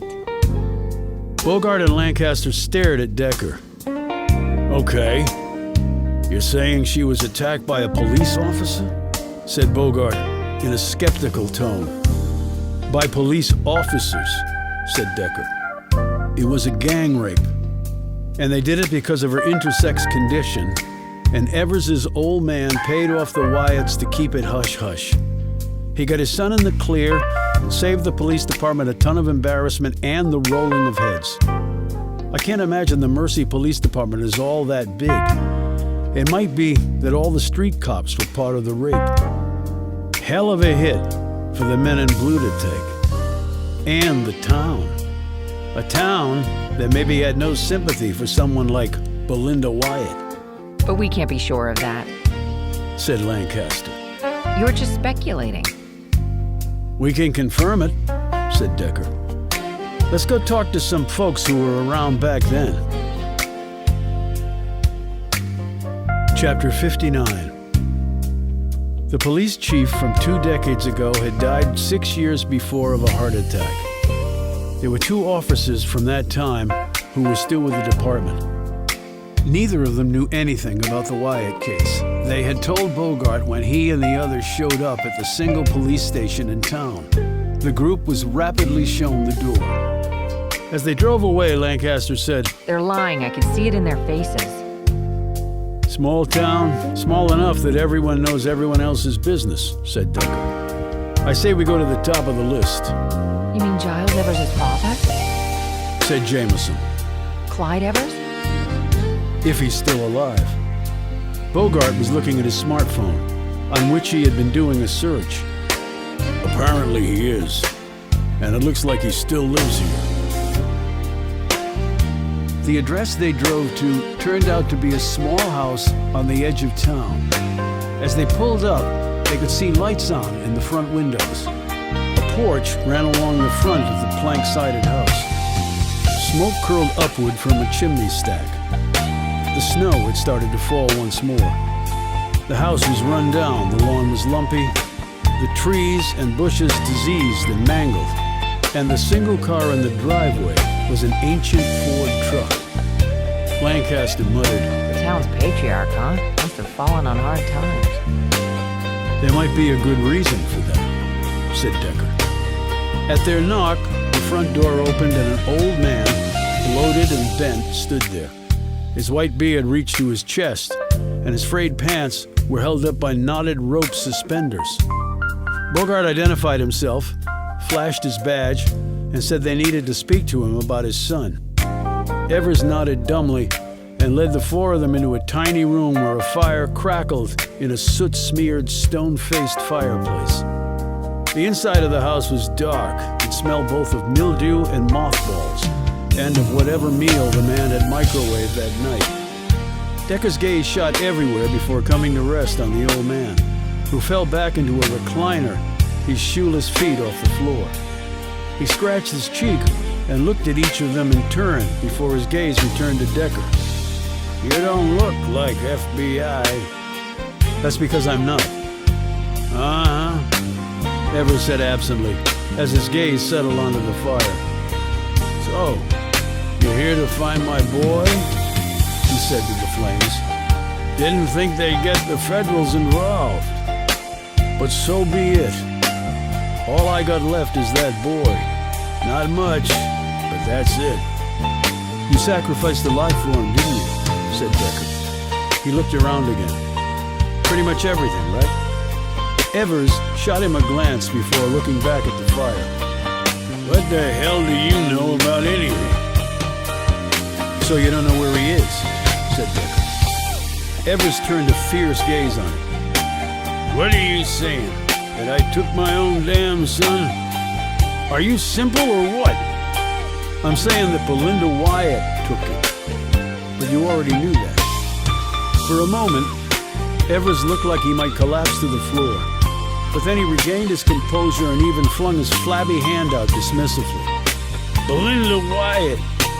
Ghost of the past. Bullshit.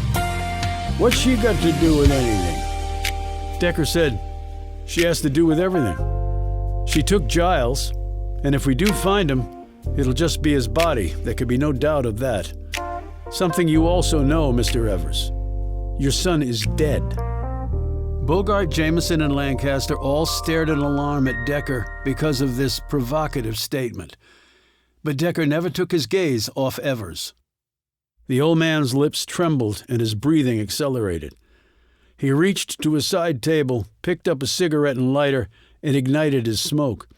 He put it to his lips and inhaled. The nicotine seemed to calm him. "You got his damn body?" he asked, blowing smoke out of his nostrils. "Is that why you're really here?" "I doubt we'll find it, unless she wants us to." Evers exploded. "Then why don't you go arrest that queer-ass bitch?" Decker said, "That's why we're here. To get your help so we can do that." Evers sat up straighter. "Why my help? I don't know anything. It's been over 20 years. Decker continued. "And we came to you because your son and the other police officers who raped and nearly beat her to death apparently aren't around anymore.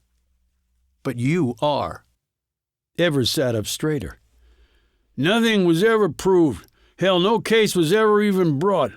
My boy, not a mark on him. God's honest truth. Because you paid off the Wyatts and worked with the police chief back then to cover up the whole thing, including not filing a police report. They left her for dead, but she didn't die. She identified each one of them. Mercy may be extraordinarily misnamed, but it's a small town. Everybody knows everybody else. She knew who her assailants were. You're a prominent citizen here. She would have known your son. She would know he was with the police, but she was only 16. She would have believed that the police would protect her even from other cops. She was probably always told that if you have a problem or feel threatened in any way, go to the police. He paused. Because they'll help you. He paused again, keeping his gaze steady on the old man. Well, they didn't help her. They raped her, nearly killed her, and then covered it up. No proof, Bogart said. We'll trace the money that was paid to the Wyatts by you, Mr. Evers. And we talked to the Wyatts, Decker added, drawing a quick glance from Bogart and Jameson. They told us what you did, so you can stop with the denials. We're on a tight time frame. I'm actually surprised you're still alive. I would have thought they would have taken you at the same time they took your son. The matter-of-fact tone employed by Decker seemed to deflate all the remaining fight in the old man. He jerked forward in the recliner so his feet touched the floor. He pointed a stubby, nicotine-stained finger at Decker. Damn statute of limitations has run on all this. It probably has, conceded Decker. So you can tell us everything without fear that you will go to prison for any of it, no matter how much you should go to prison for what you did. But murder has no statute of limitations, so we can still find and punish Wyatt. You can help us do that. Evers stubbed out his cigarette and seemed to gather his thoughts for a few moments. I think what you got to understand is that the girl was weird.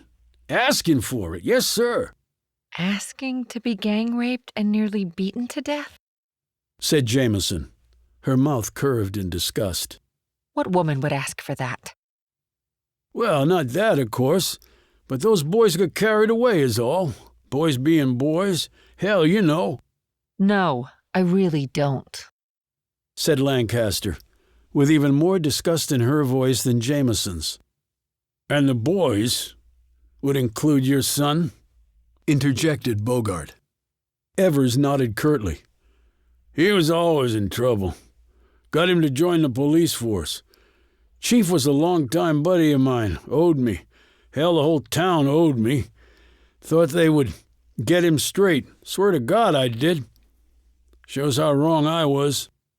Just gave him a gun and a chip on his shoulder and an attitude that what he wanted he just took.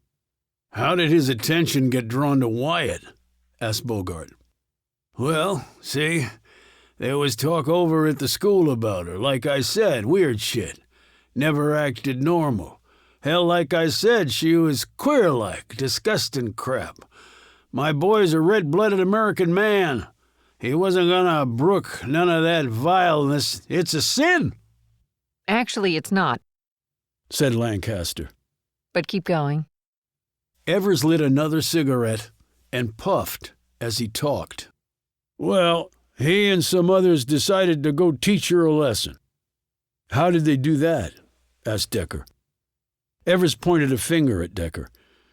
You don't have it exactly right. It wasn't a bunch of police officers, just my boy. He was the only cop.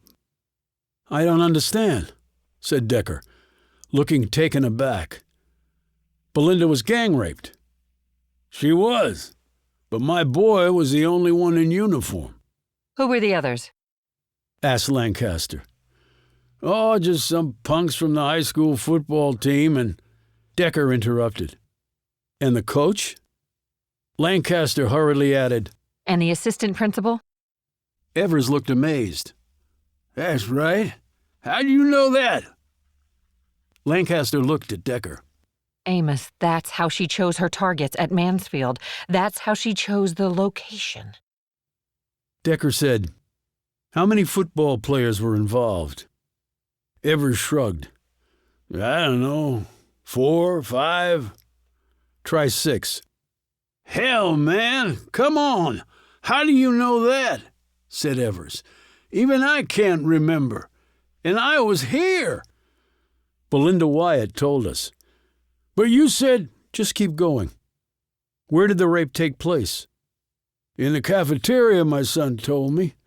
Don't know why they picked that place, but that's where he said it happened. Did her up on a table, I believe." He added nonchalantly. Bogart, Jameson, and Lancaster all exchanged glances. "How did your son get a hold of Belinda?" asked Decker. "He picked her up in his patrol car when he saw her walking on the street one night. Apparently she walked at night a lot. He'd seen her before. He told her he was going to look after her." "What did he mean by that?" asked Bogart sharply. "Like I said, she was a freak, and folks here made a point of telling her so to her face. No, they were none too kind. Me, I say the Lord makes them in lots of different ways. What will be, will be. But not some others round here. So her life was pretty bad in Mercy. Giles knew that. So he used that to sort of lure her in." "Why would he even care about her?" asked Decker. "Hey, he played football at the high school, went there with the coach, Howard Clark and Connor Wise, the assistant principal, when they were all younger, of course." He lowered his voice. "And word at the school was that Wyatt was part man, part woman. Girls in gym class said she had balls. My God, can you believe that? I bet the Wyatts were into drugs and such. Maybe they were hippies. Get that in your body and have a kid, shit like that happens. A girl with balls." "That is absolutely ridiculous," blurted out Bogart. "So you say. Don't make it true," countered Evers. "Anyway, some fellers on the football team, they dated some of these girls, so they got wind of it. They told Howard and my son and Connor. They all got together and figured they'd teach her a little lesson." By nearly killing her? Snapped Lancaster. Evers got a thoughtful look on his face. "You know what? I think they were maybe trying to help her. Let the girl feel what it was like to have a man doing things to her, get her back to normal, make her see she was really a gal and all, and how good it was to be with a man." Bogart said, "Don't try to spin this into something positive, Mr. Evers. The statute of limitations might have run out on the rape and assault. But if you try to obstruct justice, I'll have your ass in a prison cell faster than you can take another puff on that cigarette." Evers stared at him for a moment and then hurried on with his story. "Well, I guess things got out of hand. She fought back real hard, so they had to, beat her up some. I guess one of 'em hit her so hard they thought they'd killed her. She was unconscious and bleeding and everything. And Giles told me she stopped breathing. So they got a little scared, and they threw her in the dumpster behind the school, and then they all took off. But she come to and dragged herself out of there. She went to the cops and reported it. Like I said, the chief was my old buddy, owed me for things in the past, called me. Her parents knew, of course. She told them. I scraped every dime I could get my hands on to keep it quiet." His face turned into a mask of fury. "The Wyatts sucked me dry, the bastards." "Is that the way you saw it?" asked Bogart. "A negotiation?" "It's the way they saw it. Look around. I live in this shit pile now. Wife long dead. It killed her. She knew. Killed her dead. Took every penny I got. Sold every property I had. All my assets gone. The damn Wyatts probably built some mansion somewhere. Hell, I don't know. And they were the ones brought that freak into this world. And I live here after busting my hump for 60 years.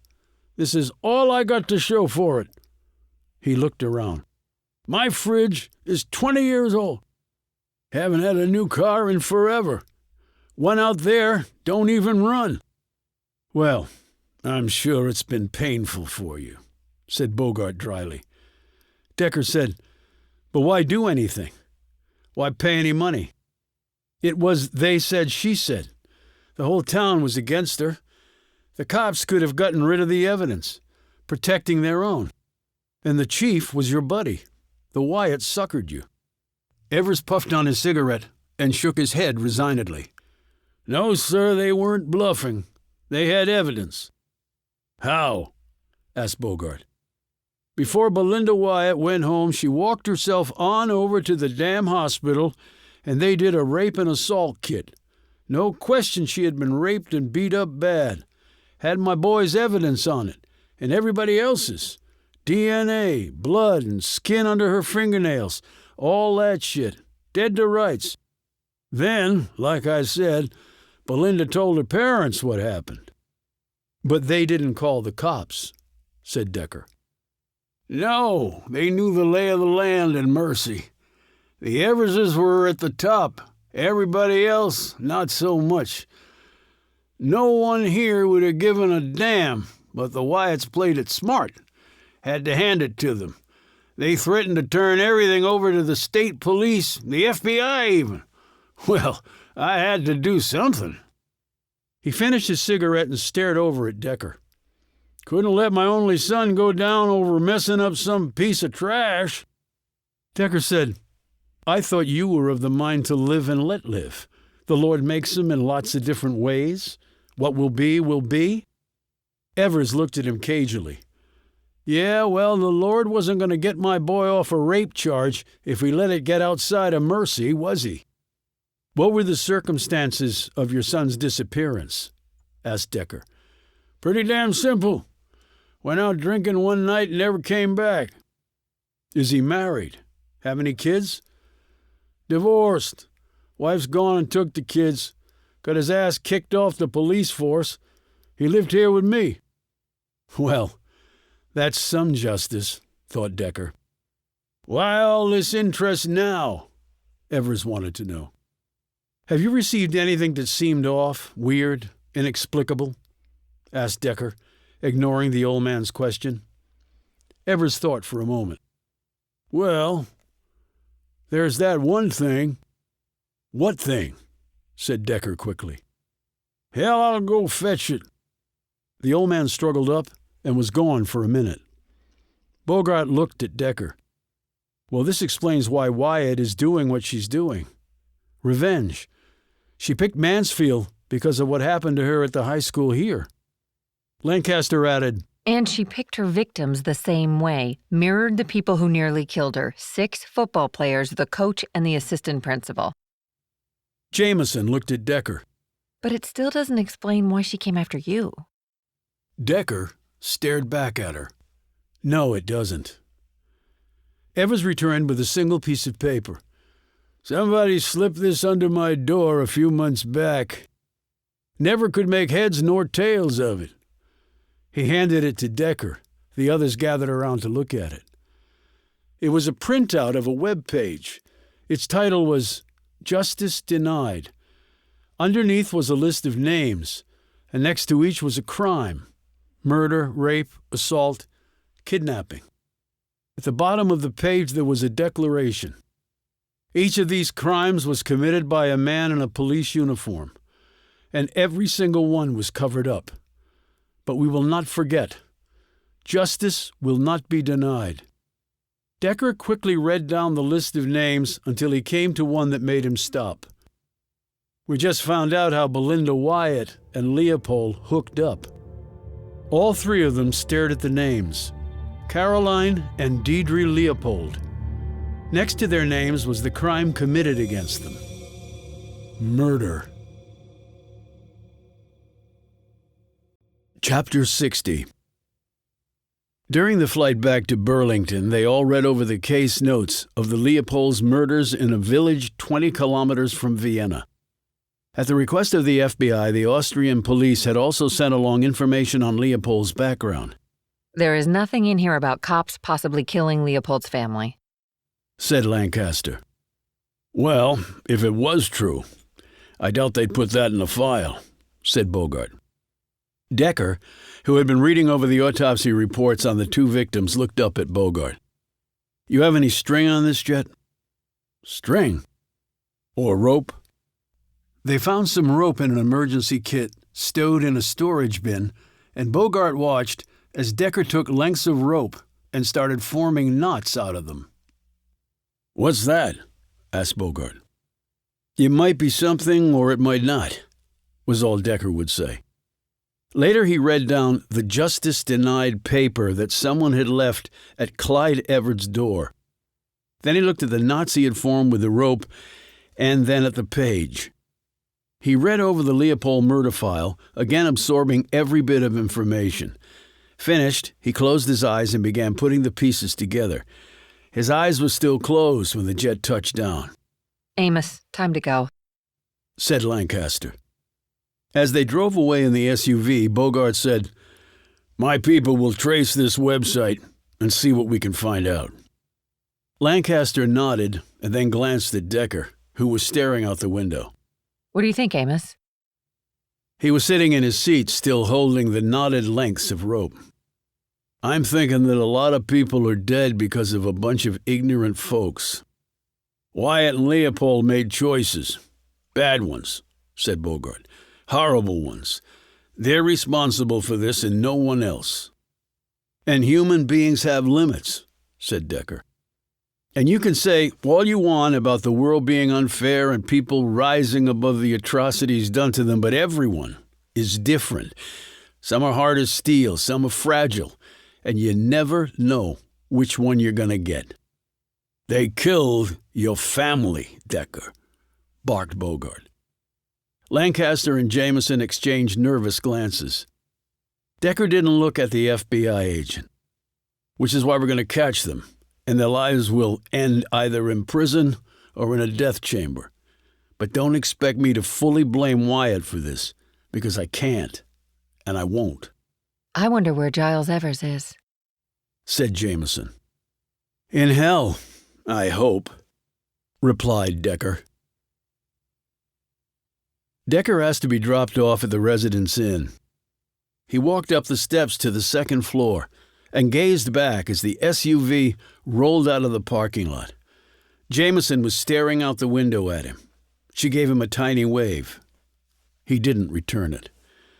He went into his room and sat on the bed, the springs sagging under his girth. He closed his eyes and let his mind whir back to two images of the same person but in different situations and garb. Billy, the waitress at the bar. Billy, the mop boy at the 7-Eleven. He had gotten a good look at Billy the mop boy's face, not so with Billy the waitress. He scrunched his eyes tighter as though refocusing a camera. The chin was the same on both, the line of the jaw and the hands. People always forgot about the hands, but they could be as distinctive as a fingerprint if you knew what to look for. Long, delicate fingers, short right pinky, no nail polish on the waitress, split nail on the left index, small wart on the right thumb. Same person? Absolutely. He opened his eyes wide in surprise. He had just seen Billy, in color, for the first time. Gray. For him, as for many folks, it was a confusing color. It lent itself to no particular interpretation. It was a color that could go one way or the other. People desperately wanted the world to be clear-cut and black and white. It made life so much easier. Tough decisions faded away. Everything was nicely organized and cataloged. And so were people. But the world was not like that. And neither were the people who inhabited it. At least for those who bothered to explore its complexity, its grayness. Now, for him, Leopold was yellow. Yellow was not ambivalent. Yellow was hostile, cunning. Sometimes colors were spot on, as clear-cut as numbers, actually. The pieces were falling into place. But why target me? What the hell did I ever do to you, Belinda, Billy, what? Their only contact had been at the Institute 20 years ago. His family had been killed more than 16 months ago. Quite a gap. Why the wait? Because she had run into Sebastian Leopold during that time? And he had given her A way to get back at Decker? Avenge herself? But for what? The Institute, ground zero for them both, interaction limited, words spoken directly to each other? Exactly none. He closed his eyes again. He had to get this right. He had to be thorough. Wyatt had a reason for everything. She had been amazingly meticulous. The symmetry was spellbinding in its depravity, in its horror, so there had to be a reason for this too. His DVR whirred back and forth. Images flashed past with astonishing speed, but he missed nothing. He saw everything that was there as though it was happening to him right then and at normal speed. No, in slow motion. Every word, every moment, everything moving at the pace of a snail. In the group sessions, he had spoken of his future, his hopes and dreams, but so had everyone else. Well, everyone except Belinda. She had been given the opportunity, but had not volunteered any information about her future plans. She apparently didn't have any future plans, at least not then. Well, that changed. Some knew of Decker's past, of his trauma, his near death on the playing field. He had not known of Belinda's plight, though perhaps she didn't know that. She might have thought that if she knew about him, he knew about her. But what did that matter, really? He opened his eyes, his brow creasing with the failure of his mind. His extraordinary brain-traumatized, bastardized mind that had been born to him after his death and resurrection to solve the one conundrum that would make all the other pieces fall into place. He left because he could not stay here. 30 minutes later, he walked into the Burlington police station. Captain Miller was there. Bogart had already briefed him on the trip to Utah. Miller informed him. "You don't look so good, Amos," Miller said. "Should I?" Decker said back. Miller tapped his head. "It's not coming?" "It's there, I just can't make it tell me what I need to know." "You have an exceptional mind, but it's still a lot to figure out." "Well, someone has to. And if it's not me, it has to be someone else." "You think they might pull up their tent and leave?" "Not yet." "What are they waiting for?" asked Miller. "Me." He went down to the evidence locker and filled out the necessary paperwork with Miller's authorization to step inside the locker and look through the evidence gathered thus far. Since he was no longer with the police, someone had to accompany him. That person was Sally Brimmer, who explained, "It's not like I have a higher priority than this case, Decker." They sat at a table as Decker went over every evidence bag, many of them twice. He finally came to his uniform the second time around.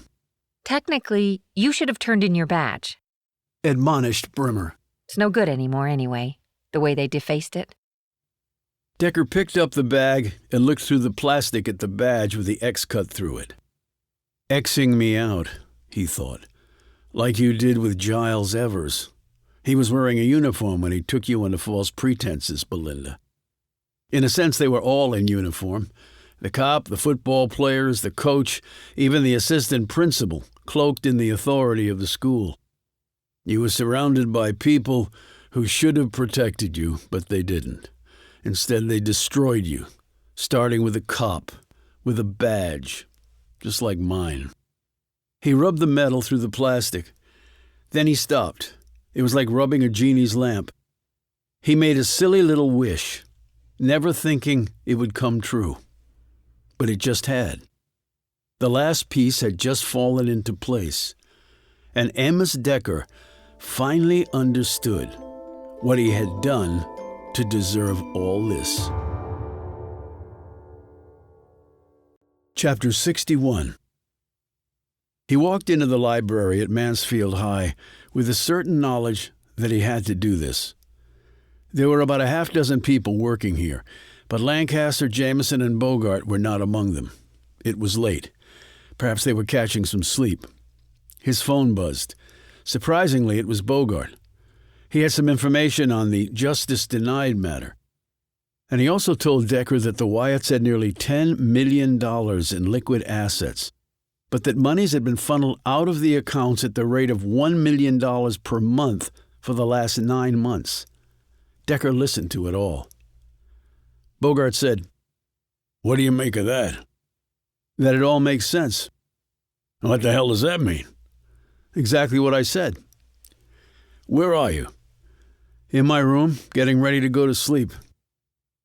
"I'll check back in the morning," said Bogart. "Right," said Decker. He sat down at one of the laptops and logged in using the password he had previously been given. He went to the Justice Denied website. There was a program there to set up personal messaging accounts so that people could correspond privately with the organizers of the site. He set up a username and password, filled out a form, and made a request. They had to monitor it, he thought. There was no way they could not. That might be why they had left the information about the site with Clyde Evers, just in case Decker made the connection and went to visit the old man. This was all a puzzle, and every piece fit in somewhere. 30 minutes went by, then an hour, then 2 hours. Decker just sat there, the color gray chief in his mind. Though he'd lived with this new mind for 20 years now, it still felt like he was existing in someone else's body. And that any minute, or after an odd synaptic fire, he would be back to his old self and his quite ordinary brain. His phone buzzed again. It was Jameson. He didn't answer it. At the 3-hour mark, the message popped up in his new account.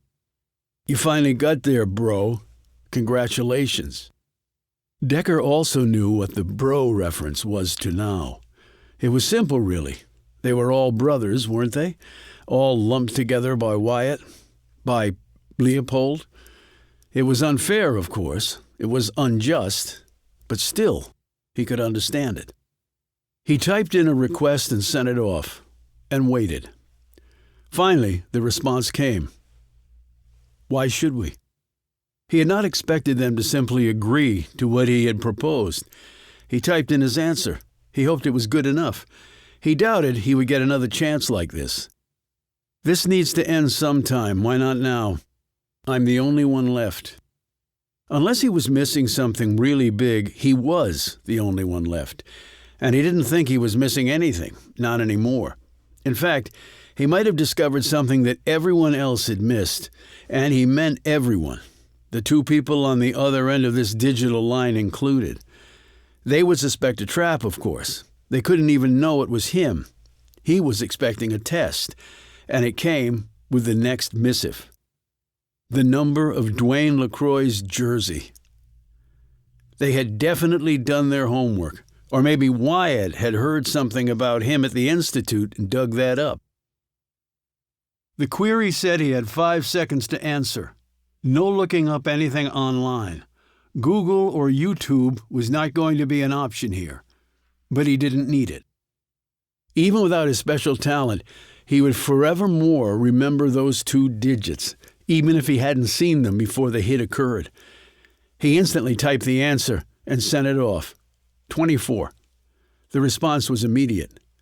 Instructions to follow in 5 minutes. Stand by. He waited, his internal clock ticking away in his head. When 360 seconds had passed, it came. He studied it. It was smart, calculated. They were taking no chances. It was like traveling by stagecoach with way stations along the journey, allowing them ample opportunity to see if Decker was truly alone.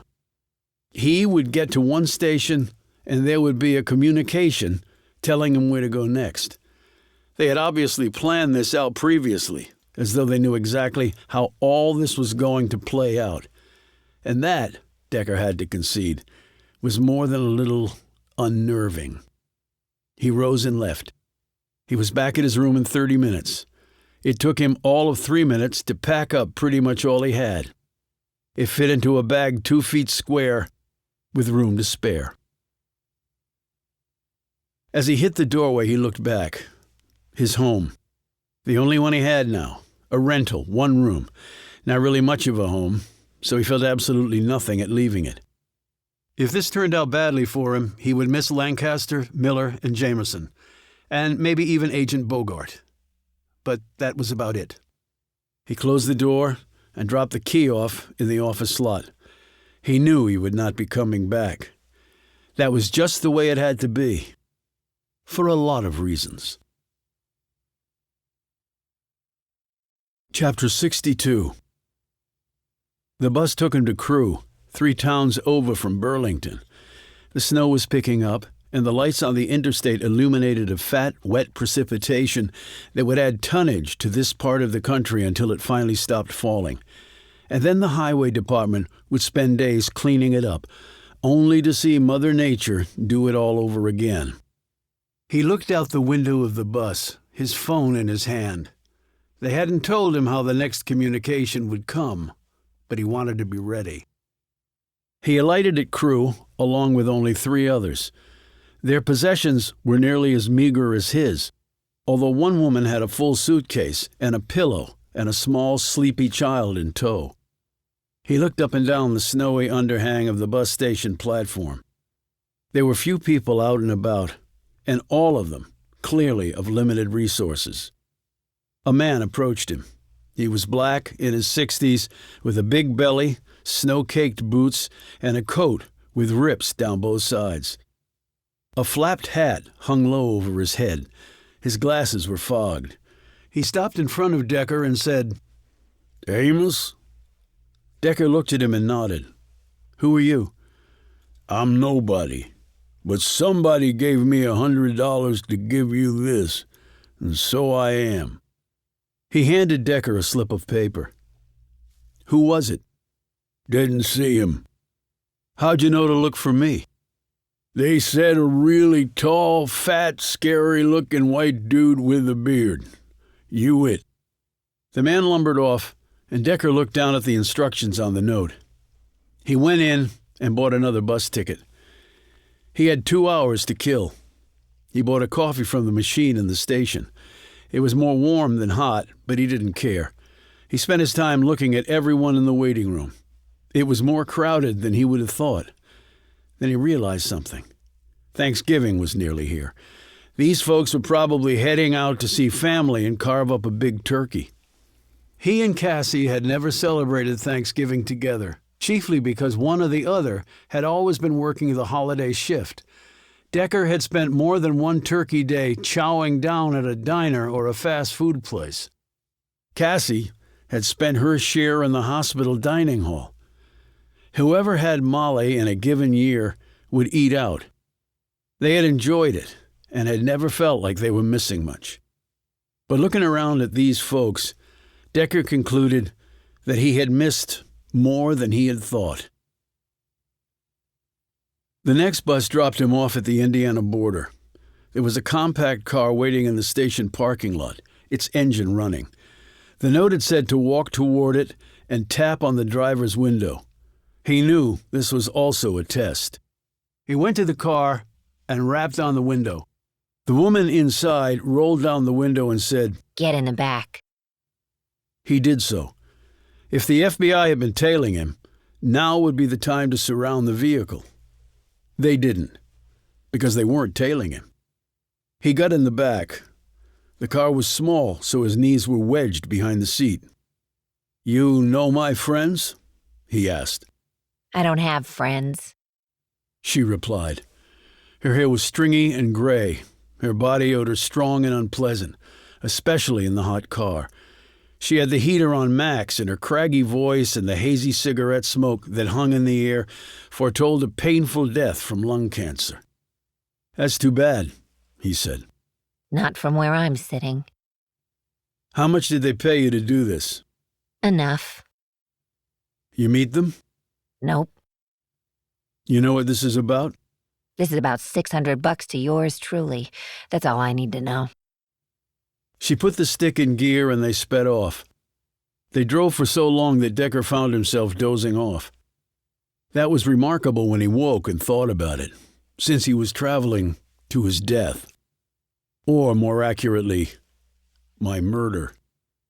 They crossed over Interstate 74, reached nearly to Seymour, and then got onto Interstate 65, heading north toward Indianapolis. but they exited well before then. They sped west, passing Nashville, Indiana. Decker saw a sign for Bloomington to the south, but they didn't take it. He was thinking they might be driving all the way to Terre Haute, near the Illinois border, when the woman pulled off onto the shoulder at an exit a few miles before Interstate 70, running east to west, could be picked up. She said, "Walk up this exit ramp. There's a rest stop. There'll be somebody there." As Decker exited the car, he thought again that all of this had been arranged well before he had contacted them through the website. They had clearly expected him to do this, or at least hoped that he would. And he had, which meant they had read him right. He hoped to have done the same for them.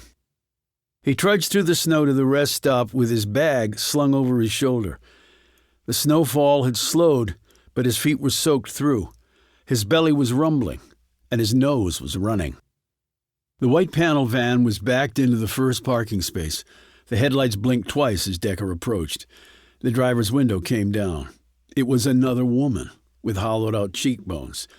She looked like a druggie slipping in and out of withdrawal. "You want me to drive?" said Decker, running his gaze up and down her skinny frame. "I want to get there in one piece." She shook her head and jerked her thumb toward the back of the van. "You sure you're good to go?" In answer, she put the van in drive and stared out the windshield. Decker clambered into the back and slid the side door closed. The woman drove off as Decker settled into the seat. The gun placed against his right temple didn't unduly surprise him. After all, how many people could they engage to get him to this point? He had figured 2 max, and he'd been right. His bag was taken from him and thrown out the back door. He was searched, and he could tell the searcher was surprised that Decker was not armed. His phone was taken from him and hurled out the back as well. The man tugged on his sleeve and tossed an orange jumper over the seat and into Decker's lap. He held it up. "It looks a little small." Neither of them spoke. "Do you go by Billy now, Belinda?" Decker said to the driver. "Or was that just for the 7-Eleven gig?" He watched as the wig came off. The eyes that flashed at him in the rear view were the same ones he'd seen at the convenience store, but they were very different from the eyes that he had remembered seeing at the Institute. The pair that had belonged to the devastated teenage girl named Belinda Wyatt. She apparently was gone for good. He said, "The disguise was good, but I have your hands memorized. Hard to change them unless you wear gloves." She just kept staring at him, and in those eyes Decker could see the cumulative hatred of 20 years that was about to be unleashed on me. Decker held up the jumper. "A little privacy, please."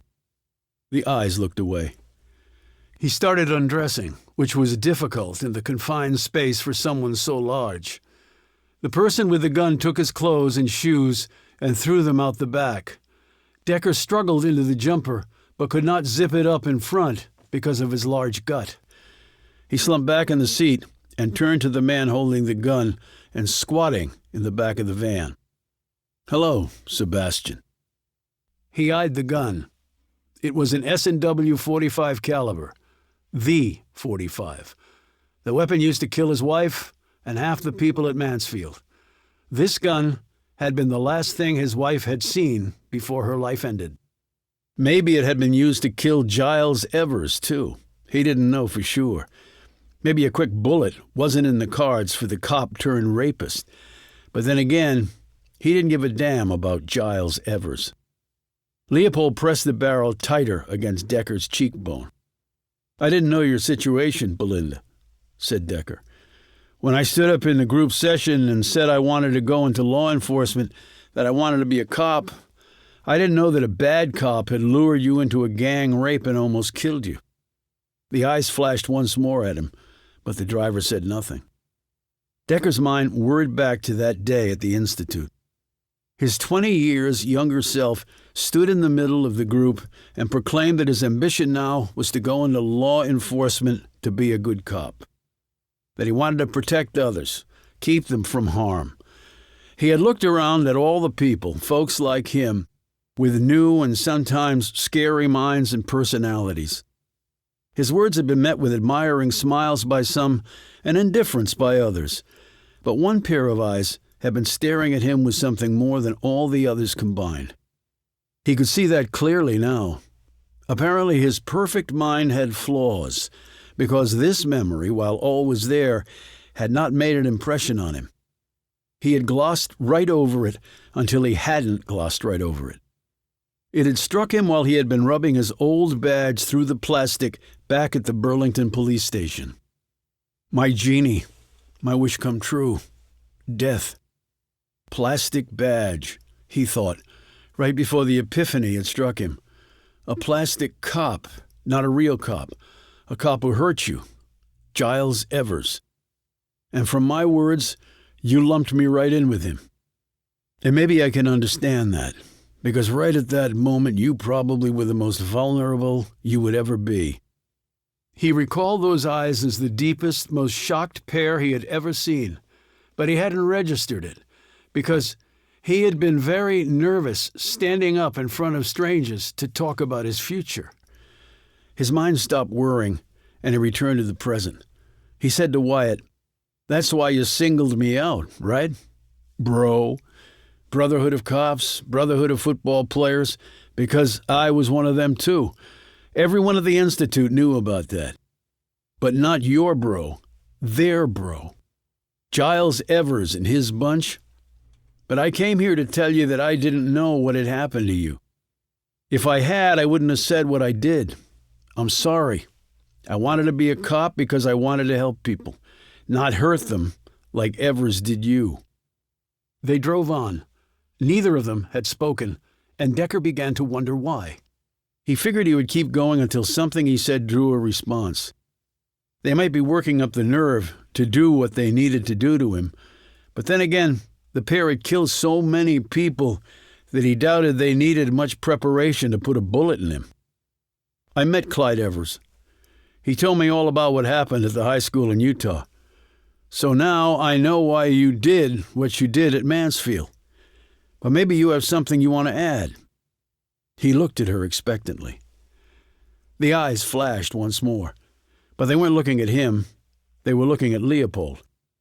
In his peripheral, Decker saw the gun muzzle bob up and down ever so slightly. When you nod your head, your hand sometimes moved in the same direction. So Leopold was calling the shots. That was telling, and maybe helpful for what Decker had come here to do. Because these two weren't the only ones on a mission. So was Amos Decker. He hadn't come here to simply die, although that was a very real possibility. Wyatt said, I think it speaks for itself, don't you? Her voice was deeper than when she was a woman, and deeper than when she had spoken to him in the role of Billy, the mop boy. It was amazing how she was able to modulate it, but the tone was far less important than the words. She didn't care. There was no remorse. There was nothing behind the eyes. She was 36 now, and he doubted she had had an easy, normal day in the last 30 of them. That couldn't help but change you. How could you respect or appreciate or care about a world and the people in that world when they loathe the fact that you shared their planet? Did you kill the people who raped you? I mean, other than Giles Evers. Well, that would have been a little obvious. So I chose symbolism over literalness. Decker felt his face flush at these cruel words. His wife and daughter had been reduced to symbols of a warped mind seeking revenge. Decker felt Leopold's breath on his cheek. He could smell garlic and stomach bile, but no alcohol. That was good. He didn't want a drunk holding a gun against his head. But the guy took drugs too, and you couldn't smell drugs on someone's breath. He couldn't see the tattoo of the twin dolphins because Leopold's sleeve covered it. But the tat was there, he knew that. It was real. It had all been in Leopold's file, all of it. Decker had memorized every word of that file. The crime against his family. Every detail. And the file on Evers and Mr. and Mrs. Wyatt. And the payoff from Evers. And the money that was there now. And the Justice Denied website. It had been interesting stuff. All very interesting. I guess I can see you taking that position. I mean, the victims at Mansfield were innocent. But to you, who is innocent, really, right? Nobody. I know you don't feel pity or sympathy or empathy anymore, Said Wyatt. because I don't either. So don't even bother. I'm not stupid. I'm just like you. The hell you are, Decker thought. He said, "We found your mom and dad. They'll get a proper burial now. Not sure how you feel about that, but you made your point with them. Emmy said they'd been there a long time, so they'll be buried." The muzzle pressed harder against Decker's skin. Decker continued, "My daughter never lived to your age when you were raped. About 6 years shy." 6 years, 1 month, and 18 days. She died before her 10th birthday. Or more accurately, I killed her 3 days before her 10th birthday. Decker felt his anger edge up, which was the last thing he needed. Actually, 3 days, 4 hours, and 11 minutes, he corrected. He locked gazes with Wyatt in the mirror. Without taking his eyes off her, he said, "Are you a hyper too, Sebastian?" No, he's not. Just you and me are the freaks. "You're not a freak. Neither am I." Oh, excuse me. I wasn't aware that you had ovaries. My mistake. You know what I mean. Dear Mom and Dad saw my rape as a way to get rich. You know what my father told me? "What?" asked Decker. He had not expected this outpouring from Wyatt, especially not after her first terse words. But now he realized that she needed to talk. She needed to say things, get things out, before she killed him. It was all part of a process, her process, and mine, too. He said it was high time that I brought something positive into their lives. As though my rape was something positive in their lives. That's what he meant. And they took Clyde Evers's money and built themselves this castle in the sky. And they never let me step inside it. That was my home, you know. I bought it, not them. I can see that. They never even told me they had moved. They sent me away to a mental rehab facility. When I came home a week later, they were gone. I was on my own. They just abandoned me. They were cruel, ignorant, and wrong, Belinda. She looked away from the mirror. Who cares? Now they're just dead. I died too. Not once, but twice. He saw the eyes flash at him in the mirror once more. On the football field after the hit, they brought me back twice. Maybe they shouldn't have bothered. Then I wouldn't have said what I did to you, and all of those people would still be alive. One life to save all those others. Sounds like a good deal to me. Maybe it would have been, but you didn't die. Just like I didn't die. I climbed out of that dumpster. Maybe I shouldn't have. Maybe I should have just died. Her voice trailed off with this last part, and Decker wasn't sure, but he wondered if that constituted remorse, or at least as close as Wyatt would ever get to it now. "I see my family's murders in blue," said Decker, drawing another stare from Wyatt. "I know you don't suffer from synesthesia. It's odd seeing things in color that should have none. It's one of the things that scared the crap out of me when I woke up in the hospital and found out I was a different person." Well, I was 2 people to begin with. Wyatt shot back. And after they raped and beat me nearly to death, I became someone else entirely. So that makes 3. A little crowded in someone my size. There was not a trace of mirth in her tone. She was being deadly serious. Decker would have expected nothing less. "You chose male over female? Why?" Men are predators. Women are their prey. I chose never to be the prey again. I chose to be the predator. For that, I needed a full set of balls and a tank full of testosterone. Now I've got them, and all is right with my world. Decker had figured that Leopold was calling the shots, but maybe he was wrong. If so, things are not going to work out so well for him. "Where are we going?" "Somewhere." This was Leopold. Decker had wondered when the man was going to assert himself.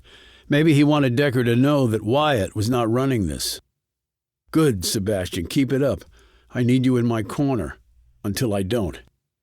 "Somewhere is good. Better than nowhere." "Why are you here?"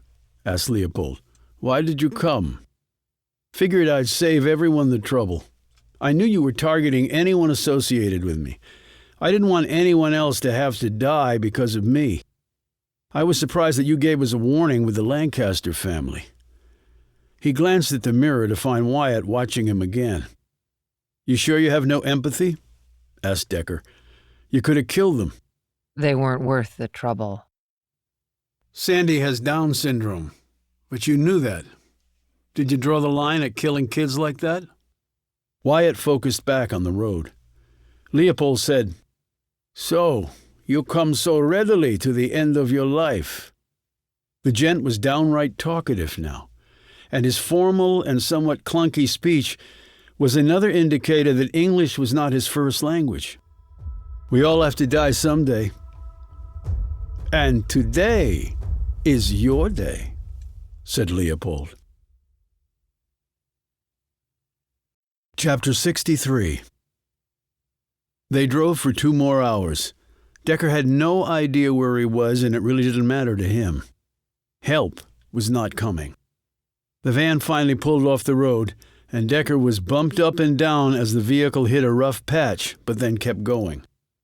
The van hung a sharp left, and a few moments later skidded to a stop. Wyatt got out, and Leopold motioned for Decker to do the same. His bare feet hit cold gravel, and he winced as a sharp rock cut the bottom of his right foot. There was an old outdoor light in a rusted metal cage over the door they were heading to. Decker could make out the faded, peeling remnants of a sign that had been painted in red on the white brick wall. Ace Plumbing, established 1947. It looked like flakes of blood resting on the pale skin of a corpse. He looked to the right and left and saw nothing but trees. A leaning chain-link fence enclosed the abandoned property. Leopold gave him a shove in the back, and he staggered into the building behind Wyatt. Leopold closed and bolted the door after them.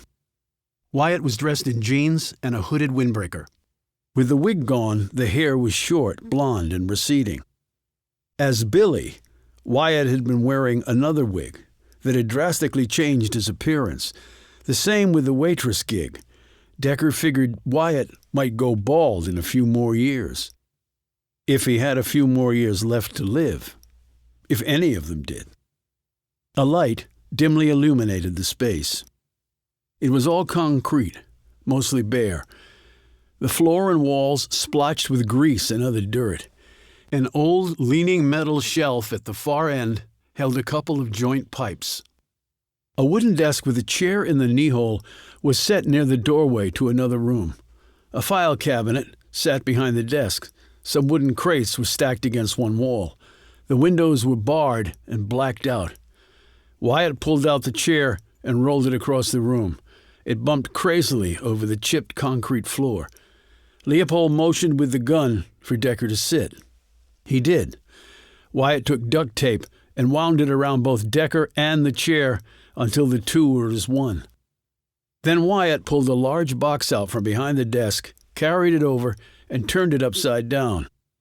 Tumbling out of it and clattering to the floor were all of the trophies taken from Mansfield, all the ones with Amos Decker's name on them.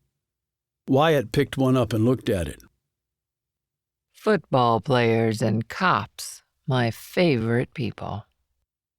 He dropped the trophy. The pair pulled up 2 of the old crates and sat on them, staring at Decker. Decker stared back, taking them both in, detail by detail. He could tell that Wyatt was doing the same to him. Wyatt looked nothing like the teenage girl Decker had seen back at the Institute. The 20-year march of time had hollowed out her features, giving her a perpetually hungry, emaciated look. The mouth was jagged and cruel. There were no smile lines around the edges of the lips. What did Wyatt have to smile about, ever? The long brow had worry lines that already had been forming back at the Institute. Decker glanced at Leopold. He had cleaned up some since their last meeting at the bar. His hair was combed, and his clothes looked clean. "Can you answer a couple of questions that have been bugging me?" Decker asked. When neither of them responded, he said, "The old man and old woman that were seen out and about in my neighborhood and then Lancaster's neighborhood. Was that you?" Wyatt stood, pulled her hood over her head, bent over, mimicked gripping a cane, and walked slowly across the room. In a pitch-perfect impersonation of an elderly man's voice, Wyatt said, "Can you help me find my little dog? Jasper. He's all I have left." She pulled her hood back down and straightened. I can fool anyone, Said Wyatt, staring dead at him. become anyone I want. "Yes, you can," said Decker. He wondered if Wyatt had always been able to transform like that, stuck between two genders, a foot in each with an identity in neither, entrenched in limbo. When she had played the role of Billy, it had been a remarkable transformation, happy-go-lucky, superficial, innocuous. As she had said, she could play any role. Well, except for one. Herself. He imagined Wyatt walking through the halls of Mansfield in the get-up that made him look taller and far broader. This slip of a man, formerly a woman, transformed into a giant with guns, massacring people like they were bugs in the grass. Man as predator. Man that could never be hurt by another man, like a woman could. "Why did you stay in the freezer overnight? Why not just come in through the base side and meet Debbie in the shop class?" Because Debbie was with me in the freezer that night. She snuck out of her house. We did it right then and there, the first time. He grinned, though it didn't reach the eyes. She thought it was so amazing. Sex in the freezer. In the dark. It brought back memories for me, you see. I was gang raped in the school cafeteria, but now I was the guy doing the girl. Then she left, and in the morning I used the passageway to get to the other end of the school. "And how much did she know about the plan?" said Decker. "We found the picture of you and Cammie's." I wore them sometimes when we were together. I told her I was former military, and now I was in military intelligence. She thought that was so cool. I told her I was here investigating a possible terrorist cell, and that she could help me. And of course I ended up seducing her. It wasn't hard. She knew nothing of the real plan. She just thought we were going to do it in the shop classroom, smack in the middle of everybody. I suggested it, of course. It had to happen that way. "And how did you find out that she might know something about the passageway?" I read an article years ago about bomb-proof shelters being put under schools. I figured with an army base right next door, there might be such a thing, and possibly more. So I searched the old army base. It was easy to get inside. In a drawer in one of the rooms, I found a duty roster with employee names on it. Simon Watson was on there. It said he was in engineering. Sebastian and I did some more digging and found out that the old man had lived with the Watsons and that Debbie went to Mansfield. I ran into Debbie one day. It took time, and I let my undercover story out slowly. But it finally got around to her great-grandfather and things he had told her about the base. She knew about a passage and generally how it ran. She also knew that it connected to the base. She just didn't know exactly where. But that gave us what we needed. We started from the base end and worked our way toward the school. It all came together. And since she believed I was here on a secret mission, she understood why no one could know about us. She kept the secret. She was actually very useful. "She called you Jesus, you know. You were the only positive in her life. She loved you very much, apparently. Right up to the second you blew her head off. Jesus." Wyatt said nothing to this. Decker glanced at Leopold. "Did you build the outfit that he wore in the school?" "We did it together. We do everything together." And you found out the players on the football team and what classes they were in? Debbie again. I told her I might have to recruit some of them in case I needed local muscle. It was stupid, but she'd believe anything. And justice denied? You left that paper at Ever's dump in Utah, so I guess you wanted us to know about it. It was how I was able to contact you.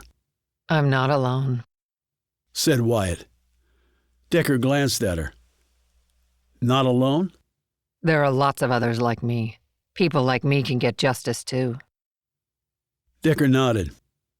What name do you go by now? Or do you want me to just call you Wyatt? You can call me Belinda. You're from that time, not from this time. Not much longer, anyway. Okay, Belinda. And Leopold here introduced you to justice denied? Wyatt now looked surprised. How could you know that? Well, for starters, it's a foreign-based site, and Leopold is Austrian. His family was murdered. He actually started the site. Some of the word choices on there show that English was not the creator's first language. Wyatt and Leopold exchanged a glance. Decker shifted a bit in his seat. You know, it would have been easier for you to just kill me, he said, and leave my family alone. No one left me alone, said Wyatt. No one. He drew a knife from his pocket and held it up. I used this to kill Giles Evers. His father should be getting a package in the mail any day. He disappeared a long time ago. What have you been doing with him all this time? Things, said Wyatt. Just things. He looked like he wanted to smile, but he didn't seem that he could manage it. I don't think Clyde liked his son all that much. Giles sort of ruined his life. Wyatt stood, walked across the room, and jammed the knife into Decker's thigh. Decker screamed. When Wyatt worked the blade around, he cried out more, cursing and twisting in the chair, trying to free himself. Wyatt finally withdrew it, and Decker slumped over and threw up from the shock of it. I didn't hit the femoral, Wyatt said calmly, retaking a seat on the crate. I know where it is. Trust me. I read lots of medical books. And books on embalming. Wyatt added. He tapped his temple. And as you know, we never forget anything. Leopold said, And you don't get off that easy. He duct-taped the wound, though blood continued to bubble along the edges. Ashen-faced, Decker lifted his head. Wyatt was staring at him. So you think his fucking life was ruined? Is that what you think? Not as much as yours. No, gasped Decker, spitting vomit out of his mouth. Things were starting to accelerate now. He could afford no more mistakes. He eyed Leopold. How many people like Belinda have you helped find justice? Not enough. Decker used his mind to compartmentalize, to will the effects of the pain away for just a few minutes. He needed clarity of thought. He needed to be able to say what he needed to say. Otherwise, it was over. It was good that you were in jail when the murders happened. To my family and at the high school. The judge let you go because you had an ironclad alibi. Leopold said, My friend here wanted to do the honors. It was only right. So contrary to what you said, you don't do everything together. Not when it comes to the actual crimes. We have evidence against Belinda, physical evidence, but nothing against you. You have nothing against me, said Wyatt sharply. Your parents were murdered. The doctor who attended you at the Institute was murdered. I understand why you killed him. He took advantage of you. Another supposed protector who hurt you. And you left your handwriting at multiple places. And we got your print off the mop bucket at the 7-Eleven. And another from the bathroom at the bar where you were working as a waitress. Most of this was a lie, but it didn't matter. He looked at Leopold. But nothing on this guy. But like he said, you wanted to do the honors, while he stayed safely in the background. Leopold stood and gazed at Wyatt. I think it's time to end this. Decker quickly said, Clyde Evers paid your parents $6 million to keep quiet about what his son did to you. The house in Colorado cost $1.8 million. They didn't make any improvements to it. We checked their financial records. Their expense burn rate was only about 20% of the amounts thrown off by their investment portfolio. The rest just accumulated over time. Stocks did well. By the time you killed them, they had over $10 million in liquid assets. But someone got his hands on the authorization codes to start taking money out. About $1 million a month and counting over the last 9 months. It's almost all gone now. Did you take it, Belinda? That was bribe money to keep my parents quiet, and they told me if I said anything, they would make sure the whole world knew I was a freak. They'd taken pictures of me down there. They said they would send it to the newspapers, so no. I didn't take the money. I didn't want that blood money. My blood. So I wonder where the cash went. Maybe your buddy here knows. Wyatt's gaze darted to Leopold and then back at Decker. I don't understand anything you're talking about, Wyatt said mechanically. Leopold has apparently helped a lot of folks with justice denied, and the folks he helps have 2 things happen to them. First, whatever money is around disappears. Second, the friend he's helping ends up dead. Decker had no idea if this was true, but he suspected that it was. The outflow of cash from the Wyatt's account had to have gone somewhere, and he doubted that Leopold would want the heir around to find out. When he looked at Leopold, the expression on the man's face told him that he was right. Decker said, And did he tell you that his family was murdered, wife and daughter? They were murdered. Said Wyatt. Yes, they were. By cops. No, not by cops. He killed them. Decker heard the hammer of the gun being pulled back. You're full of shit. You're lying. Screamed Wyatt. Anger, lack of control. That's good. To a point. Decker slowly shook his head. I read the file. I looked at the pictures of the corpses. They were both strangled to death by hanging. At the napes of their necks, where the ligatures compressed the life out of them, they found a very unusual mark. It was nearly identical on both. The Austrian police didn't know what it was. They were baffled because the killer had cut the victims down and taken the rope with him. They were baffled because they never suspected Leopold. Lucky Guy had another ironclad alibi provided by a couple of buddies who swore he was in Germany at the time. If they had suspected Leopold and done some digging, they probably would have arrived at the truth behind the mark. Decker felt the gun muzzle against his head. Leopold said, You said you died twice. Well, they say the third time is the charm. Decker kept going. I had seen that mark before. It was in a book I read, and of course never forgot. Because we can never forget anything, can we, Belinda? Like you said. He paused and studied her. When she seemed about to speak, he said sharply, It's called a double constrictor knot. It's like a clove hitch, but with an overhand knot under 2 riding turns. I actually practiced tying it on the flight back from Utah.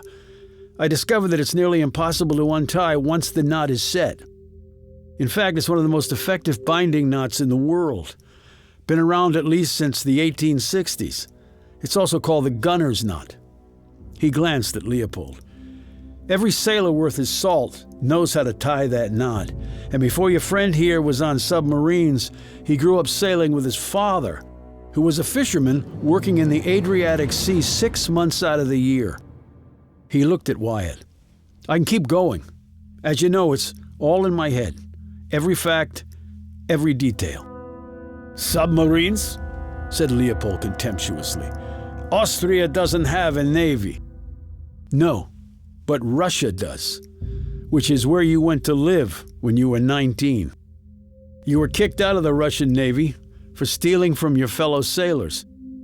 It took me the longest time to pin down your accent, because it's a blend Austrian Russian with an overlay of English. He glanced sideways at Leopold. "Ist good, Herr Leopold.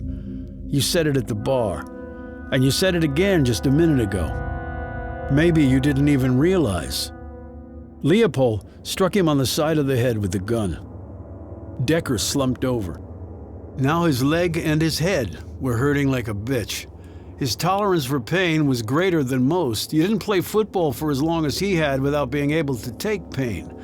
But a bullet to the head would not be painful. He would just be dead. He looked up at Wyatt, who was looking at Leopold. Decker couldn't see Leopold's face, so he didn't know where he was looking, but the gun was now pressed against his temple. "You see the lump on his neck, Belinda? I think the guy is terminal and doesn't give a shit what he does. He's also a druggie and needs money for that. And I think he likes to make other people do things. I think he's a con man who likes to take people who are in desperate circumstances and screw with them. And if he makes millions in the process, like he did with you, so much the better." Sebastian? Said Wyatt weakly. That was not what Decker wanted to hear. That was not going to cut it. "He's full of shit," said Leopold. That was also not going to cut it. Decker barked, "You killed all those people, Belinda. But there were gaps. Nearly 20 years go by and then you kidnap Giles Evers. Then you come and kill my family. Who was next? Your parents? Chris Sizemore? Then a gap. Then Mansfield. And then Nora Lafferty. And now you," snarled Leopold. "Why the gaps, Belinda? Why come after me 20 years later? Was it him? Was it this guy? Justice denied? Is that why all that time went by before you started killing? From the moment I said it 20 years ago, I know you remembered that I wanted to be a cop. I recall the stunned look on your face, the hurt you were feeling, but you did nothing with it. Not all that time. Until you ran into this guy, and you told him. And you told him about your parents' blackmail money, and he saw his chance. And in your mind, he twisted what I said and made it into your absolute obsession, your total and complete vendetta. The one thing that you could do to make it all right. The only thing in life you cared about, because otherwise you would have no life." "Why would I do that?" said Leopold. "This was her revenge, not mine. She had to make it right. She came to me." So it was her idea to make herself look like a big man with guns blazing, mowing down defenseless kids. He looked at Wyatt. "Are you telling me that's what you wanted, Belinda? Seducing a vulnerable young woman like Debbie Watson and then blowing her head off? You came up with that? She was almost your age when you were raped. She was just a scared kid with a screwed-up home life, like you had. She wanted to have a better life, and you seduced her, made her fall in love with you to such an extent that she called you Jesus, her savior. And then you just killed her? Like she was nothing? Like she didn't matter? Like you didn't matter? Like when people who you thought would protect you did just the opposite? Is that your idea of revenge, Belinda? Because I'm not buying it. That's not you. I don't care how much you changed, you haven't changed that much." Wyatt said nothing, but Decker took it as a positive sign that Wyatt was not looking at him. She was staring at Leopold. She rose from the crate. Did you take my parents' money? "Why would I? Do you see me rolling in cash?" Decker was not going to lose control of the situation. He barked out, "He does it for kicks, Belinda. He likes to manipulate. He must have loved what you did at the school. It was choreographed like a play. And maybe he has the money socked away in a bank somewhere, but he killed his family. So why would he have founded Justice Denied? The only justice denied with Leopold was his getting away with murdering his family." Wyatt said, Is this true? Decker expected more denials. He did not get them. "Yes," said Leopold emphatically. "Do you feel better?" He swiveled the gun away from Decker's head. At the same moment, Decker launched himself sideways, pushing off mostly with his good leg and taking the chair with him. The gun fired. Chapter 64. Decker catapulted headlong into Leopold, finally delivering the hit on the field during the kickoff denied to him for 2 decades. It felt good. Leopold fell sideways with the brutal impact. Decker was sure the man had never been hit that hard in his life. Those who only watched pro football from the safety of their stadium seats or big-screen TVs could never imagine the devastating power of enormous men running at speed into other enormous men. It was like being in a car accident over and over. It didn't merely hurt, it stunned. It shocked the body in so many different ways that one could never be the same afterward. It pushed bone, muscle, ligaments, and brains to places they were never intended to go. It was no wonder that so many men who had played the game were now suffering the long-term debilitating effects of entertaining millions and making large sums of money for doing so. Decker landed directly on top of Leopold, his full weight coming to rest on the much smaller man who was half his weight. A few seconds later, Decker smelled the stench. He had hit Leopold so hard that the man's bowels had involuntarily released. Leopold kicked at him. Then he tried to raise the gun to fire at him. But Decker, just as he had with Bogart, brought his weight down on top of the man and felt all the air leave him. His wide, heavy shoulder jammed down on Leopold's right arm, forcing it to remain straight out. Leopold was trying with all his might to turn the gun back toward Decker so that he could fire, but the angle was impossible. With the barrel pointed that way, his finger couldn't reach the trigger. The weapon was useless, which meant that it was man versus man here, and with the difference in size, there would only be one possible outcome. Leopold seemed to understand this because he smashed his knee against Decker's wound. Decker screamed in agony. But he closed his eyes and gritted his teeth, and little by little managed to straighten his legs out from the sitting position he had been forced into by the chair and duct tape. He felt the tape lengthening, though it did not break.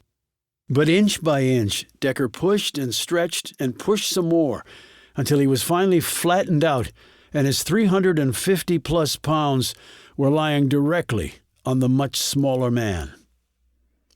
Leopold's breathing was ragged now. His body lurched up, trying to throw Decker off, but it was like an elephant on his chest. And then Decker started to do something he never would have with Bogart, because he had never intended to end the life of the FBI agent. He very much intended to end the life of this man. Without the duct tape holding him back, he would already have killed Leopold. But he still would. He just needed to be patient. So he began to inch his right shoulder in a new direction, a small measure at a time, while his other shoulder and upper arm remained jammed down on the limb holding the gun, keeping his opponent, in effect, weaponless. The Smith & Wesson was not going to kill again. Leopold kept kicking and pushing and bucking, but the space for him to operate was now severely limited and growing ever smaller. Decker kept his eyes closed, but the tears were running down his face with the pain.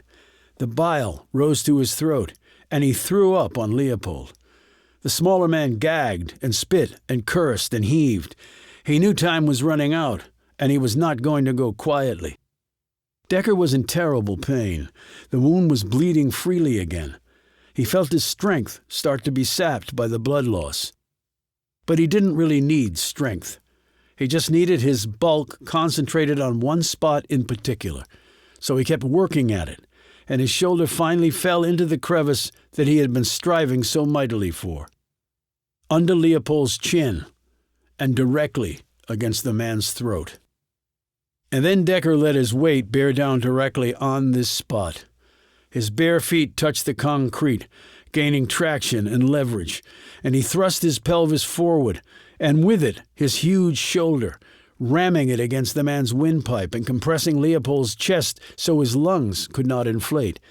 His big belly was sucking in and out through the opening of the jumpsuit with the effort of it all. Sweat dripped off him, though the room was cold. He was not going to stop until it was done. His heart was hammering out of control. He felt dizzy and sick. His head felt ready to burst, but he didn't think about any of that. His one focused thought was to kill this man. Decker let his bulk collapse, making himself as much dead weight as possible. He wished he weighed a ton. He kept driving and driving like he was slamming into a blocking sled over and over.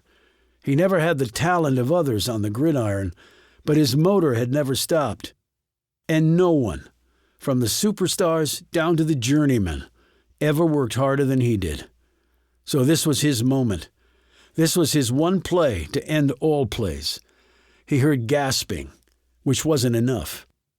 He kept compressing. He was a gunner's knot. He was the constrictor. He was never going to stop until this was over. Never. He heard gurgling, which still wasn't enough. He pushed down harder. He was a whale on a minnow. It had never felt so damn good to be obese. He wanted to swallow this piece of shit whole. He wanted to make him disappear from the earth. He heard a long, low exhalation, which would never be enough. He rammed his body down with all his strength. In his mind, his DVR world. Every victim, every face raced through his mind while he was slowly killing their killer. Then his DVR slowed, and two faces held steady. Cassie and Molly. That was all he could see in that enormous cavern his mind had become. It was the whole damn universe in there. It could hold so much and was ever expanding. Yet still, right now, it held only their two faces. That was all. And it seemed more than fitting. More than right. He smashed down one more time as he mumbled, "I love you, Cassie. I love you, Molly. I love you both so much." Then he heard nothing. Nothing at all. The lungs had not inflated, because they no longer could. And Leopold's body finally went limp, and the gun fell to the concrete. That was enough. He lifted his head and stared down at the man. There were few things in life that were certain. There were many things in death that were. He was staring at three of them. Eyes wide open, pupils fixed, mouth involuntarily sagging. Dead. In Decker's mind, the images of his wife and daughter slowly faded like a movie ending. "And I miss you both so much. I will miss you forever." He rolled off Leopold and then lay there panting for a few minutes. He had never felt so tired in all his life. His gut was clenching, his legs and head were throbbing. He could feel the swelling on his face from where Leopold had struck him with the gun, and with his heart racing, blood was now starting to flow more rapidly from his wounded leg. But most of him, the most important parts of him anyway, felt good, felt terrific, in fact. It took him the better part of 5 minutes, but he finally managed to stand with the chair and the saggy, stretched-out duct tape still wrapped around him. He threw himself against the wall repeatedly until the chair fell away in pieces. Then he tugged and ripped until he was free of the tape and stepped out of his prison. He turned to look across the room. He hadn't seen it before, during his struggles with Leopold, but still, he had known. She hadn't joined the fight after all, either on his side or Leopold's. There had to be a reason for that. Now he was looking at that reason. He had been wrong. The Smith & Wesson had killed again, or it was about to. He staggered over to where Wyatt lay on the floor, blood still flowing out of her chest from where the shot had struck her. He knelt down next to her. She looked far more male than female, but to him she would always be a woman. A 16-year-old girl, in fact, who'd suffered so much, too much, more than anyone should. Dr. Marshall had said that these days someone with Belinda's intersex condition was always involved in the decision as to what gender to become fully and finally. But someone should never feel compelled to choose to be a man simply because she was terrified of being a woman. She was not dead yet, but she soon would be. The pool of blood around her seemed to exceed what was left inside her. He had no way to staunch the bleeding. And in truth, Decker also didn't have the desire. He looked first at her hands, the hands that had strangled the life out of his daughter, then at the finger that had pulled the trigger on the gun that had killed his wife, the hands that had slit throats and fired shotguns and wrapped a mother and father in plastic and stabbed an FBI agent in the heart. Then he gazed down at the face. The eyes were starting to fix, the breathing to relax. The body's transition to death was commencing in earnest. The brain was telling the rest of the body that it was over and that everything would soon shut down. It was doing all this in as orderly a fashion as possible, given that the cause was a hole in the chest driven there by violent means. Decker had died before, too. He didn't remember white lights, or a tunnel to brightness, or angels singing. For a man who could never forget anything, he could remember nothing of dying. He had no idea if that was comforting or not. He just wanted to be alive. He sat down on his haunches next to her. Part of him wanted to take Leopold's gun and blow her brains out. Part of him wanted to use his huge hands to crush the remaining life out of her, to hurry her on to where she was inevitably going anyway. But he didn't. Only once did her eyes flicker and seem to fix on his. There was a look there, just a glimpse, perhaps imagined. Decker didn't know when he thought he was looking at the scared 16-year-old girl back at the Institute. He sighed and closed his eyes for a moment, but didn't even try to process what had become an unimaginable tragedy all around. So he simply sat there and watched her die. And when she did, he closed her eyes. But he could close nothing that had come before, and Decker knew he never would. And whether he wanted it or not, Amos Decker, Sebastian Leopold, and Belinda Wyatt, in life and now in death, were all bound together, forever. But he was immeasurably relieved to be the one left standing. Chapter 65. A bench, Christmas Eve. A light snow was falling. It collected on top of the foot that had already fallen over the last 3 days. The stores were closed. The shopping was done.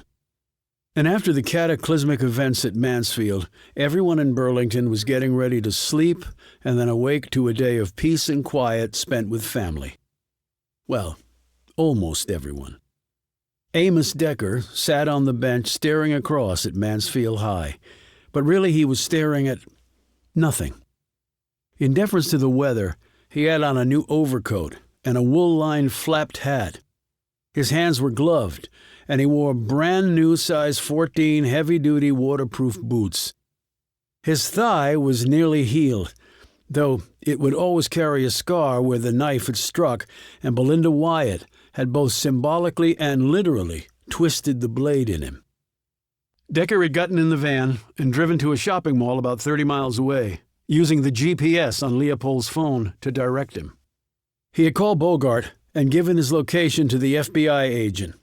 Bogart had ordered up a local medevac chopper, which had arrived surprisingly fast. They'd triaged him on the spot and then flown him to the nearest hospital. Before driving off in the van, he'd done a tourniquet on his leg, but he'd still lost over 2 pints of blood by the time help arrived. He had given Bogart the location of Leopold and Wyatt's hideout. The crime scene had been processed, but by far, the 2 most important pieces of forensic evidence were the 2 bodies that lay barely 6 feet apart. One shot by a .45 with a murderous trail attached to it. The other, literally, suffocated to death by a fat guy. Both deserved what they got, and only one of the people they'd killed had really deserved to die. They had never found Giles Evers's body, but as Belinda Wyatt had promised, a package had arrived at his father's house. Clyde Everett's reportedly had dropped dead when he opened it. Getting a severed head in the mail will do that. Decker corrected himself. So maybe 2 people who deserved to die had, and maybe 4 if you included Belinda's parents, who, out of naked greed, had turned against their fragile daughter when she needed them most. He did not want to think about death on Christmas Eve, but he seemed so surrounded by it that it tended to crowd out all other things. He had visited the graves of his wife and daughter.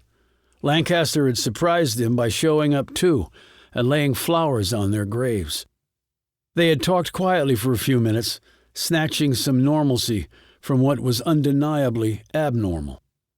Decker was sitting here because the Residence Inn had thrown a Christmas party for the guests staying there over the holidays.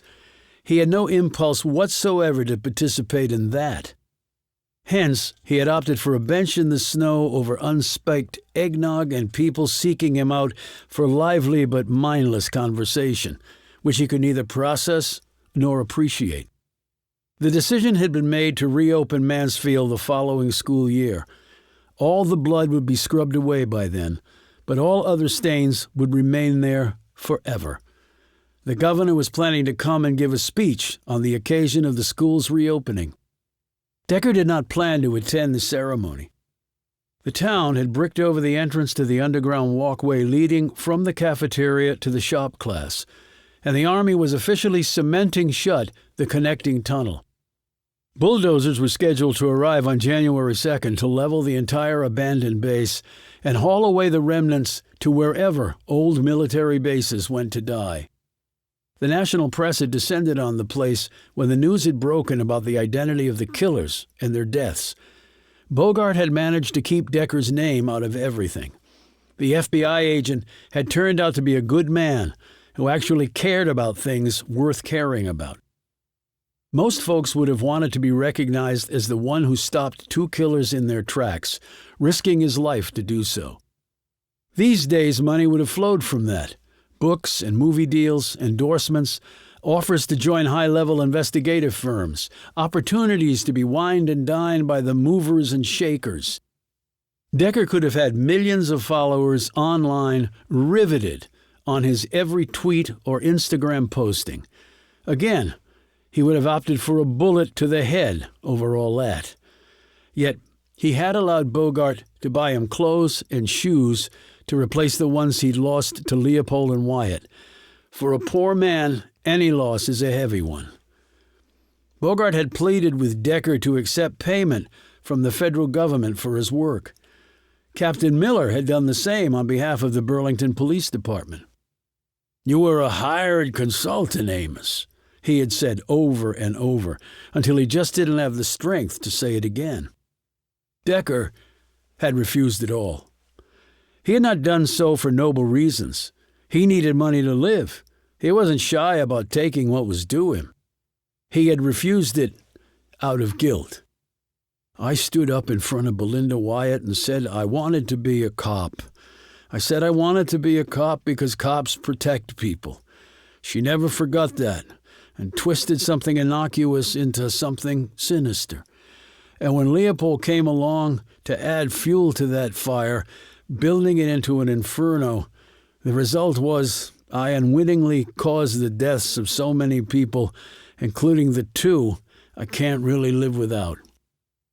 It didn't matter to him that it was done unwittingly. It clearly didn't matter to the dead that he hadn't intended it. But with anything, there was cause and effect. And I was the cause. And the effect was too terrible to even think about, though it seemed he could think of nothing else. Decker could not afford to wallow in self-pity, contemplating this while gazing at his navel. He had to earn a living, and so at some point soon he would push off this bench and go in search of gainful employment. But now, right now, this evening, before Santa Claus came calling, he was just going to sit here and wallow in self-pity and at least pretend to gaze at his substantial navel. But then again, maybe not. The man sat down next to him and crossed his legs, shivering slightly from the cold. Decker didn't look at him. "I thought you'd be back in D.C. by now." Bogart shrugged. "I was, but I had some unfinished business here." "It's Christmas Eve. Won't your family miss you?" "What family?" "You have a ring on your finger." "I'm separated, Decker. Recent event." "Sorry to hear that." "She's not, and in all honesty, neither am I." "Kids?" "She's a Hill staffer and works ungodly hours, so neither one of us ever found the time at the same time." "Wyatt told you she had sex with Debbie Watson?" "She was lying about that," replied Decker. "How did you know?" "Because you're right. Autopsy revealed she hadn't transitioned entirely to a man. The equipment wasn't all there. The whole time she sat with her knees together, tough for a guy to do. But more than that, I don't think she really wanted to be a man. What happened to her made that decision for Wyatt, but she couldn't go the whole way." Both fell silent. "Okay, cutting to the chase. I'd like you to come work with me." Decker turned to look at him. "What does that mean, exactly?" "That means exactly. At the FBI." Decker shook his head. "I couldn't pass the physical. I couldn't pass anything. You wouldn't be a special agent, of course, but I've been assigned to put together and head up a special task force made up of professionals from a wide range of occupations and disciplines, and that includes civilians. The goal is to catch really bad guys, and I can't think of anyone better suited to that than you. But I'm not a professional anything. You were a cop and then a detective. You have the experience, and God knows you have the brains. You don't have to do this, Bogart. You bought me the boots and clothes. I'm not doing this for you. I'm doing this for me. I want to move up at the Bureau. My career is all I have left now. I'm pushing 50. I've got to hit the turbos soon, or else I'm just wasting my time. And I figure with you on my side, my odds of cracking the really tough cases go way up. And then promotions will follow. I wouldn't mind one day running the place." "So you mean leave Burlington?" Bogart stared straight ahead. "Would that be a problem for you?" "I didn't say that." "So it wouldn't be a problem for you?" "I didn't say that either." Bogart looked at him. "Can I cut to the chase and up the ante?" Decker said nothing but gave a small nod. Bogart held up his cell phone and flashed a light. A minute later, Decker could hear footsteps coming. Alex Jameson came into the ring of light thrown by the street lamp. She had on a long winter overcoat and calf boots, and a scarf was wrapped around her head. She stopped in front of the bench and looked down. Decker looked at her and then at Bogart. "What am I missing?" he said. "I thought it would be obvious," said Bogart, "for a smart guy like you."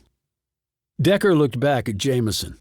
He made me the same offer, Decker, although I think it had a lot more to do with you than me. Bogart said, "She made some good finds in the investigation, showed some guts and intuition. I know she's a journalist by trade, but I'm just looking for talent, wherever I can find it." "You'd leave Burlington?" Decker asked her. To tell the truth, I already have. "What about being a reporter?" Andy Jackson taught me to find the truth. I figure that holds true for your line of work, too. And maybe I can do more good working with Bogart than I can seeing my byline on a story. Decker glanced at Bogart. "Does Captain Miller know you're making me this offer?" "Yes. He's not thrilled about it, but he understands. And Lancaster is being promoted to his second-in-command. And, in case you didn't know, she's taking meds for the tremor in her hand and it's working. And she's put on some weight now that she's stopped smoking."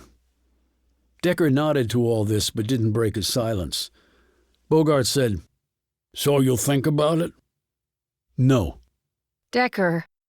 began Jameson in protest. "I won't think about it because I'm going to do it. Bogart and Jameson exchanged surprised glances. Decker looked at them both. But tonight, I'd prefer to be here, by myself. Bogart got to his feet at the same time that Jameson said, And we'll be back tomorrow, and you won't be by yourself ever again. I think you've been alone long enough. They turned to walk off, but Jameson looked over her shoulder. Merry Christmas, Amos. He acknowledged this with a tilt of his head, and they walked on, and was soon out of sight. Amos Decker closed his eyes, and with it, his mind. If only for a little while.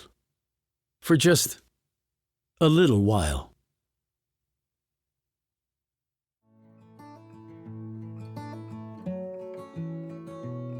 This has been a Hachette audio production of Memory Man, written by David Baldacci, read by Ron McClarty and Orla Cassidy, produced and directed by Kevin Thompson, recorded by Casey Horton at Cedar Park Recording, sound edited by Chris Howerton, post-production by Merlin Music, New York City. Memory Man is also available in print and digital formats from Grand Central Publishing, a division of Hachette Book Group. Text copyright 2015, Columbus Rose Limited.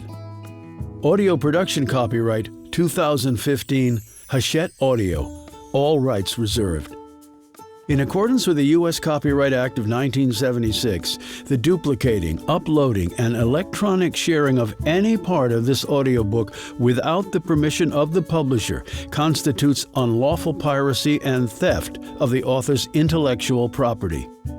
If you would like to use material from the audiobook, other than for review purposes, prior written permission must be obtained by contacting the publisher at permissions@hbgusa.com. Thank you for your support of the author's rights. This audiobook is a work of fiction. Names, characters, places, and incidents are either the product of the author's imagination or are used fictitiously, and any resemblance to actual persons, living or dead, events, or locales is entirely coincidental.